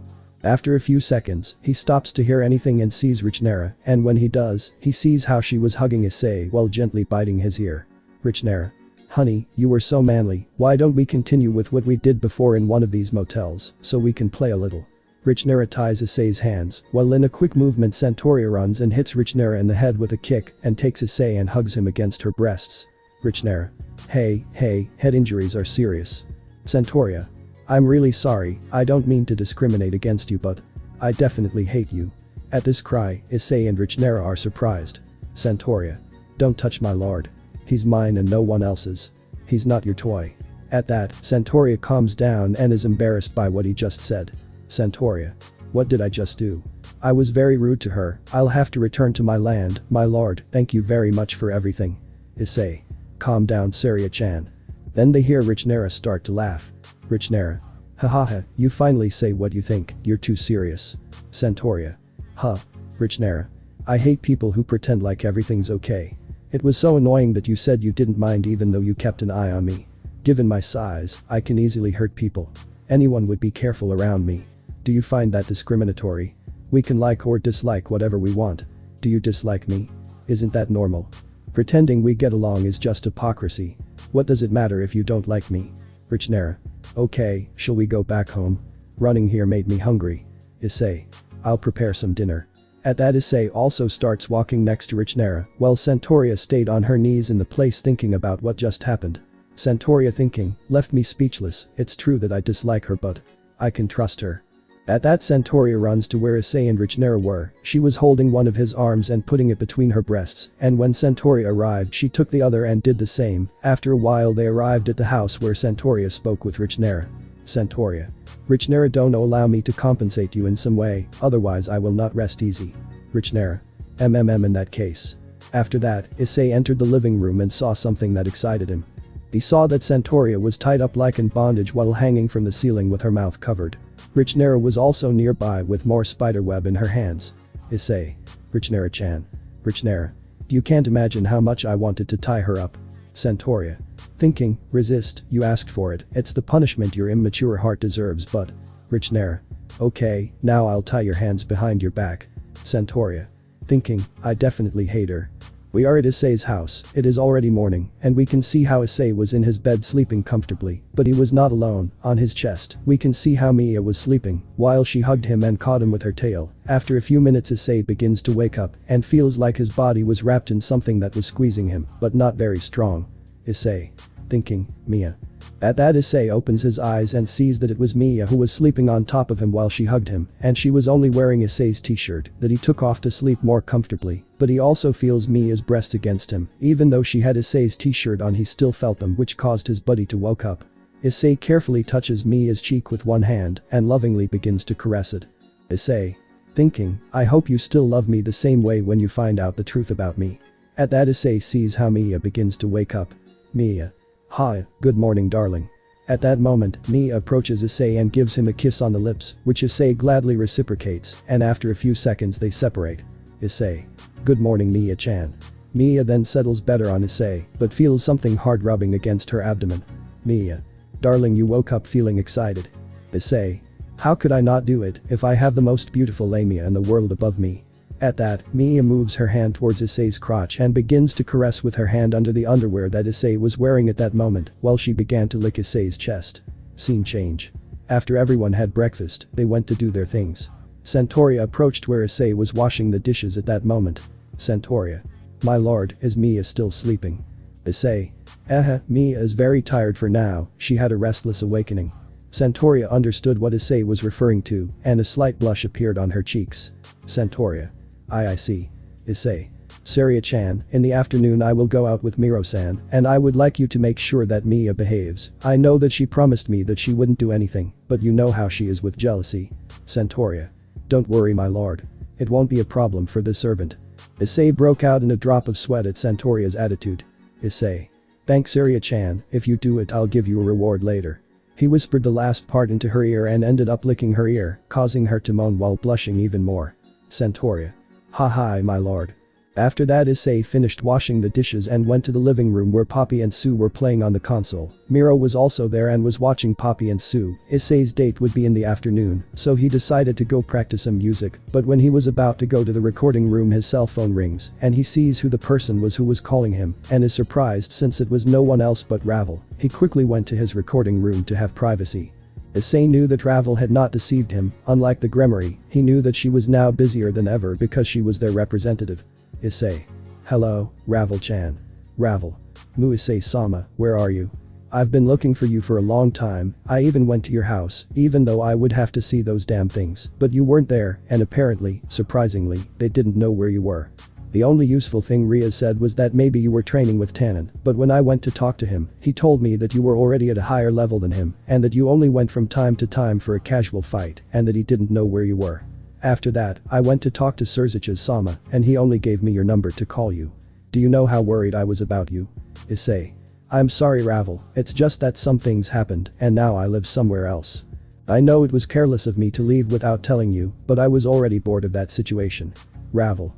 I understand Issei-sama, but I was worried about you, besides you have to continue with your Op-I-Dragon series. I've managed to reduce my work a bit and we reached an agreement to make a movie. Issei. That's incredible, thanks Ravel-chan, you are the best representative. Ravel. Speaking of which, how about you now also have a career as a musician in the human world? Why didn't you tell me about that? Do you know how it's like to be in the middle of such a big business and not know anything about your new career? They were asking me if I could also sing and do performances in hell, and I didn't know anything about that. Besides, who's representing you? I'm your only one who can represent you. Issei was scared listening to Ravel scolding him on the phone, since she was apparently quite angry with him. Issei. I'm really sorry Ravel-chan, but I forgot to tell you since I wanted to keep up appearances, so I took advantage of the help that a representative gave me who found me and helped me launch my career, but I promise that I will make it up to you. I will do whatever you want. Ravel. Okay, I want 3 things. Issei. Whatever you want Ravel-chan. Ravel. Number 1, I want to be your representative as a musician too. Issei. But it wouldn't be much work, you are already my representative as the Op-I-Dragon. Ravel. It's no problem, secondly I want you to let me go live with you. Issei. Well, I think I'll have a problem with that. Ravel. What's wrong, Issei-sama? Don't you want me with you? Issei, hearing Ravel's tone change to one that chilled his blood, became nervous. Issei. And it's not that, you know that you are very important to me, boo, but it's just that. Poppy. Husband, let's play. Issei froze when he heard Poppy's loud scream calling him to play with her. Ravel. Issei-sama, what was that? Issei. Ravel-chan I see can explain it to you. Ravel. You don't want me to go with you because you're being unfaithful to me. Doesn't he love me anymore? Issei hearing how she was on the verge of tears made his chest hurt, he hated when his loved one suffered, especially if it was because of him. Issei. Ravel. At Issei's tone, Ravel stopped sobbing to listen to what he had to say. Ravel hi. Issei. Never doubt that I love you Ravel, you are very important to me, I would never do anything to hurt you, and I would definitely never change you for anyone else, since no one compares to you, you have a place in my heart that cannot be replaced by anyone, it is only yours and no one else's, so never doubt my feelings for you again. Understood. Ravel was now crying, but not out of sadness, but out of joy for the beautiful words Issei had just said to her. Issei. So listen to me carefully Ravel, in a few days you will come live with me, and I don't want any objections, understood? Ravel. Hi Issei-sama. I will never doubt his love again. Issei. Well, I'll send you my address by mail later. Now what's the other thing you want, Ravel-chan? Ravel. I would like to have a date with you, Issei-sama. Issei. Well, Ravel-chan, when you arrive we'll see about the date, okay? Also, I want us to see each other tomorrow so I can explain everything that has happened until now, okay? Ravel. Hi, Issei-sama. Issei. Well, Ravel-chan, I have to say goodbye now. Ravel. See you soon, Issei-sama. At that, Ravel was about to hang up, but he heard Issei speaking to him again. Issei. Oh, Ravel-chan. Ravel. Hi. Issei. Never doubt that I love you. After that, Issei hung up the phone. Well, with Ravel she was with a smile on her face, as well as a slight blush on her face. Ravel. I love him too, Issei-sama. After that, Ravel went to finish a few things about the movie that Issei would make soon. Meanwhile, with Issei, after he finished talking to his dear Ravel, he went to where Poppy and Sue were and started playing with them until it was time for lunch. At this point, Mia had already woken up and had brought him food as well as helped him bathe, but she didn't give him a phoenix tear since she wanted to make sure he would keep his word. After everyone ate, Issei went to change his clothes. This is the clothes she put on when she was ready and saw that Merlot had also changed from her typical gothic maid outfit and was now wearing a dress. This is the dress that Miro was wearing. When Issei saw it, she blushed because of how beautiful she looked. Issei. Wow, you look so beautiful. At Issei's compliment, her cheeks turned a light pink. Miro. You look amazing too, Issei-san. Issei. Thanks, are you ready? Miro. Hi. After that, Issei went with Miro. The first thing they did on their date was that Issei took her to see a play of a romance, since Miro liked these a lot. Then, after the play, Issei went with Miro to a 5-star restaurant. While they were having dinner, people recognized Issei, and the vast majority asked him for an autograph, but he politely rejected them. He was on a date at this moment, and Miro was the only one who would have his attention at this moment. The girls who saw Issei pass by Miro could only scream at the beautiful couple that was seen between the two, although they were also dead with jealousy for having Issei so close, but so far at the same time. Miro. Must it be annoying to go out and have so much attention? Issei. Yes, it bothers me a little, but it doesn't matter, they love my music, and that makes me happy, so what's giving them an autograph in exchange for their support? After they finished dinner, Issei took Miro for a walk in the park under the stars. Issei took her to the lake in the park, and when they arrived, Miro was surprised by the view, since the reflection of the stars and the moon could be seen in the water, and it was a very beautiful sight. Miro. It's incredible, the view of the stars in the water is very beautiful. Issei. Yes, it is beautiful, but you know there is something even more beautiful next to me right now. At Issei's words, Miro blushes slightly and begins to play with his fingers. Miro. What are you saying, Issei-san?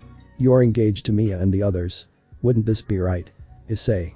I don't care if it's right or not, Miro-chan, but I can't stand what I feel for you anymore. Miro. But what will the others say when they find out? What will we do then? At that, Issei gets to Miro's level and takes his face with his hand and makes him look into his eyes. Issei. They don't have to find out, Miro-chan, this can be our secret. Miro. Issei-san. Issei. Miro-chan. In that, both slowly approached each other until finally they joined in a tender kiss with love. They were joining their lips for several minutes, until due to the lack of oxygen they separated, but a thread of saliva was joining their lips. Miro. I love you, Issei-san. Issei. I love you too, Miro-chan. So they kiss again. After that kiss, Issei sat on the floor and sat Miro on his knees while he hugged her with love, and she snuggled into his chest, and from time to time they kissed. Miro.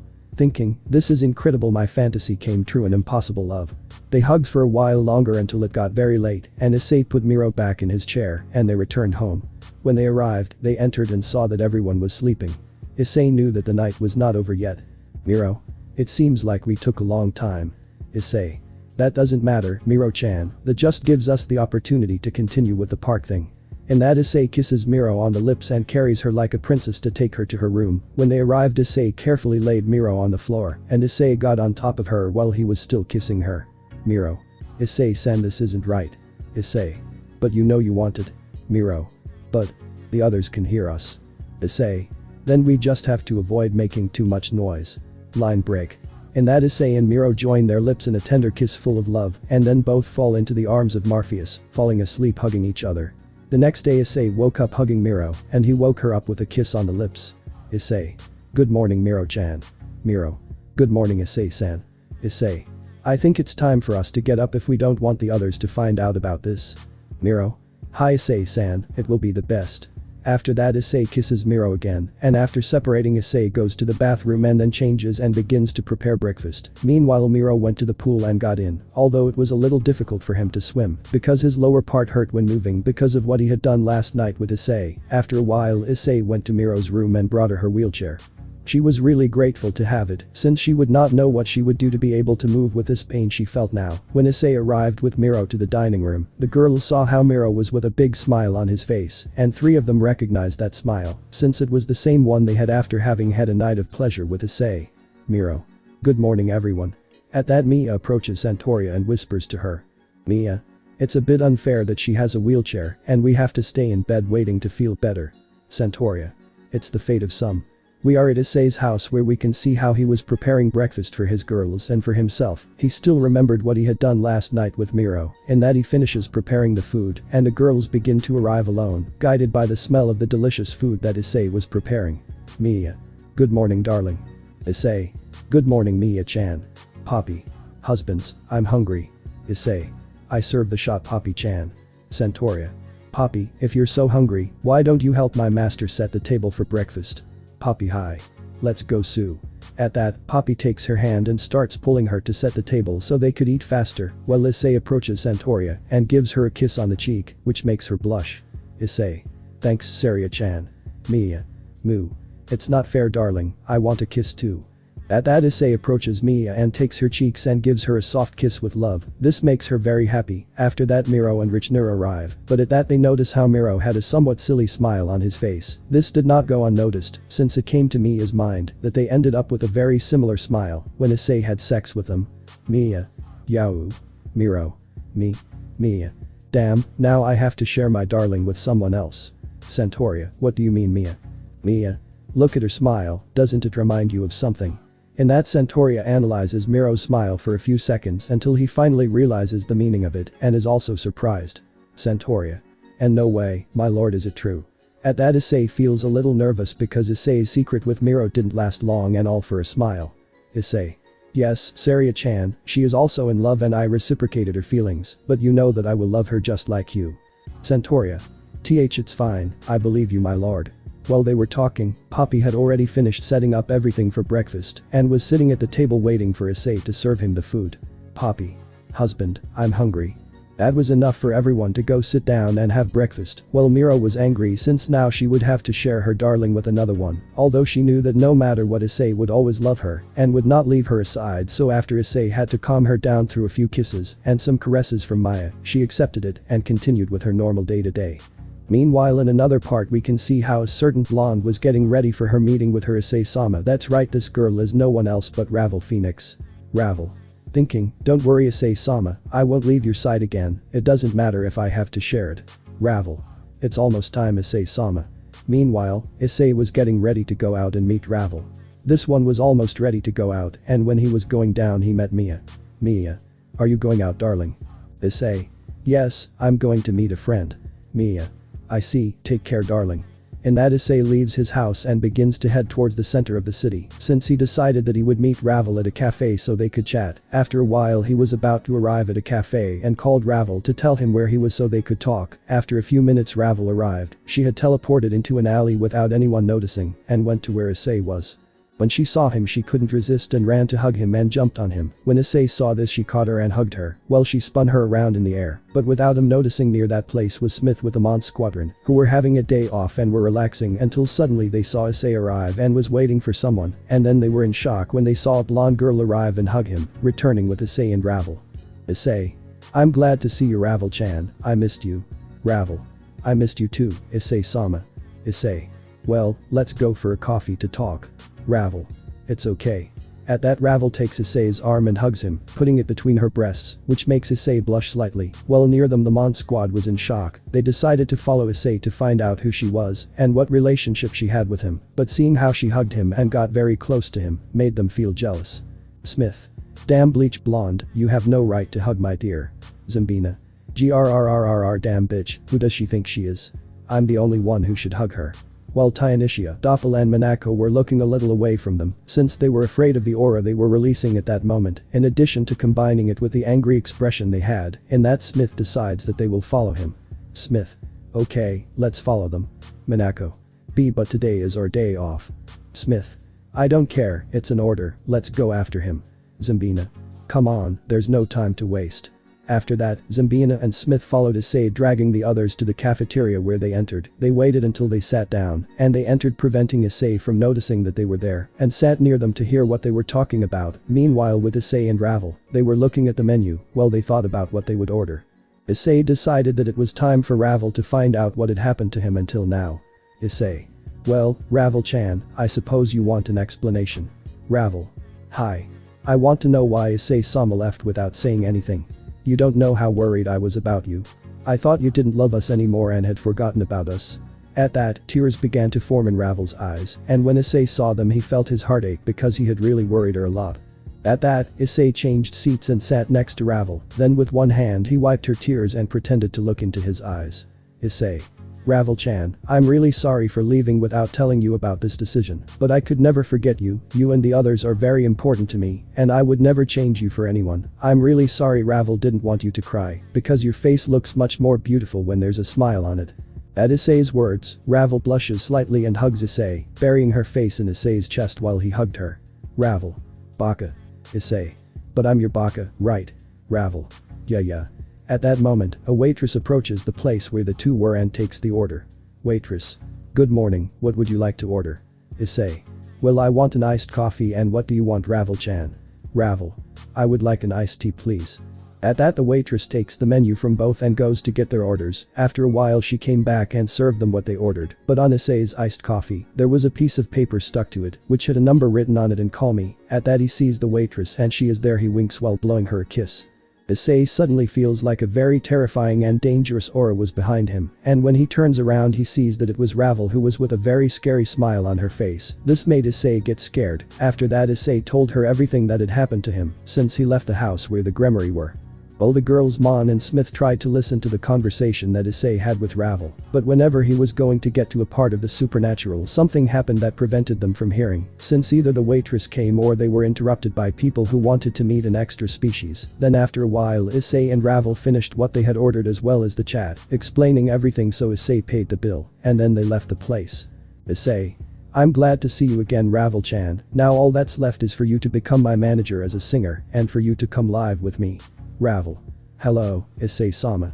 At that, Ravel hugs Issei's arm. After that, Issei goes for a walk with Ravel around the city until it got late, and Issei decided to return home with Ravel. While they were on this date, Smith and the girls did not stop following them, and when she saw that they were going home, she decided that she would pay him a surprise visit.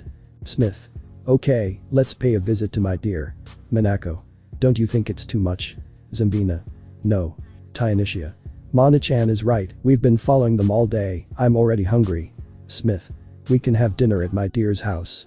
This makes Trihexa accept and carry Minako and Doppel to follow the Smiths and Zambina towards Issei's house. Meanwhile, with Issei and Ravel, they were already arriving at his house, but they stop before entering. Issei. Ravel-chan. Ravel. Yes, Issei-sama. Issei. Please, I ask you not to fight with the others. I will also ask you please not to use magic since they don't know about it yet, and that you don't mention it to the others either. Ravel. But Issei-sama doesn't think he should tell them everything at some point. Issei. Yes, I know, but I would like to keep the secret a little longer. Ravel. It's okay, Issei-sama, but you'll have to give me something in return. Issei. Whatever you want, Ravel-chan.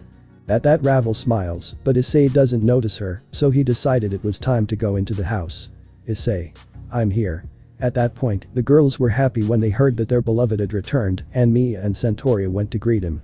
However, when they arrived at the entrance, they were shocked to see that their beloved had not come alone, but rather with a blonde girl. What made Mia even angrier was that she was hugging Issei.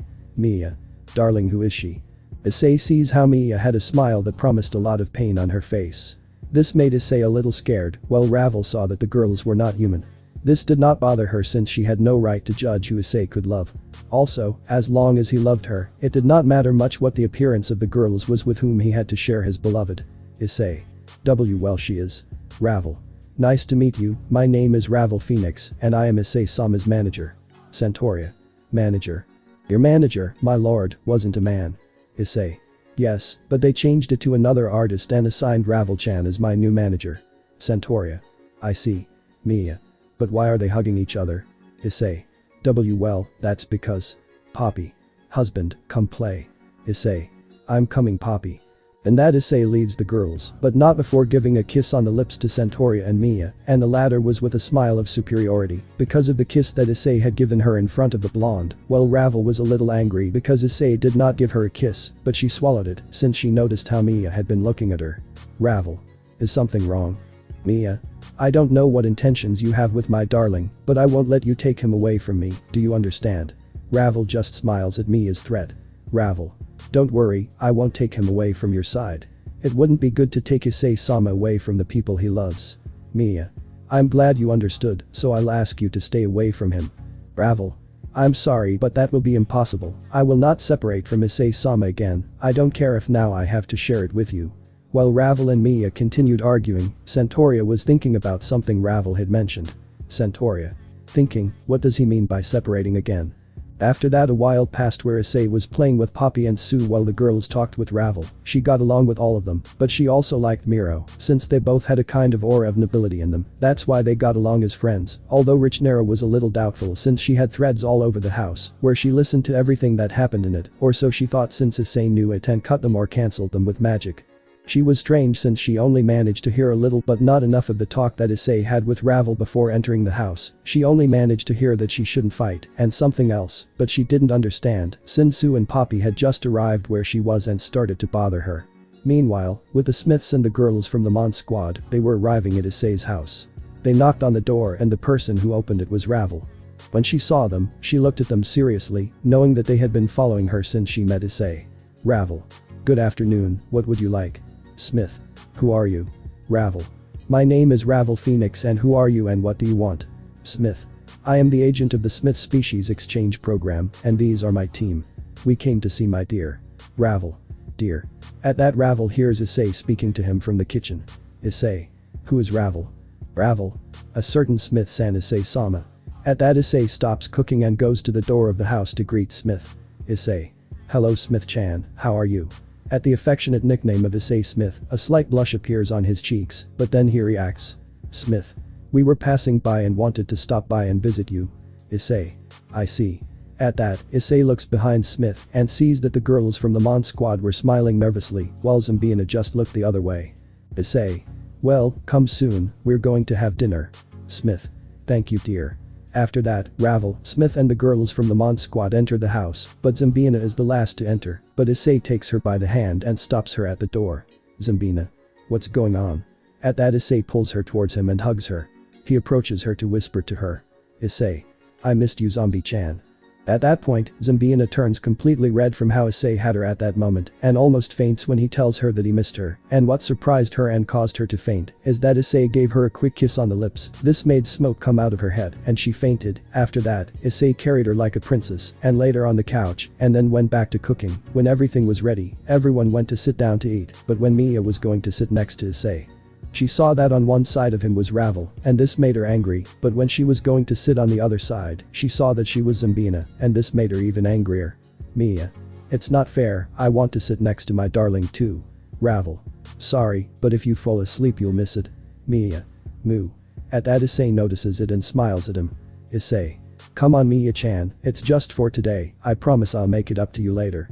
At that Mia accepted since that way she could have a moment with her darling. That's how dinner went and until the night. It got late so after that Smith and the girls of the Mon squad left satisfied to know that the blonde was only their new manager. But as is zombie custom she left fainted since at the moment of saying goodbye to Issei, she gave him a kiss on the cheek and then whispered to him. Issei. You know, you could stay overnight and we could spend the night together. Zambina. 2. After that she fainted because it was too much for her and Tainisha took her and carried her, while with Issei he went back into the house. Mia. Darling, when is she leaving? At that Issei sees that Mia was pointing at Ravel, but she wasn't worried since she knew what Issei would say now. Issei. I'm sorry Mia-chan, but from now on Ravel-chan will live with us. Mia. Because. While Issei was talking to Mia about why Ravel would stay with them and Centauria was listening, Poppy and Sue approached her and took her to play, which didn't bother Ravel. After a while, they all went to bed and Issei showed Ravel his new room, although she complained because she wanted to sleep with him, but he said no. This caused her to pout, but it disappeared immediately when Issei gave her a tender kiss on the lips. Then they went to bed. Meanwhile, far from there at the Hyajuo residence, we can see how the Gremory girls were gathered, except for Roswis and Irina, since they had not returned yet. Kuroka was not there either, since she had not yet finished her work with Vali. But now we can see how they were all gathered talking about how their day had been until suddenly Asia asks about Issei. Asia. President, do you know if Issei-sen is in his room? Riaz. No Asia, why? Asia. It's been a while since I've seen Issei-sen and I was a little worried. Zenobia. Now that you mention it, I haven't seen Issei in a while either. Akeno. It seems that we have moved away a little from our Issei. Riaz. You're right, tomorrow we'll make it up to him and spend the whole day with him. After that they continued talking about how things had gone for them since they finished with the Chaos Brigade and managed to reseal the Trihexa. Since then they had had a lot of fame and several high-class devils were behind them, and this caused different things on the part of Zenobia and Asia. They rejected all the devils because they had human boyfriends, but they were doubting if it was the right thing to change Issei, since for some time her relationship with the boys was going bad. For example, Zenovia's was almost sure that her boyfriend was cheating on her and that in fact all he wanted was to get her in bed and open her legs. But the good thing is that it never got to that. In fact, with luck she got to kiss him, but when she did this, it disgusted her so she avoided it. While Asia's relationship with her boyfriend was also worse since he was very controlling with them.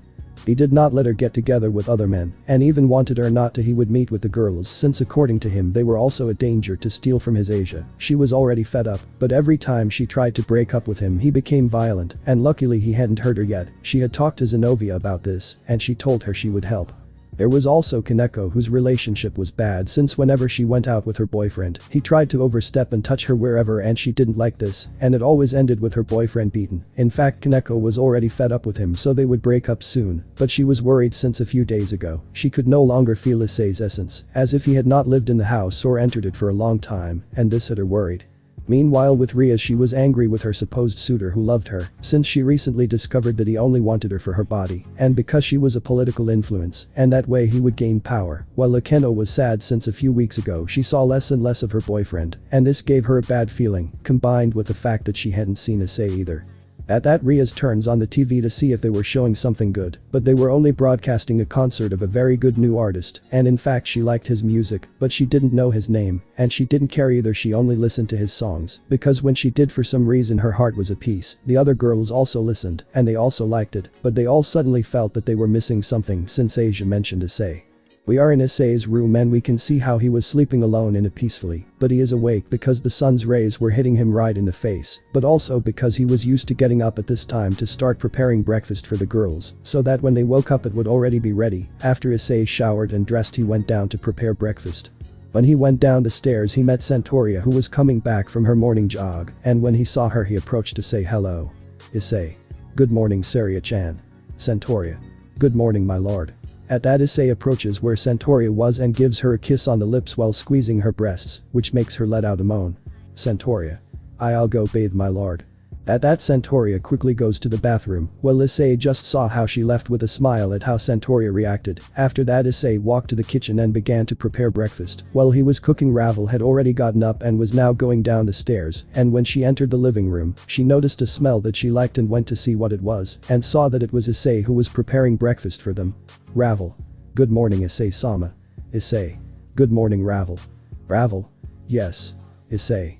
Could you stop calling me with Isama? It's somewhat uncomfortable for me that you call me that, after all we are a couple. Ravel. Hi, Issei-sama.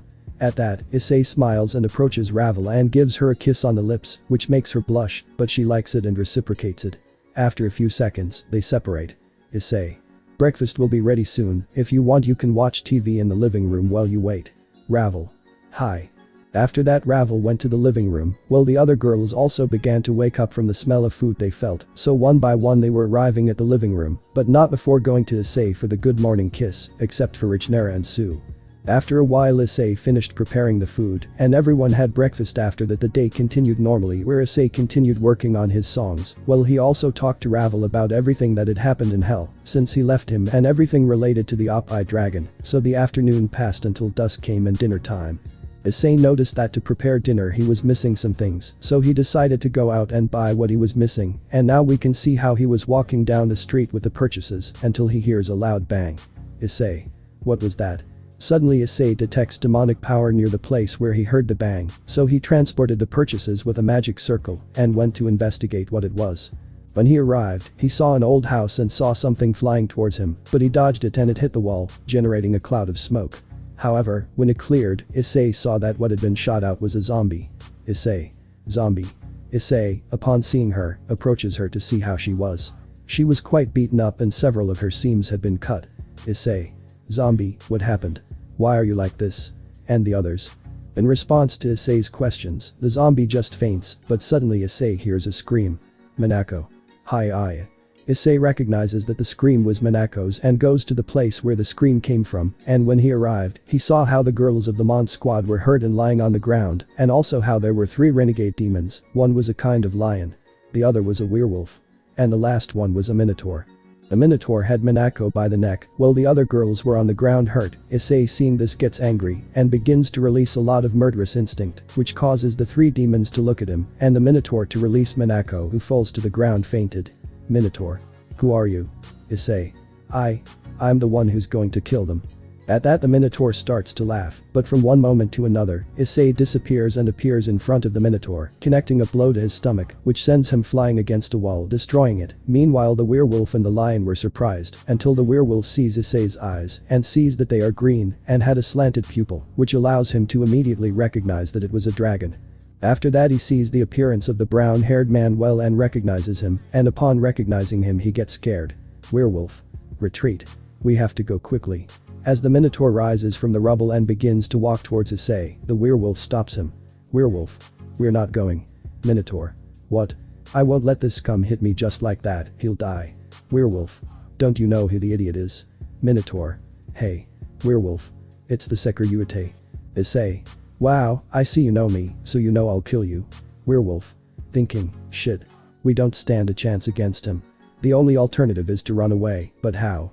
And that the werewolf sees how Smith was moving and he gets an idea. He charges a magic attack and throws it at Smith. Issei, seeing where the attack was going, did not hesitate for a second to get in front to stop it, but just at that moment the renegade demons took the opportunity to leave. Issei, seeing that they left, decides not to chase them, since now he had to help the girls who were quite hurt. Issei approaches where Smith was and checks her.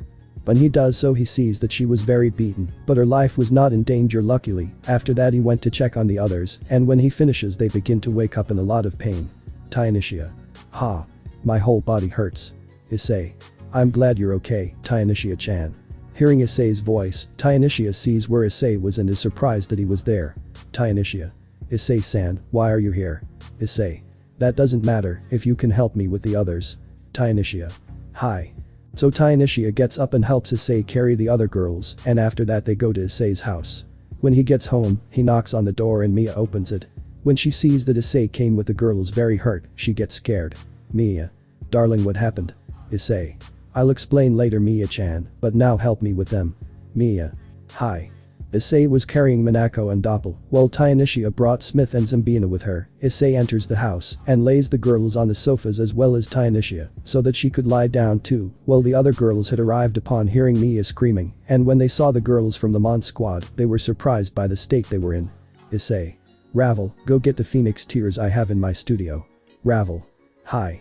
So Ravel went to look for the phoenix tears while Issei was arranging the girls. Mia and the others were confused since they did not know what phoenix tears were, but then they saw Ravel arrive with some jars with a dark liquid inside. Centauria and Miro had a vague idea of what they were, but that was impossible, they were only legends or stories. But then they saw Issei uncover one of the jars and give it to each of the girls to drink. What happened next surprised them all since they saw how the wounds began to disappear from all of them, so that after a few minutes they began to wake up. Doppel. What happened? Zambina. I remember we were fighting some extra species. Smith.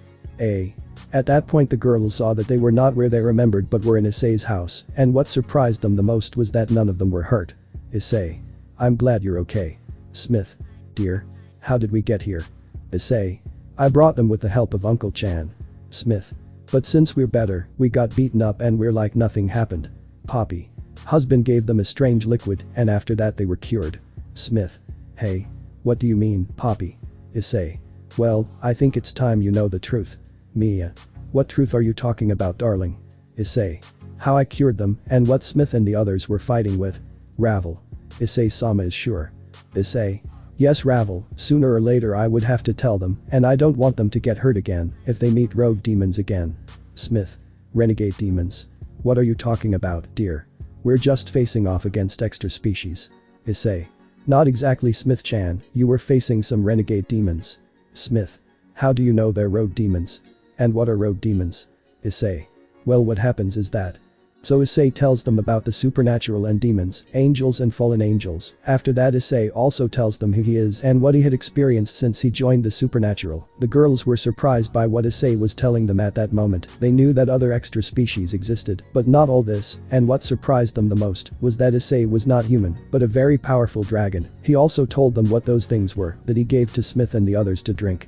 When Issei finished telling his story, the girls remained silent. It was a lot to process, and several things surprised them, especially about Issei's previous harem. This angered them because of what they had done to Issei, and they would make sure that they suffered if they got close to their Issei again, but none of that changed what they felt for Issei. Issei. I'm sorry if I didn't tell you from the beginning, but I wanted to relax and forget about everything and start over after the girls thing. I understand if you're mad at me for hiding something like that from you. At this, Mia approaches and hugs Issei, so that the others who had a relationship with Issei do the same. Mia. Don't worry, darling, we are not angry with you, despite that we still love you the same. Centauria. My lord. Poppy. Husband, Poppy won't leave you because Poppy loves husband. Miro. Issei-kun, your tragic love story. Ravel. Issei-sama, you know that I will never leave you because I love you. At the girl's response, Issei smiles and sheds a tear of joy. Issei. I love them, I really love them. After that, Issei gives a kiss to each of the ones who had a relationship with Issei, including Ravel. While Smith and Zambina watched with jealousy, but this was noticed by Issei, who decided that it was time to move forward with them, so he approached Smith and took her by the chin, and then kissed her. She was surprised by Issei's action, but did not hesitate to reciprocate the kiss. After a few minutes they separate due to lack of air. Smith. WWH, what was that? Issei. You don't like me? Smith. I didn't say that, but. Issei. I love you, Smith-chan. Smith. Too, I love you too, Issei. So Smith kisses Issei again, and after that they separate again due to the lack of air. After that, Issei approaches where Zambina was and also kisses her. She is surprised but reciprocates the kiss, but when they separate she faints from emotion. Issei. Well, I think it's time for dinner. Mia. But darling, and shopping. Issei. True, I forgot. So Issei makes the purchases appear through a magic circle that surprises the girls. After that, Issei begins to prepare food for everyone, while Mia and the others kept asking Ravel things about Issei and also about Hell, and she had no problems answering their questions. After that, dinner was ready, and everyone sat at the table and ate quietly, but Ravel suddenly mentions the subject of the op-eye dragon, and the girls are curious about this, but Issei tells Ravel not to tell them, but the girls kept insisting that he tell them what the op-eye dragon was, until finally Ravel after dinner ended up giving in and told them what the op-eye dragon was, even though Issei didn't want it. After a while it got late and Smith along with the girls from the Mon squad stayed to sleep. After a while they were all sleeping, except for Issei and Ravel, who were in Issei's room talking. Issei. You shouldn't have told them about that. At this, Ravel puts on an innocent face. Ravel. What, Issei-sama? Issei just glares at her, but an idea comes to him. Issei. You know what I mean, I told you not to say it, but you didn't listen to me, and a bad girl like you deserves a punishment. Ravel. Punishment. At that moment, Issei quickly gets behind Ravel and squeezes her breasts while licking her neck. This caused Ravel to moan from the pleasure she felt at that moment. Ravel. Issei-sama, they can hear us, Issei. Don't worry, Ravel-chan, I put up a sound barrier, so don't worry. Line break. After that, Issei carefully moves Ravel and lays her down next to him without waking her up. After that, Issei goes to the shower to change his clothes, since today he wanted to spend time with the girls, since yesterday they had found out everything and he was sure that they would still have many questions. After bathing, Issei went down to prepare breakfast for his girls. While it was cooking, the girls began to wake up and went down to their living room. They waited for breakfast to be ready, as they would also take advantage of it since they still had some questions for Issei, especially about the op-eye dragon. They were talking like that until Ravel arrived at the table, as she was the only one missing, but the girls noticed how she came with a big smile on her face. Ravel. Good morning, Issei-sama, girls. Issei. Good morning, Ravel-chan. Ravel. Issei-sama, do you know what this is? And that Ravel shows a mark on his neck which had the shape of a dragon. The girls, upon seeing that mark, became curious, since they also had one on their body, but had not paid much attention to it before. Issei. Well, Ravel-chan, that's my brand. Mia. Brand. Centauria. My lord, what do you mean when you say it's your brand? Issei. Well, so you understand, when a male dragon finds a female and has relations with her, the male dragon marks her as his own. This mark appears to show the other male dragons that the female already has a mate and to make them stay away from her. In addition, the mark brings some benefits to the dragon.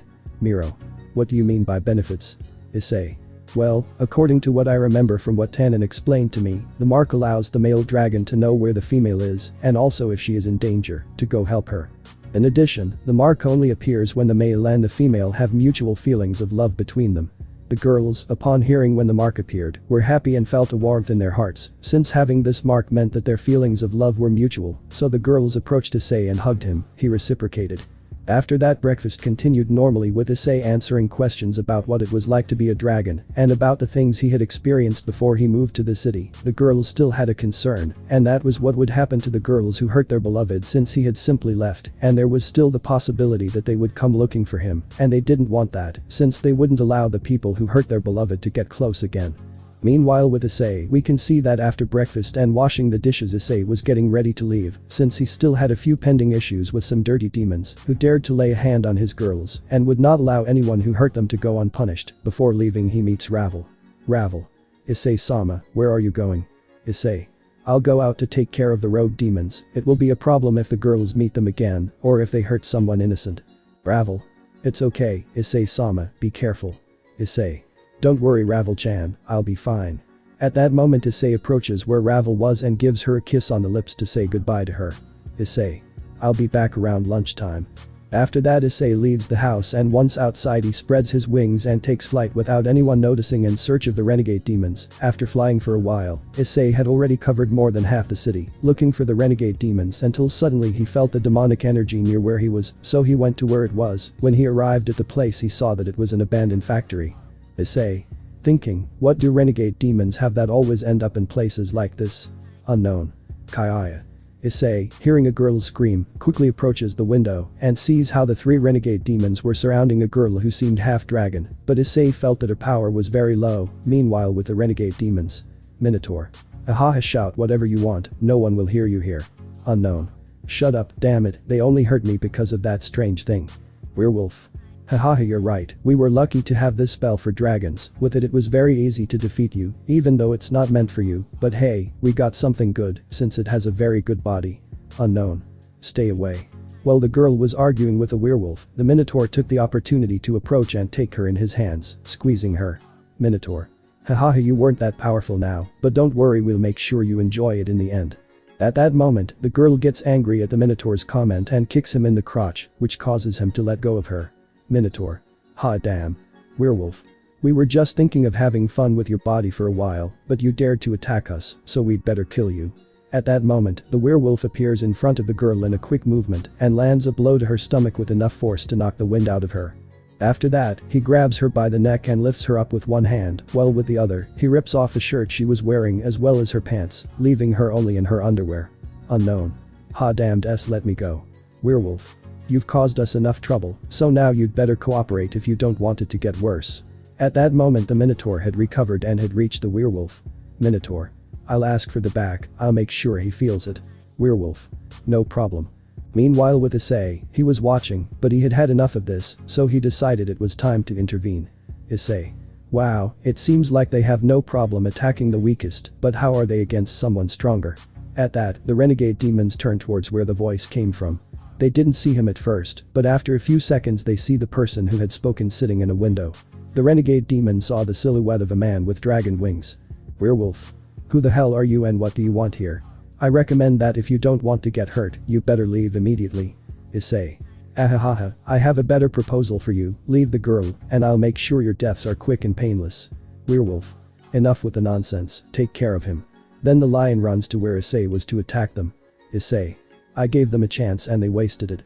At that the lion jumps towards Issei, but he launches himself against the lion and connects a kick in the jaws, throwing him against the ground to then fall near him, while releasing his dragon aura. When Issei landed on the ground the 2 renegade demons recognized him and tensed since they knew who he was, but they were confident in the magic they had now to face him.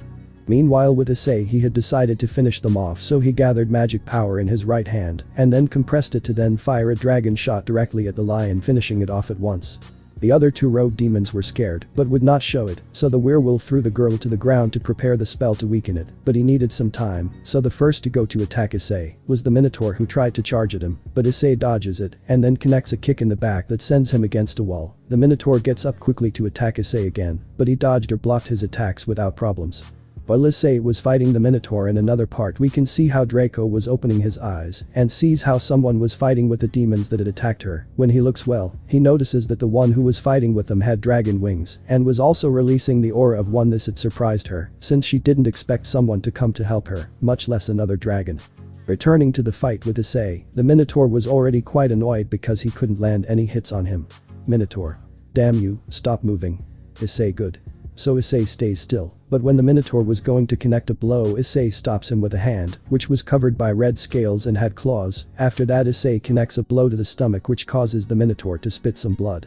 After that, Issei quickly takes the Minotaur by the head and smashes it against the ground, breaking it, causing the Minotaur's head to begin to bleed, and to end his miserable life, Issei charges power in his left arm, while with his right, he takes the Minotaur by the horns and throws it into the air, and then with the power he was gathering, he launches a dragon shot, disintegrating the Minotaur. Meanwhile, the werewolf was nervous since his two companions were already dead and only he remained, and he still had a little time for the spell. Besides, Issei didn't have a single scratch, but in that moment he finished preparing the attack, but he didn't have many chances to hit her, so he decided to make sure and escape, so he went to where the tired girl was and grabbed her by the neck. Werewolf. Stay still, if you don't want me to die. So Issei sees where the werewolf was and sees that he had the girl hostage. Issei. Damn coward. Werewolf. I don't care what she thinks, but what you're going to do now is give up and let me go if you don't want her to get hurt. Issei was somewhat angry at how cowardly this renegade demon was, but no matter what he tried, he would make sure that he died like the other two, since he would not forgive anyone who hurt the women he loved, and now he had only managed to make him even angrier by using that girl as a hostage. And that the werewolf created a magic circle to get out of there, but Issei did not care about that, and in a quick movement, goes where the werewolf is and connects a kick to the head, which sends him flying and releases the girl, which Issei in a quick movement catches and carries her like a princess. After that, Issei charges the last dragon shot and shoots it where the werewolf was finishing him off. After that, Issei sees that the girl was unconscious, so he decides to take her to his house to treat her, so Issei creates a magic circle and teleports with her to his house. Meanwhile, at Issei's house, we can see how some of the girls were in the living room, since Ravel was at the music company working as Issei's manager, while Richnera was also in her room resting. Centauria was practicing the art of swordsmanship in her room, but the ones in the living room were Poppy and Sue, who were playing video games, Miro, who was drinking tea, and Mia, who was in the kitchen practicing. In that, Issei appears in his room to put the girl to bed. Well, he goes down to get a phoenix tear to heal her. Mia. Hello, darling. Issei. Hello, Mia-chan. At that, Issei approaches Mia and gives her a kiss. Issei. What are you cooking? Mia. White soup. At that, Issei sees the soup and is surprised because it does not look like the dark bubbling mass that the other meals Mia had cooked before had. Issei. Looks normal. Mia. I practice every day, darling. Issei. Can I try it? Mia. Of course, darling, I made it for you. At that, Issei takes a spoon and takes a little soup to taste it. When he tastes the soup, he feels as if Samuel's blood was inside him, but he still swallows it because he didn't want to hurt Mia's feelings. Mia. How are you, darling? Issei was silent. Issei faints for a few seconds from the taste, but then wakes up. Issei. You have to keep practicing, Mia-chan. By the way, what did you put in it? Mia. Let's see, white rice, white plums, mushrooms, chicken, white heron, white fish, white chocolate, milk, cauliflower, white pepper, salt. Issei. What recipe did you use, Mia-chan? Mia. None of them. Did everything myself. I learned by watching you cook. Issei. Mia, white soup doesn't only have white ingredients. Next time use a recipe. Meanwhile, the girl was beginning to wake up, but when she did, she saw that she was not in the abandoned factory, but was in a bed and did not know who it was. But then she saw the door to the room open, and Issei came in, but she recognized him as the one who was fighting the demons that attacked her. Unknown. Where am I? Issei. You're in my house. I brought you here after taking care of those who hurt you. Unknown. Thank you. Issei. It's nothing, I couldn't let those bastards hurt such a pretty girl. At that, Toro blushes slightly. At that, Issei gives him a glass of juice which contained a phoenix tear. When Toro drinks the juice, he feels himself beginning to recover. Unknown. Thank you. Issei. It's nothing, we'll eat soon, do you want to? Unknown. No thanks, that's enough. At that, her stomach growls and she blushes in embarrassment. Issei. Let's go. Unknown. Toro. Issei. Millimeters. Toro. My name is Toro, I am a dragon. Issei. My name is Hyajuo Issei. At that, something in Toro's mind reacts, since she knew that she had heard that name among other dragons recently, until she remembers who he was and is surprised since she admired him. She had heard everything he had achieved. Toro. You are the Sekiryuute. Issei. I see you know me. Toro. How could I not know you? Your name is known throughout the supernatural, the pillar of the factions, and the strongest Sekiryuute. Your exploits are well known. Issei. You flatter me. After that, Toro gets up and hugs Issei and puts him between his breasts. Toro. Incredible, I was saved by the Sekiryuute. But now I'm in his debt. Let me repay you somehow. Issei. No need. Toro. No, let me do whatever. At that, Toro's stomach growls, which causes her to become embarrassed. Issei. It would be best if we eat something and then we'll talk. After that, Issei and Toro go down the stairs, but when they do, the other girls are surprised that he came with a girl they didn't know, and they didn't know when he arrived. Mia. Who is she, darling? Centauria. My lord, how many women will he have? Poppy. Husband, I'm hungry. Issei. Calm down, girls, I'll explain. So Issei tells them how he met Toro and saved her from the attack of the 3 renegade demons. Mia. I see. Issei. Well, I think the best thing would be to eat. Mia. Hi darling, the soup is ready. Issei remembered that Mia cooked, but then Issei saw that Sue wasn't with them, so he looked for her and saw that she was coming out of the kitchen. Issei. Sue, where were you? Sue. After that, they went to the kitchen to eat, but they saw that the pot with the soup was empty, which was a relief for everyone, except for Mia, who was crying comically, and that Issei turns to where Sue is. Issei. Sue, did you eat it? At that, Sue nods her head. Mia, upon finding out that she was the one who ate the soup, got angry and grabbed her by the shoulders to shake her while scolding her. Mia. Sue was supposed to be for me, darling. Sue. With that, Toro decides to take charge. Toro. Don't worry, Issei-sama, I'll take care of it. So Toro started cooking for everyone, while Issei was still confused about Sama's situation. After a while, Toro finished cooking and served the table. Issei. Thanks for cooking, Toro, but it wasn't necessary, I could do it. Toro. Don't worry, Issei-sama, you saved my life, so I decided to be your servant as a form of payment. Issei. It's not necessary, MMMM. At that, Mia covers Issei's mouth, preventing him from finishing speaking. Mia. It's okay, Toro-san, Issei will accept you as his maid. At that, Toro is happy and with magic changes her clothes into those of a maid. After that, they all sat down to eat. Meanwhile, far from there, returning to the Hyajuo residence, we can see how the girls were coming home from classes, and we will focus on Asia and Zenobia, who were more tired since today Asia had decided to break up with her boyfriend from the academy, since she could not stand that relationship anymore. He was too obsessive with her. Asia. Zenobia, thank you for your help. Zenobia. It was nothing, Asia, it was best that you finished him off. Asia. I don't think he would react that way. Zenobia. The good thing is that I was there to help you. Flashback starts.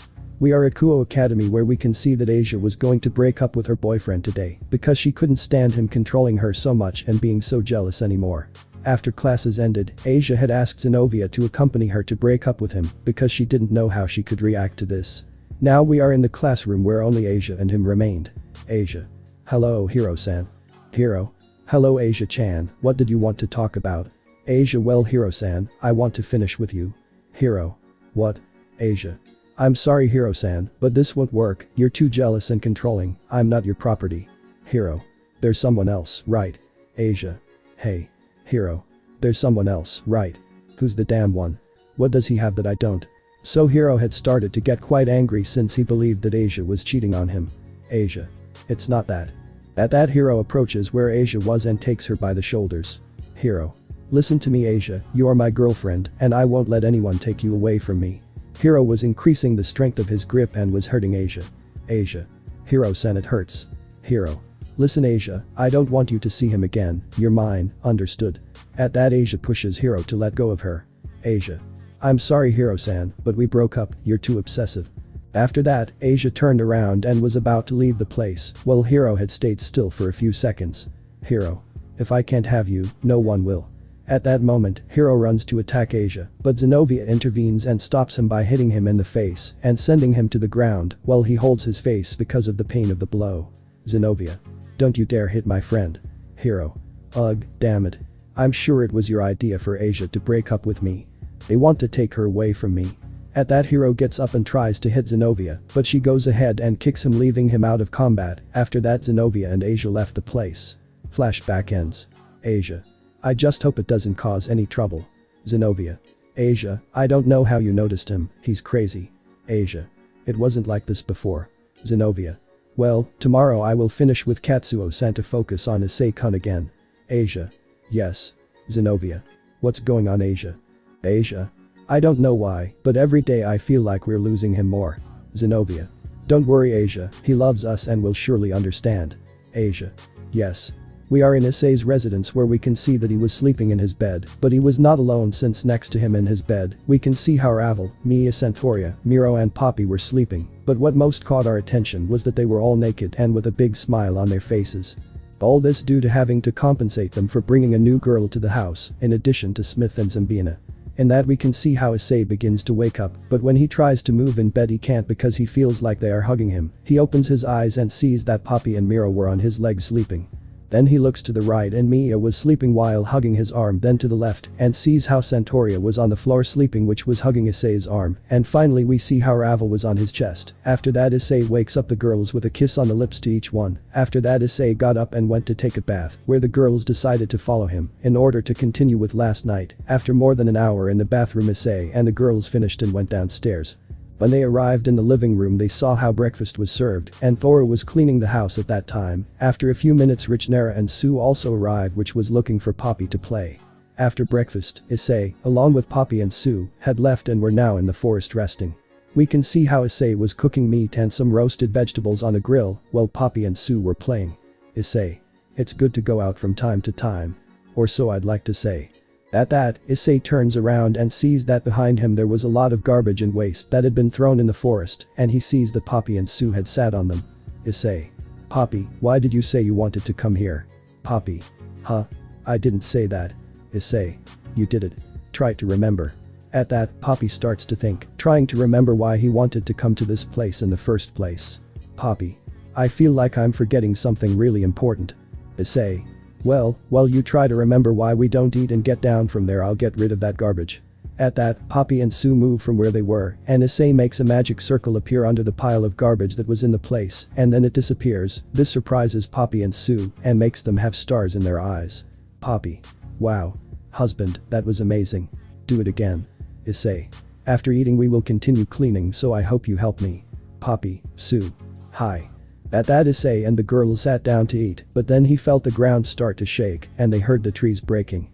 At that moment they turned around and saw that there was a huge wooden monster near them. Issei. What is that? At that, the monster steps on where they were, but Issei quickly takes Sue and Poppy and dodges the monster's stomp and then moves away from that place while carrying the two so that it wouldn't hurt them. But the monster, seeing this, responds by sending a blow to where they were, but Issei dodges it, but the monster with a blow destroys the ground. Issei. Why the hell is it attacking us? Could it be that the contamination of the place caused it? Issei. It looks like a tree, but also a non-human species. Poppy, a tree. At that moment, Poppy remembers why they were in that place. Monster. Poppy. Poppy. Poppy. Poppy. Hiya. At that moment, the monster with roots that appeared sent them to where Poppy was and caught her with them and then pulled her. Poppy. I remember now. Issei. Poppy. At that point, more roots go to where Issei was and grab him by the legs and lift him up, but this causes him to let go of Sue and she falls to the ground. Sue. Master. Issei. Sue, don't worry, everything will be okay, now find a safe place. Sue. Master. At that, the roots lift Issei and pull him back to where Poppy was also trapped. Sue. Master. At that moment, the monster steps near where Sue was and generates an earthquake, which sends her flying down the hill, and she ends up falling into some toxic waste containers. Meanwhile, returning with Issei and Poppy, they were being held by the roots of the monster, but then they saw how the part of the head of this one opened, revealing a woman inside it. Woman. Human, enemy, who harms our species. I am a dryad, guardian of the plants, protector of the forests. I will get my revenge against humanity. Issei. What? A dryad. It's strange, according to what I knew about them, they weren't that big. In that, the dryad increases the strength of the grip of the roots that held Issei. Issei. Gah. Poppy. Don't do it. Don't do it, Kai. Don't hurt my husband. At that, Kai sees where Poppy was yelling at her. Kai. Poppy. Thus, the grip of the roots loosened, although it wasn't much for Issei, since he could break them whenever he wanted, but it seems that Poppy knows her and wanted to see what would happen. Poppy. Are you okay, husband? Issei. Yes, Poppy, don't worry, it was nothing, but Kai. Do you know her, Poppy? Poppy. I had forgotten, but she is my friend. Poppy. I was taking a walk on my own in the sky when I saw Smith arrest some non-human kidnappers. Kai was separated from her friends all that time. Issei. Why did you call her Kai? Poppy. It sounds like a tree. Issei. Thinking, it must refer to tree, another simple name. Poppy. Kai was weak without water or soil, so I planted her here. Issei. And now why is it so big? Poppy. I forgot that I planted it here, so I don't know. Issei was just with a drop of sweat on his head because of how forgetful Poppy could be. Poppy. Kai, husband is not a bad person. So just let him go, okay? Kai. Poppy. Poppy. Kai. Kai. Humans brought me here, Poppy is a friend, but I hate humans. At that, Kai once again increases the force on the roots that held Issei. Poppy. Husband. Issei. Thinking, this is out of control. Poppy. Stop, Kai. In that, Poppy manages to free herself from the roots that held her, but Kai hits her with another one, sending her far away. Issei, seeing that, gets angry and breaks the roots as if it were nothing, and takes out his wings to go catch Poppy. Issei. Are you okay, Poppy? Poppy. Husband. Then Poppy sees that Issei had wings and is surprised. Poppy. Can you fly? Issei. Poppy, I already told you. At that, Issei carefully releases Poppy, and she also begins to fly next to Issei. Issei. Be more careful, Poppy, I don't want him to hurt you. Poppy. But maybe it's my fault. Maybe she got mad because I forgot her here. So I have to stop her. At that, Issei approaches Poppy and hugs her to calm her down a little, surprising her, but she likes it. Issei. Don't worry, I'll help you, Poppy. Poppy. Husband. Well, Kai was watching, but he gets up and throws a blow with one of his roots against them, but Issei sees it and pushes Poppy to then grab the root, stopping it. But when Issei pushed Poppy, he crashed into something soft, but he didn't know what it was. In that, he sees, just like Issei, he sees that it was a giant Sue. Issei. Is that you, Sue? Why are you also a giant? At that, Sue begins to gather energy in her mouth and then fires a beam at Kai. Issei had dodged it, and Sue catches it to bring it closer to her and puts it on one of her tits while Poppy was holding the other ones. Sue. Master, it's a guess, but I think she's giant because she absorbed contaminated nutrients. Issei. Sue. Sue. So extracting its nutrients might calm it down. Issei. Surprising, the older you are the smarter you become, and about your idea maybe you are right, Sue, but how do we extract the nutrients from it? In that, Kai throws a blow at Sue, but she dodges it and counterattacks with another, but Kai blocks it, so the two giants start to fight each other. Kai attacks Sue with her roots, but she jumps back dodging it, and then gets up and catches both of Kai's fists, thus preventing her from attacking her again. But due to the movement, Poppy flies out of Sue's chest as she couldn't hold on well, and ends up landing on Kai in her breasts. Poppy. Extract nutrients. At that moment, Poppy gets an idea and starts sucking Kai's breasts. When she feels how Poppy is sucking her breasts, she becomes weaker because of what she is feeling, while Poppy doesn't stop sucking. For his part, Issei is still attached to Sue's breast and can't help but feel a little excited when he sees what Poppy is doing. Issei. Despite the method, it seems to be working.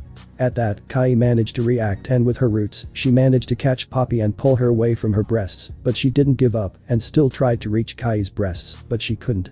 Poppy. No. I can't reach it. Husband, I need you to extract them for me. Issei was surprised by what Poppy was asking him at that moment. Poppy. I can't move, hurry up. Sue. Master.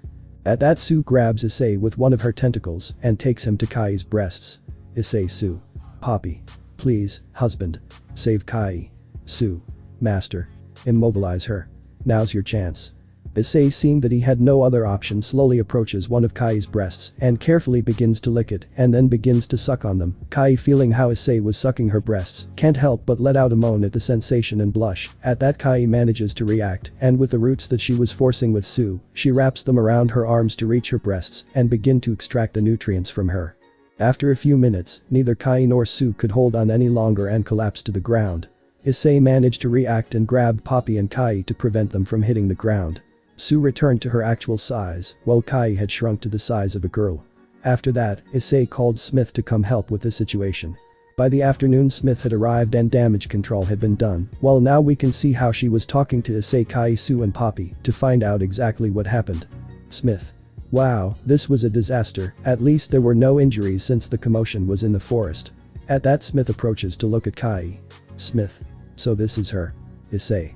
Smith-chan, it wasn't her fault. She was out of control because of the waste that had been illegally dumped in this place.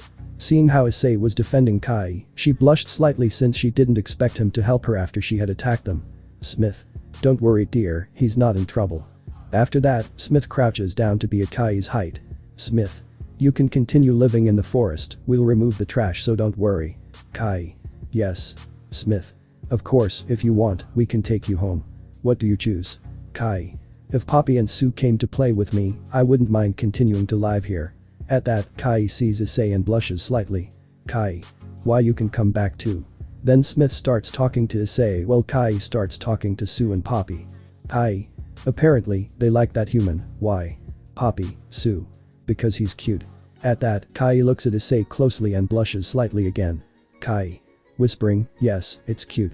After that, Issei says goodbye to Kai with the girls and returns home. When he gets home, he sees that everything was normal, and in fact he could smell a nice aroma in the air. It seems that Toro had already prepared food for everyone. They all went to the dining room to have dinner, but when Issei came in, Ravel approached him, since he had to talk to him about his next concert. While they were having dinner, they talked about how their day went, and when the girls asked Issei how his day had been in the company of Sue and Poppy for their walk in the forest, Issei just remained silent since he knew that if he told them everything that had happened today, he would be in trouble, so he only told them about meeting one of Poppy's friends, and nothing else. After dinner, Toro started to clean things up, but Issei wanted to help him. Toro. Issei-sama, don't worry, I'll take care of it. Issei. I don't want to leave all the work for you, Toro-chan. Toro blushed at the affectionate suffix that Issei had dedicated to him. Toro. It's no problem, Issei-sama, after all this is the way to pay you for saving me from those demons. At that, Issei just lightly hit Toro on the head and she pouted. Toro. Issei-sama, why are you hitting me? Issei. Toro-chan, you don't need to do all this. I didn't save you because I would get something by doing it. I did it because it was the right thing to do, and I wouldn't let those bastards hurt a pretty girl like you. Toro, upon hearing that a person like Issei was calling her cute, began to let out a little steam from her head, while she was completely red with embarrassment, although there was a smile on her face. Issei. One more thing, Toro-chan, please leave, the sama makes me feel old. Toro. It's alright, Issei-san. Issei. This is better. After that, Issei helped Toro with the dishes and cooking, while the other girls continued with their own things. After that, Issei told Toro to rest, and he went to talk to Ravel to see where his next concert would be. Issei. And Ravel-chan, what's going on? Ravel. Well, Issei-kun with the agency wants you to do a tour of Japan. Issei. I see, but I don't think it's a big problem, Ravel-chan. Ravel. No, Issei-kun, that's not what worries me. Issei. What are you worried about, Ravel-chan? Ravel. What worries me is one of the places where one of his concerts will be. Issei. And what place is that? Ravel. Well. The place is in Kuo. Issei, hearing that one of his presentations would be in his old home, did not change his state much. Issei. I see. Ravel. I tried to talk to the record label to change the location, but I couldn't. Apparently there is a lot of fanaticism of yours in Kuo. Issei. Well, that was all, Ravel-chan. Ravel. Issei-kun, aren't you worried that they might? Issei. Don't worry, Ravel, they decided to do that. I'm no one to interfere now, since I also made my life, and if something happens we'll fix it, so don't worry. Ravel. But. At that, Issei approaches Ravel and hugs her while stroking her head to calm her down. Issei. Calm down, Ravel-chan, if something happens with them I'll take care of it. After all, one day the time will come to confront them, and it's better this way before things get worse. Ravel. Hello, Issei-sama. At that, Issei kisses Ravel and after a few minutes they separate. Issei. And where is the rest of the tour? Ravel. Well, the other places are. So Ravel continued telling Issei the other details of his tour. Meanwhile, in another place far from there we can see that Irina and Roswas were there, who recently returned from work, but when they arrived, they were surprised by what had happened to Issei and the girls.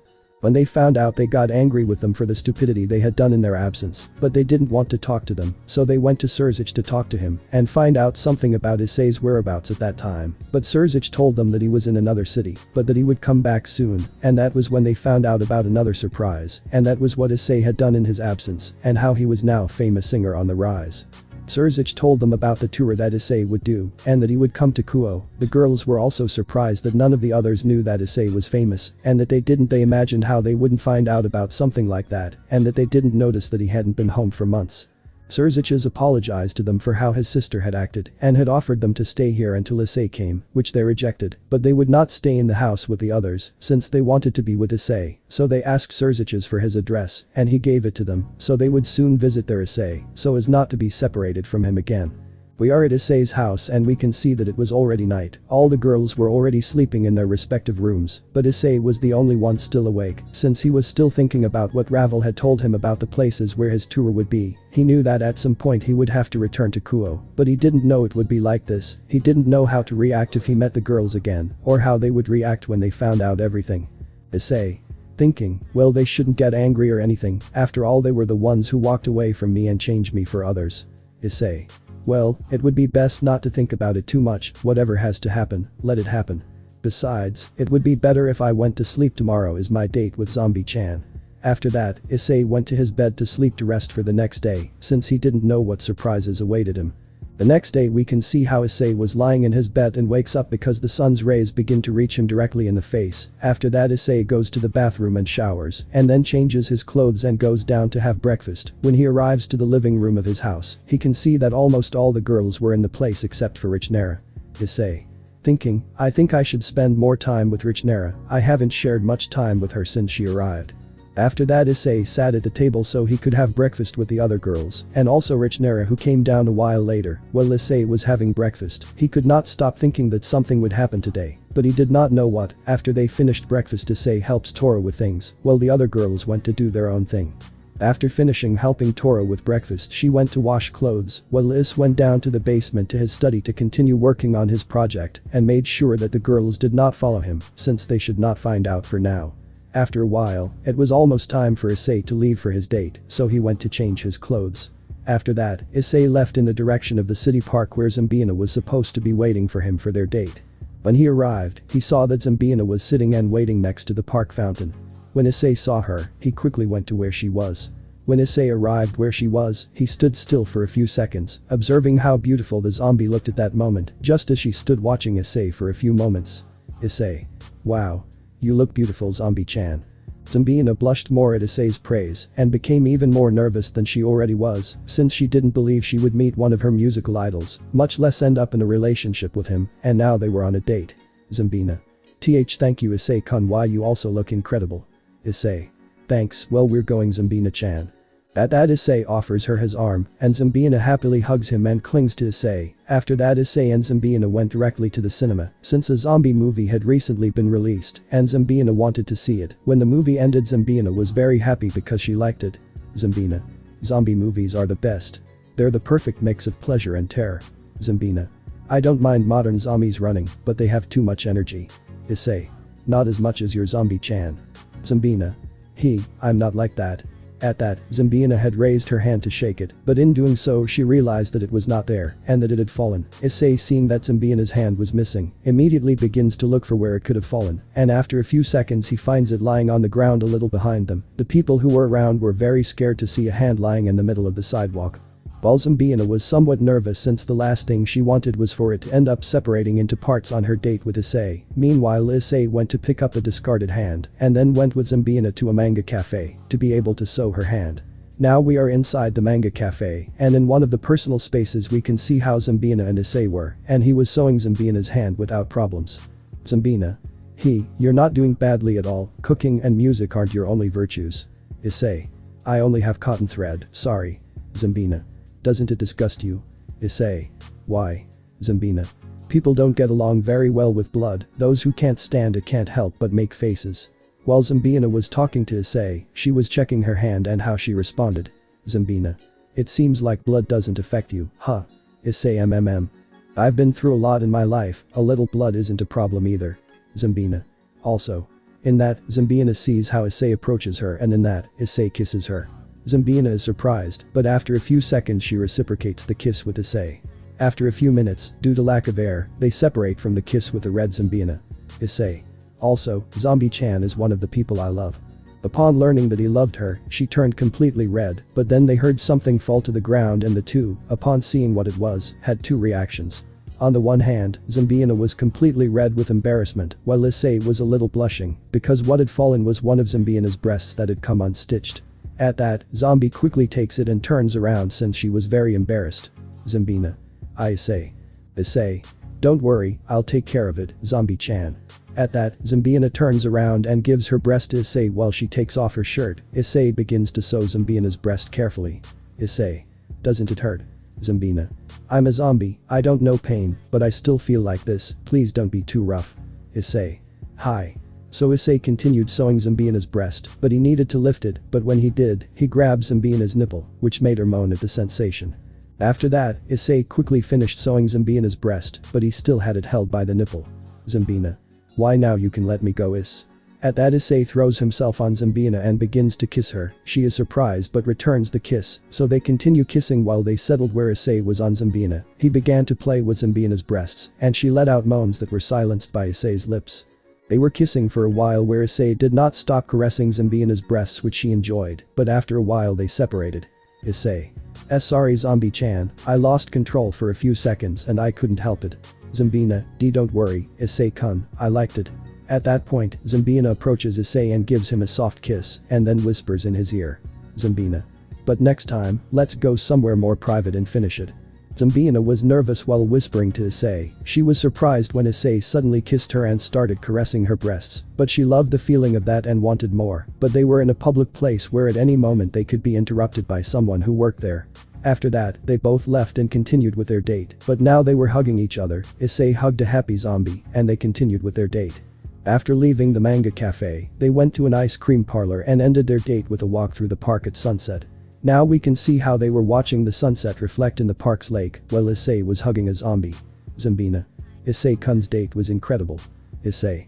Yes, I loved hanging out with you, Zombie-chan. Zambina. Call me Bina. Issei. Huh. Zambina. I would like you to call me Bina-chan. At Zambina's request, Issei just smiles. Issei. Of course Bina-chan.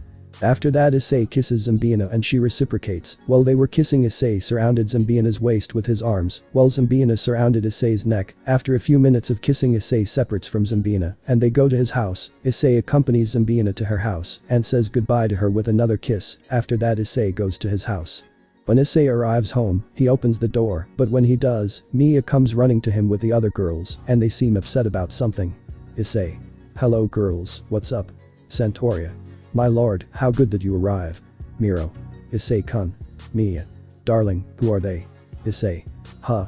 At that, Issei goes to the living room to see who Mia was talking about. Upon entering the living room, he gets a big surprise. We can see that Ravel, Roswis, and Irina were sitting there talking, while Tora was serving the three of them tea. Mia and the others were behind him, watching what would happen now with Issei and those girls they didn't know. Roswis, Irina. Issei. At that, the two of them get up and jump to hug Issei. Issei, upon receiving them, falls to the ground while the girls kept hugging him, and then they both kiss him, surprising him. After the kiss, they both start to complain about why he hadn't told them anything. Issei. Girls. Roswis. Why did you leave? Irina. You didn't tell us anything, we were very worried when we came back and found out what they did and we couldn't find you. Issei. I'm sorry, I just needed to get away. Irina. But why didn't you talk to us if you were sick? Don't you know how we felt when we found out you were gone and those stupid people didn't know anything? Roswis. They hadn't even noticed that you had left the house. Issei. Did you tell him? Irina. No, they will have to realize on their own what they did. Issei. I see, I'm really sorry girls. In that Issei hugs the two, after that the three get up. Meanwhile Mia and the others were watching all this with a face of shock on one hand, while the other was jealous and angry, since they did not know who those girls were, and came out of nowhere and hugged and kissed their darling. Issei. Well, I think it would be best if we all introduced ourselves. Roswis. Yes, Issei, who are they? Issei. Well, you see. Then Mia arrives and separates the two from Issei. Mia. Darling. Who are they and why are they hugging and kissing you? Irina. Because he is the man we love. So Mia and Irina start to look at each other angrily, since they didn't know who the other was, but then Issei intervenes to calm things down. Issei. Well, it would be best to introduce them and tell them everything that has happened so far. So Issei begins to tell Irina and Roswis everything that had happened since the Grimoire moved away from him, how he regained his interest in music, how he had asked Surziches about changing places, how he met Mia and the others, and how they now also knew about the supernatural and had told them his story. Irina and Roswis were jealous that Mia and the others had already slept with Issei and already had the dragon mark on them, but they would not be left behind. Issei. And how did it go for you? Irina. Well, when I got to heaven I started with what Michael had asked me, and I began to instruct the new angels. There weren't many problems with that, except for some admirers, but it doesn't matter since you are the only one for me, Issei. After a while other angels helped with the instruction of the new ones, and they gave me permission to return to you. When I got home I didn't find you, and I met Roswis. Issei. I see, I'm glad you didn't have any problems, Irina-chan. How did it go for you, Ross-chan? At the way Issei called Roswis, she blushed slightly but put it aside to tell him how it went for her. Roswis. Well, things went well for me too. The new Valkyries seemed committed, but they kept asking about you, and if I knew you and what relationship we had. Issei. Oh, I see. Roswis. But the worst thing was that several Asgardians declared their love to me. Mia. And why is it bad? Issei. Well, it's because. Roswis. Those bastards didn't care before the Trihexa thing, but after knowing what I did, they all declared their love to me. I made it clear that I only love one man, and that's Issei. At that Issei approaches Roswis and hugs her. This makes her calm down and settle on Issei's chest, while a slight blush appears on her face. Issei. Well, everyone already knows each other, it would be best if I started preparing dinner. Toro. Don't worry Issei-sama, I'll take care of preparing dinner for everyone. Issei. Thanks Toro-chan. After that, everyone goes to dinner. Meanwhile in another part far from there we can see how in the Hyajuo residence the Grimoire girls were gathered in the living room talking, until suddenly Asia turns on the television, and what they saw surprised them completely. Presenter. Here is the incredible music sensation Hyajuo Issei with one of their latest hits. They were broadcasting at that moment a tabloid program where they were talking about the new sensation Hyajuo Issei. Host. And you can say it, James, this incredible song is one of his biggest hits so far. James. You're right, Jesse. Now you know, if you want to hear this incredible artist, hurry up and buy your tickets for his tour in Japan, they'll sell out soon. The Grimoire girls were in complete shock. Since when was Issei a musician? Since when had he become famous? Because they didn't know anything about that, they would definitely have to talk to him about what was happening at that moment. Asia. Rias Wani-sama, you knew about this? Rias. No Asia. Akeno. Ara it seems that Issei-kun does owe us a good explanation.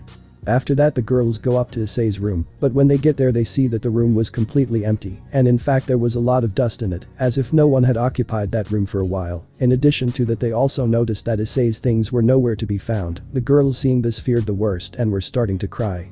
Asia. Rias Wani-sama, do you think Issei? Rias. It can't be. Haneko.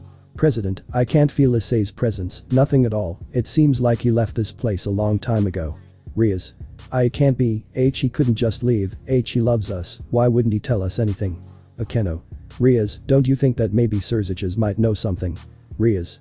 You're right Akeno, my brother must know where Issei is. Rias creates a magic circle to be able to talk to Surziches. Surziches. What's wrong Rias? Rias. Nai-san, do you know where Issei is? Surziches. What do you mean, Rias? Rias. We just entered Issei's room and we realized that his things are not there, and apparently he is now famous in the human world as a musician. Surziches. Wow Rias, I'm surprised it took you so long to realize Issei was gone. Rias. What do you mean? Surziches. Rias, Issei left that house months ago. He asked me for permission to leave that place, after finding out that you traded him for other boys. Honestly I'm disappointed in you Rias, Issei meant so little to you that the first moment someone else notices you trade him for him. Did everything he did for you mean nothing? Every time he sacrificed himself for you and the others, really that wasn't relevant to you? Given the decision to simply trade him for someone else. At this point Rias was crying as she listened to how disappointed her brother was in her. Rias. Issei-senyu. Surziches. I'm sorry Rias, but I can't help you now. You made your decisions. Now you'll have to accept the consequences of having changed Issei for another. I hope you learn from this. After that, Surziches finishes the magic circle of communication with his sister. When he finishes talking to her he just lets out a sigh. Surziches. Ha. I'm sorry Rias, but the more I love you, the more it's time for you to take responsibility for your actions. You decided to do that, now you will have to assume the consequences of your actions. Meanwhile, with Rias, she was crying because her brother had scolded her and wouldn't help her, but what hurt her the most was that she lost Issei, and she hadn't even realized when he left, while the other girls just watched as Rias had started to cry, and this didn't bring her anything good. We find ourselves in the former Hyajuo residence where we can see how all the Gremory girls were sad since they had recently found out that their beloved Issei had left that place a long time ago and they hadn't noticed. They also began to investigate the fact that Issei was famous while also trying to find out everything he had done in that time. But still they didn't find anything that could lead them to Issei's current whereabouts. The only thing they knew about him is that he would come to Kuo soon for a concert and maybe that would be the only chance they have to talk to him and try to fix things.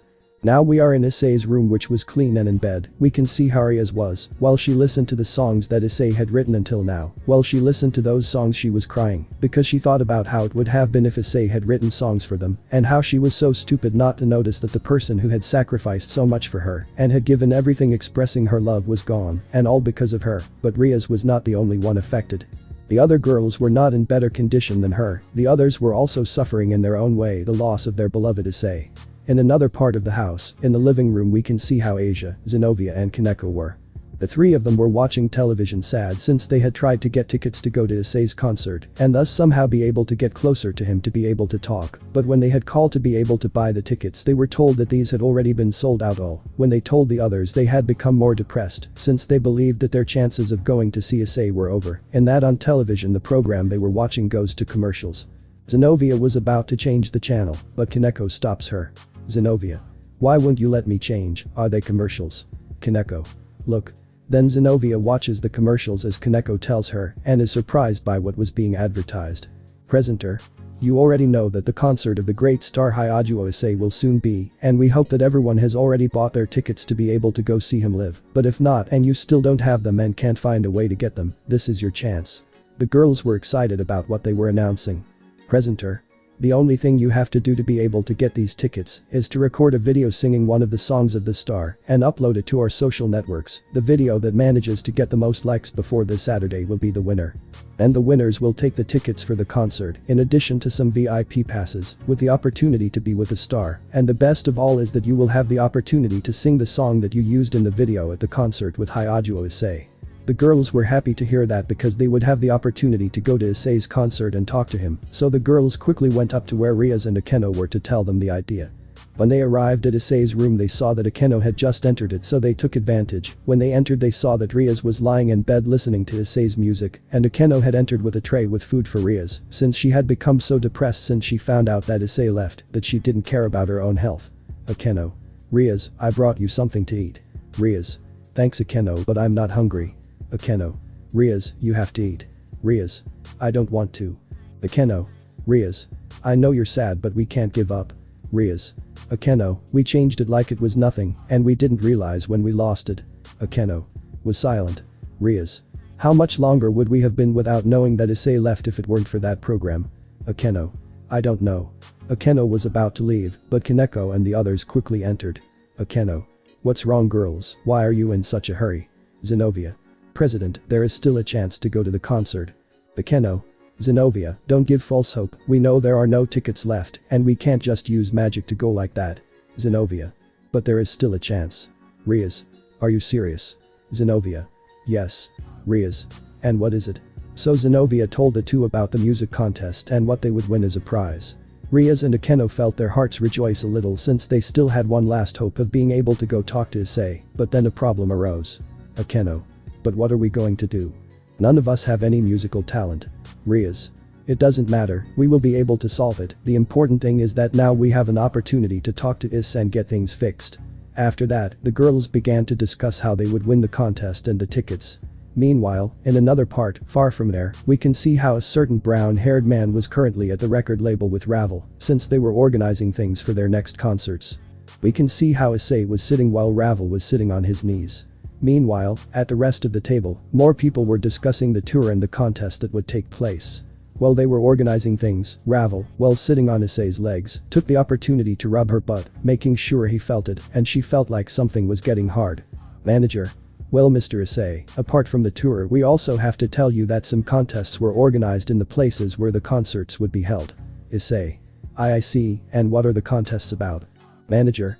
Well, the contests are about fans having to record a video of themselves singing one of their songs, and the video with the most likes will be the winner, and as a prize they will get tickets to your concert, VIP passes, and the chance to sing with you the song they used in the contest. Issei. I see, it sounds fun to be able to spend more time with my fans. Managers. We are glad that you support the idea. Well, we only have to define minor details of the tour, so that would be all. Scene change.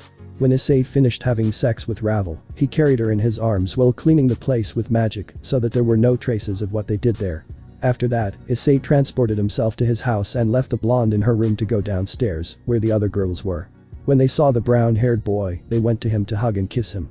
Issei happily reciprocated everything. After that, Toro served the food. Roswas. Issei-kun, where is Ravel? Issei gets a little nervous at the question about the blonde. Issei. She was tired so she stayed sleeping in her room. Roswas. I see. Mia. And how did the tour go for you, darling? Issei. Well. So Issei told the girls about everything they had discussed in the meeting regarding the tour, while also telling them about the contest that the record company had made. The girls didn't like the idea very much since they knew that girls could win that contest, and they didn't know what they would do with their darling. Issei. Don't worry girls, nothing will happen. Centauria. But, my lord, we will not be able to be with you to protect you. Mia. Also, we're going to miss you a lot when you're gone, darling. Issei. What do you mean girls? Centauria. I bet we won't be accompanying you on your tour. Poppy. Poppy doesn't want to be away from her husband. Issei. I thought Ravel had told you. Irina. What Issei-kun? Issei. That you would come with me on the tour. At this the girls were surprised since Ravel had not mentioned anything about it to them. Issei. One of the conditions I asked for on the tour is that I won't go anywhere if the people I love don't go with me, and it seems that wasn't a problem for them, so you'll come with me the whole tour. The girls were quite happy since they would be accompanying their beloved Issei on his tour, and this way they could make sure that no bitch would try anything with their darling, but Toro was a little sad since she would be left alone in the house, which is noticed by Issei. Issei. What's wrong Toro? Toro. It's nothing, I'll make sure that the house remains the same as you left it in your absence. At that Issei lets out a slight laugh which is noticed by Toro. Toro. What is Issei-sama laughing at? Issei. Toro-chan, you will also come with us. Toro. Huh. Issei. Despite the short time you have become someone important to the girls, so it would be unfair to leave you alone in this house. At that Issei approaches Toro and whispers in his ear. Issei. Also, you have also become important to me so I wouldn't like you to be far from me. After that Issei gently bites Toro's ear which causes her to blush completely and begin to release smoke from her head. After that Issei went to the basement where the recording set that he had in his house was and began to practice for the tour. While Issei was practicing we can see how the other girls were doing their own thing. Mia had gone up to prepare things for the tour while at the same time she fantasizes about what could happen on it. How they were in a luxury hotel with Issei and spent the night together or things like that. Poppy and Sue went to play, although they were still excited to go on the tour since they could see new places, while Centauria also became happy. She went to train with the sword, but she could not get it out of her head that she would go on tour with Issei, and she began to imagine what it would be like to go on dates with him in different cities. Miro also went to her pool and like that he also began to imagine the things that could happen on the tour. Issei had gone down to the basement since he still had one thing to finish, since it was something important that he wanted to do on the tour, and for that he needed to have the song ready, so now he was preparing the song that he had for the girls, and that he would release on the tour, so he takes his guitar and starts to play the song. After Issei finished singing the song, he put the guitar aside. Issei. I think I finally finished it, I hope you like it. After that, Issei went up to the living room since he still had things to do, like inviting the Mon Squad girls to the tour with him, and he also had to arrange what he would take since there wasn't much time left for the tour to begin. In addition, he still had to go buy some surprises for the girls since he would make the most of the tour.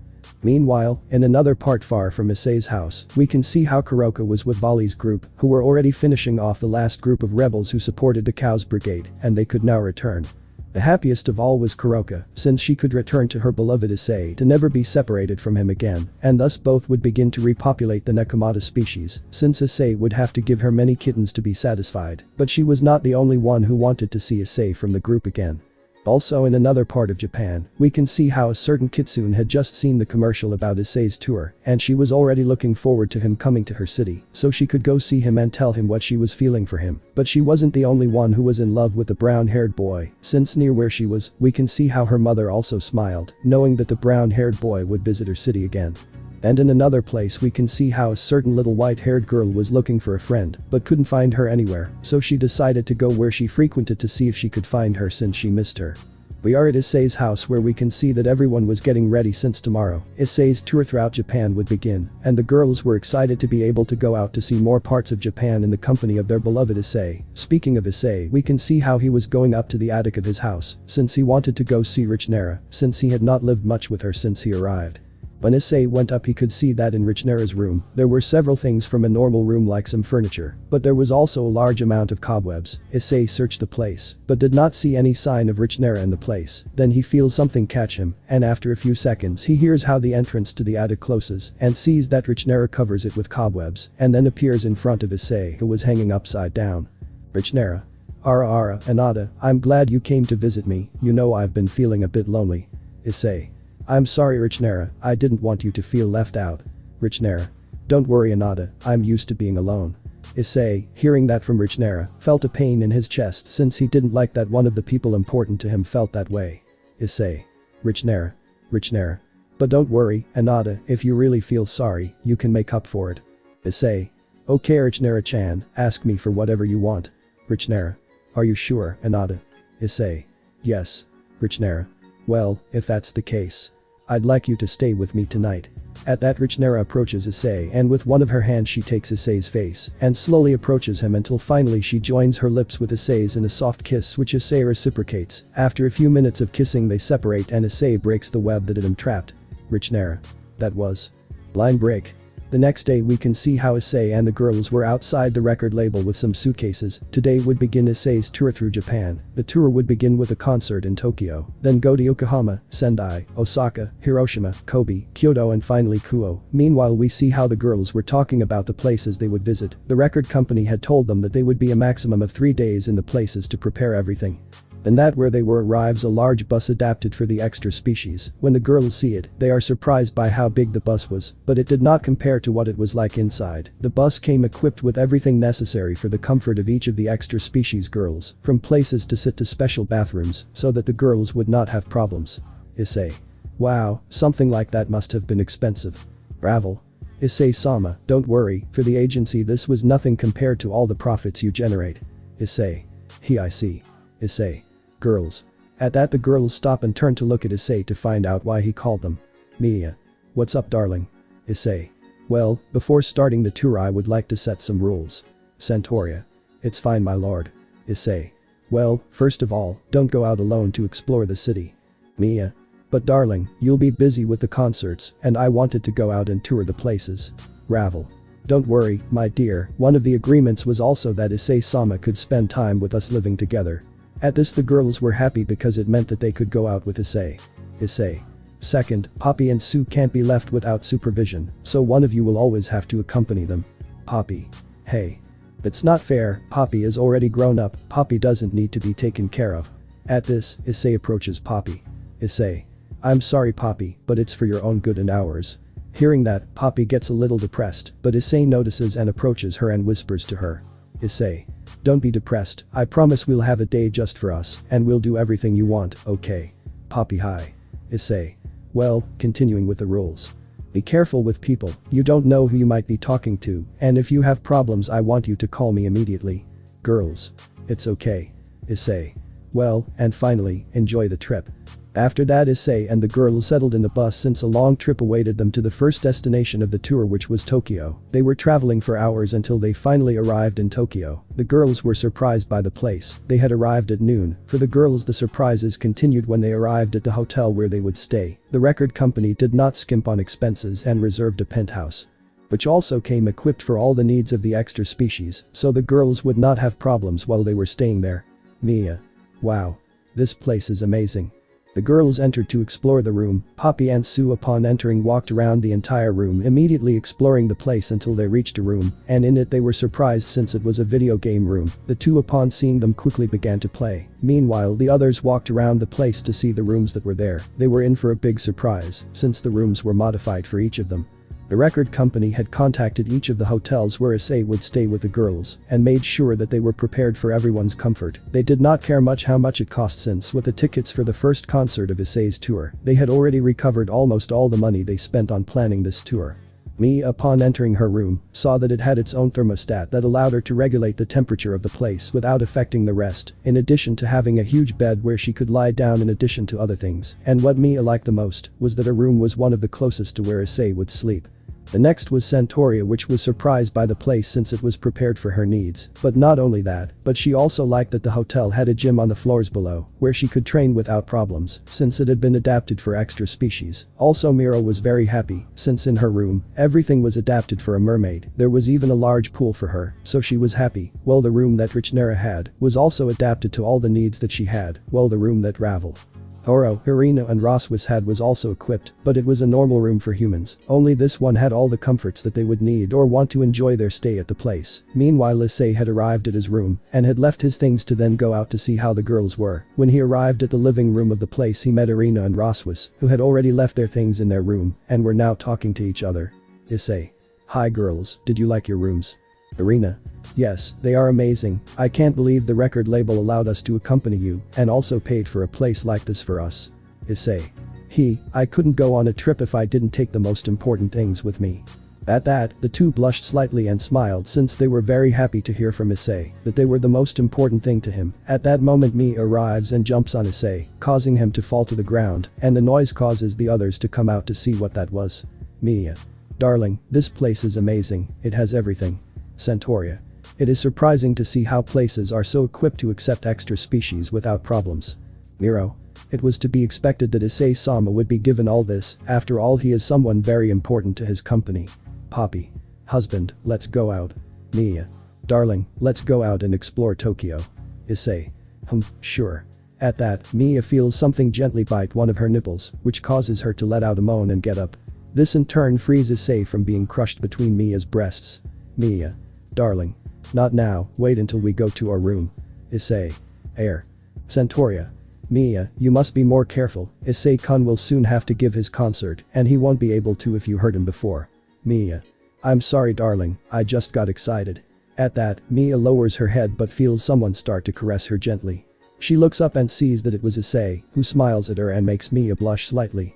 Issei: "Don't worry, Mia, I'm fine, just be a little more careful." Mia: "Hi." Issei: "Well, I think we have time to go out today." Ravel: "So Issei-sama, the concert is in 4 days, and you have to leave the day before for all the preparations." Issei: "I see, so we have 2 days to get to know each other, after that we leave immediately." Ravel: "We'll stay 2 more days, and then we'll head off to the next location for the next concert." Issei: "So where do you want to go?" Meanwhile, in another part far from where Issei was, returning to Kuo, we can see how the Gremory girls were gathered in the living room of Issei's ex-residence, and because they were depressed, it turns out that the video they had recorded for the contest and published had not turned out well, since they had not had many visits, and instead of likes it had almost pure dislikes, since the girls did not sing well. Zenobia: "What are we going to do, are we a complete failure in music?" Hineko: "I think it would be best to give up." Rias: "No.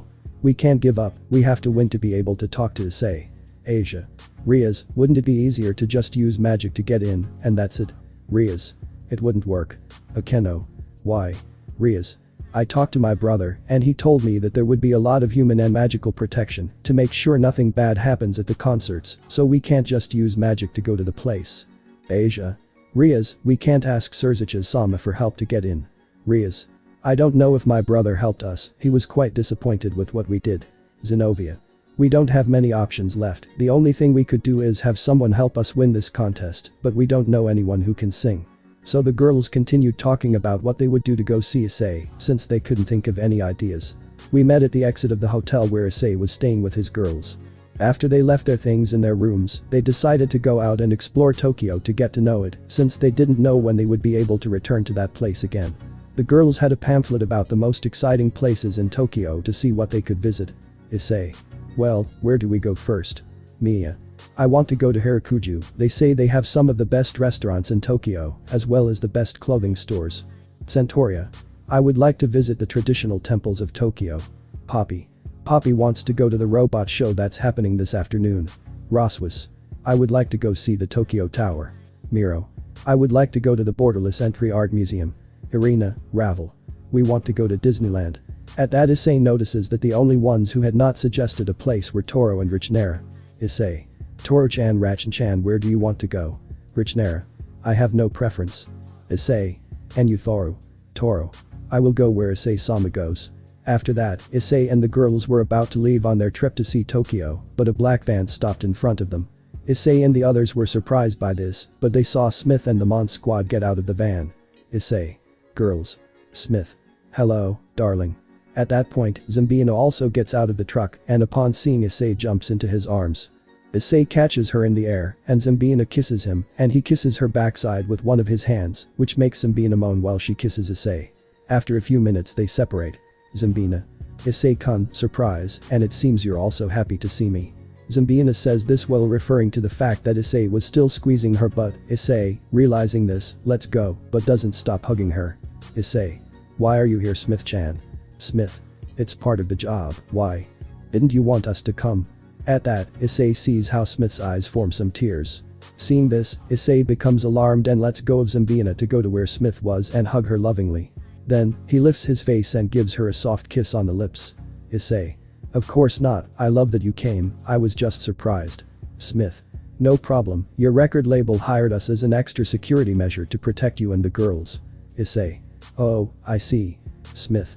So we'll be accompanying you on tour. Issei. I'm glad to hear that. Smith. Plus, this way I can take advantage of sleeping with you, darling. Issei. Girls. Don't think we'll leave you alone with him. Issei felt a little jealous because of how jealous they could be of each other, but he was also happy because it meant that he was important to them. After that, Issei, along with the girls and the Mon squad, began their outing to explore the place. They left for the place Mia had suggested, the Harajuku neighborhood. When they arrived at that part of the city they were quite surprised. The place was incredible. It was full of the best clothing stores in the world and incredible restaurants. They were also surprised by the number of people who were dressed up in the place. Many of the young people in the place gathered to do cosplay. They left visiting the clothing stores in the place. They were surprised by the most famous brands in the world, in clothing such as Chanel, Dior or Bulgari, and several more stores had already adapted to the appearance of extra species and had launched lines of clothing for them. The girls made sure to visit all the stores they could. Every time they found something they liked they tried it on and asked Issei like this and told them yes. The girls at the end of visiting the stores took several bags with clothes for them from the most expensive brands. What they did not like very much is that when they arrived at the stores all the people recognized Issei and always asked him for autographs and did not let them be with him, but it was not a problem for Issei since after giving a few autographs he managed to escape to be with his girls. After they had seen all the clothing stores and bought several things, Issei and the girls decided to go eat at one of the restaurants in the place since it had gotten dark in the course of visiting all the stores, so they went to look for a place to eat and rest a bit. When they arrived at the place the person who was at the entrance stopped them. Manager. Stop right there. Who are you? Mia. We are. Manager. You're nobodies, so I would ask you to leave the place. This is one of the best restaurants in Tokyo. You can only enter with a reservation, and it is for high social status and normal people, not for semi-humans like you, so please leave and come back when you are someone important and normal. The girls felt bad and were quite angry about the treatment they were receiving from her. They were about to respond, but the manager got ahead of them. Manager. Are you still here? Looks like I'll have to call security to get rid of you. Security. At that moment two large men in suits approach. Guard 1. What's going on? Manager. Could you get these nobodies out of here? Guard 2. It's okay. At that moment the guards were about to chase the girls away, but Issei arrives along with the Mon squad, who helped him get out of trouble with his fans who wouldn't stop following him. Issei. What's up girls? Mia. Darling. That witch isn't insulting, and she doesn't want to kick you out. Poppy. Husband, that lady is being mean to us. So the girls tell Issei and Smith what the person in charge of the place told them and how she had treated them for being extra species. Meanwhile both the person in charge and the guards recognized Issei and were shocked, especially when the girls called him darling or husband. And the other thing that also caused them to be in shock was seeing that the extra species protection officers were in the place. They knew they would be in big trouble, while the guards, as they did not want to lose their jobs, left without being noticed. Issei. I see. At that Issei approaches where the manager was in the company of Smith. The manager was quite nervous at that moment and was very afraid of what was about to happen. An angry superstar and a government agent were approaching her, so she goes to her side to see if the guards were there to help her, but sees that they had already run away from the place a while ago. Manager. Gee, good morning, how can I help you? Issei. Is what the girl said true? Manager. Well, Smith. Did you know that discrimination or violence against non-species is against the law? That includes verbal abuse. Manager. Issei. I would like to speak with the manager of the place about the treatment of his employees towards people. Manager. Please no. And no need to call the manager. I don't want to lose my job. I'll give you a table without a reservation. I'll do whatever it takes, but please, I don't want to get arrested. She said this almost crying because of the fear she had at that moment of being arrested, and without the girls realizing it, Issei was letting out a bit of killer instinct, since no one should do something like that, especially if they were his girls. At the response from the manager, Smith smiles. Smith. Well, you could come to an arrangement so you don't have any problems. Minutes later. We can see how Issei, in the company of his girls and the Mon squad, were having dinner in one of the best restaurants in Tokyo, in the Sona VIP area. Smith. The manager was very kind in giving us this incredible place and inviting us to eat. Issei.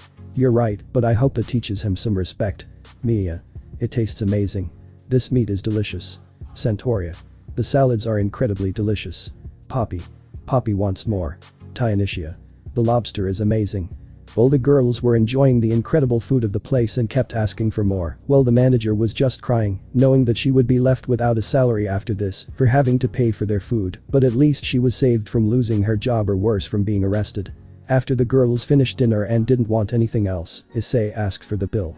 He was surprised by how expensive the food had been. He saw the manager who was crying and felt a little sorry for her, but she was asking for it by insulting his girls like that. After they left the Issei restaurant and the girls went to continue their tour of Tokyo, they took advantage of the night scenery to continue touring and headed to the Tokyo Tower to get to know it. When they arrived, they were surprised by the tower. Upon entering, they found museums, shops and more. In addition to going up a bit and being able to appreciate the view of the city completely illuminated, after a while and having toured the entire place of the Tokyo Tower, it was quite late, so they decided to return to their hotel to be able to rest and continue tomorrow with their tour of the city of Tokyo, since they still had 2 days left in Tokyo to get to know one before the concert and one after it before heading to their next location. When they arrived at the hotel, the girls were completely exhausted from walking, so much so that they simply took a bath and said goodbye to Issei with a kiss and went to sleep. The girls of the Mon squad would also stay at that hotel, but in another place. When Issei arrived at his room, he saw that it was not empty, but that there was a white-haired girl in it. Roswis was in his bed waiting for him, while she was only wearing a bathrobe. Roswis. I was waiting for you, Issei-kun. Line break. We find ourselves in a hotel room where we can see how a certain brunette was lying in his bed, but he was not alone anymore. On top of him, we see that there was an albino who was naked, hugging the brunette with a smile on her face. After a few minutes, the brunette begins to wake up and tries to move, but feels the weight on him. When he opens his eyes, he sees the albino who was hugging him and can't help but smile. Issei. Thinking, she looks very beautiful when she sleeps. At that, Issei sees the time on the clock that was next to the bed and sees that there was little time left for everyone to start waking up, and he knew that if they found him with the white-haired girl, the girls would start to complain that they wanted it too and that it wasn't fair. So without further ado, Issei decides that it is time to get up, so the first thing he would do would be to wake up the girl who was sleeping on him. At that, Issei approaches the albino's face and gives her a soft kiss on the lips. At the contact and the sensation of the kiss, the albino girl begins to wake up. After several minutes of kissing, they both separate at the same time that the albino rubbed her eyes to wake up. Issei. Good morning, Ross-chan. Roswis. Good morning. Kai. Roswis just let out a moan because she woke up. She got up, but in doing so she caused Issei's little dragon that had gotten hard. After that, Roswis got up from the brunette. He got out of bed and headed to the shower, but before entering the bathroom, the albino spoke to him. Roswis. Issei-kun. At that, Issei turns around. Issei. What's happening, Ross-chan? So Issei sees how Roswis suddenly blushes, and he doesn't know the reason for this. Roswis. Could you help me? I can't walk. This made Issei blush a little since he knew it was his fault that the albino couldn't walk now, so without further ado, he went to where she was and carried her like a princess, but not before giving her another kiss. Then, with the albino in his arms, he went to the bathroom to clean off the night sweat.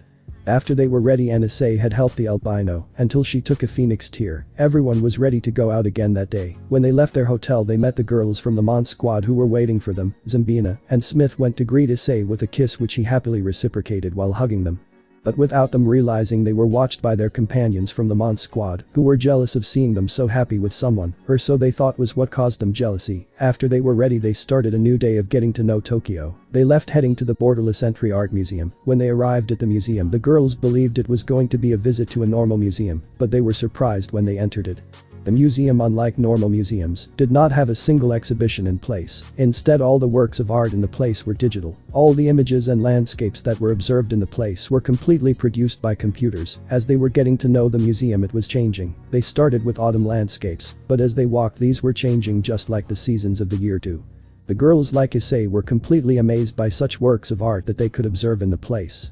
They were there for 3 hours until they finally walked through it completely. After that, the girls decided that now they wanted to go have fun, so they headed towards Ddraig. The girls and Issei left the museum to get on the van that was transporting them, so they left on their trip to Ddraig. It was a long trip, but it wasn't that boring, since they were all talking to each other. While they were talking, Issei could see how Toro was looking out the window of the vehicle, but it seemed as if she had a sad face, so the brown-haired man decides to approach the dragon to find out what was happening to her. Issei. Hello Toro-chan, is everything okay? At that, Toro, who was distracted because she was deep in her thoughts, reacts. Toro. Hey. If everything is okay, Issei-sama, you don't have to worry. Issei, upon hearing Toro's answer, immediately noticed that Toro was lying to her, so without thinking she did something that surprised Toro. He sat next to her and hugged her from behind. This made her blush completely and made her nervous. Issei.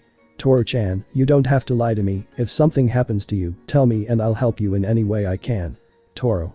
Seriously Issei-sama, it's nothing, you have nothing to worry about. Issei knew she wasn't being honest, but it was best not to pressure her, so he decided to leave her alone on the subject, but the next thing caused Toro to blush a lot. This was because Issei gave her a kiss on the cheek, while he squeezed the hug a little more. Issei. It's okay Toro-chan, I trust you, but if something happens please tell me, you are important to me, and I would not like to see something bad happen to you. Toro. Haha Issei-sama. After that, Issei let go of the hug and went to where the other girls were, who looked at that with jealousy, since they also wanted Issei to hug and kiss them. Issei, when he went to them, he saw them and noticed that they were jealous. This only caused Issei to form a slight smile at the girls' attitude, so to please them he went to them and gave each of them a kiss, which made them happy and blush slightly. After that, the trip continued normally towards Ddraig. Meanwhile, in the van where the girls of the Mon squad were traveling, we can see how they were talking. While Smith and Zambiana were planning how to be with Issei. While they were doing that, we can see that in the other seats were Doppel, Minako and Tainishia talking about their work, but inside they also felt some jealousy for the girls and how Issei dedicated so much attention to them.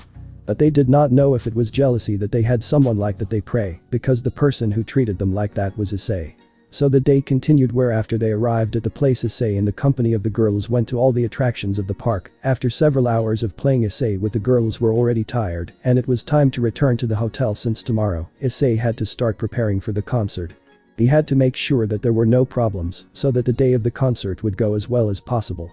When they arrived at the hotel after a long trip and a long day of fun, all the girls were tired, as was Issei. They all entered the hotel and went up to the rooms. The first to say goodbye were the girls of the Mon squad, who were one floor below where Issei was with the girls. When Issei said goodbye, he approached where Zambiana and Smith were. He went to them and kissed each one of them while he hugged them, caused them to moan and blush slightly. After that, Issei went up to his room with the others. When the girls entered, they went directly to take a bath and then went to sleep. Meanwhile, Issei went to his shower, since he also wanted to cool off. While Issei was showering without him, noticing Mia enters his room, and when she hears the shower she decides to go keep him company. While Issei was bathing, he had gotten into the bathtub to rest, but suddenly he feels like something was starting to wrap him up, and without being able to react he is pulled, and when he reacts he sees that he was between some breasts. Issei was being suffocated by them, so in order to escape, he bites one of the nipples and causes the girls to let go of him, so Issei sees that it was Mia who had him held. Mia. Kaya darling, you're very excited. Issei. I couldn't react any other way, after all I have a sexy Mia all to myself. Scene change. The next day we can see how Mia was the first to wake up. When she did, she realized that she wasn't in the bathroom. Then she looked around and saw that she was in Issei's room. Then she tried to get up, but she felt like something was holding her. Then she saw that it was Issei who was hugging her and wouldn't let her go. This caused Mia to smile and her heart to feel good. She still remembered the first days where she would sneak into his room, sleep with him, and catch him with her tail. He would try to get out, but she wouldn't let him. But now the roles had been reversed, and he was the one who wouldn't let her go. Mia. Well, it seems that we will be like this for a while. I will get comfortable. So Mia lies back down on Issei's chest hugging him, so they spend another half hour sleeping, the two hugging. Meanwhile, outside the room we can see how a blonde girl was already ready and was waiting for Issei. Since today they had to work to prepare everything for their concert that was at night. They had to prepare everything from what they would wear for the concert to receive the person who had won the contest in Tokyo. Ravel was still waiting for Issei to come out of his room. It was supposed to be ready more than 10 minutes ago, and already somewhat angry Ravel decides to enter his room to see what was taking him so long, but when she did she got a surprise to see Mia sleeping with Issei. Ravel. Issei-sama. We're running late. At Ravel's scream, Issei and Mia wake up somewhat alarmed. Issei. What's going on? Ravel. Issei-sama, today is the concert, you have to be ready. Issei. I'm sorry Ravel-chan, I was just comfortable and fell asleep. Ravel. Yes, I see it. Ravel was angry, but not because he was late, but because she wasn't the one who was sleeping with Issei at that moment. Mia got up and stretched, but when she did, the sheet that covered them fell and Ravel saw that they were both naked. Mia. Good morning darling. Then Mia kisses Issei on those lips, and he kisses her back. Issei. Come on Mia, it's time to get up. Mia hi. At that Mia gets up and goes where her clothes were, and then leaves quickly when she sees an angry Ravel at the door. Meanwhile Issei got up to go to the bathroom, while Ravel, who had looked at how Mia had left, quickly turned to Issei, but when she saw him she couldn't help but blush completely. In front of her was Issei standing completely naked, but what Ravel looked at the most was Issei's cock. While she was still looking at it, she felt like her underwear was getting wet. This is noticed by Issei, so he decides to take advantage of it to tease her. Issei. Ravel-chan, it seems that you really are a pervert. At Issei's question, Ravel reacts and closes the door quickly. Issei just lets out a light laugh and then goes to the bathroom to shower and change. When he was ready, he went to the kitchen where all the girls were having breakfast. When they saw Issei arrive, they all went to greet him with a kiss, except for Toro. Issei. Good morning girls, how are you today? Mia. Excited for your concert darling. Poppy. Yes. Poppy wants to hear her husband sing again. Irina. Issei-kun, will you be busy all day? Issei. So it seems. This depressed the girls a little, which was noticed by Issei. Issei. But don't worry, I'll do everything possible to still be with you. That made the girls a little happy. Roswis. Well, we can still enjoy the hotel until the concert, plus I found out that there is a spa in the hotel, and they accept extra species.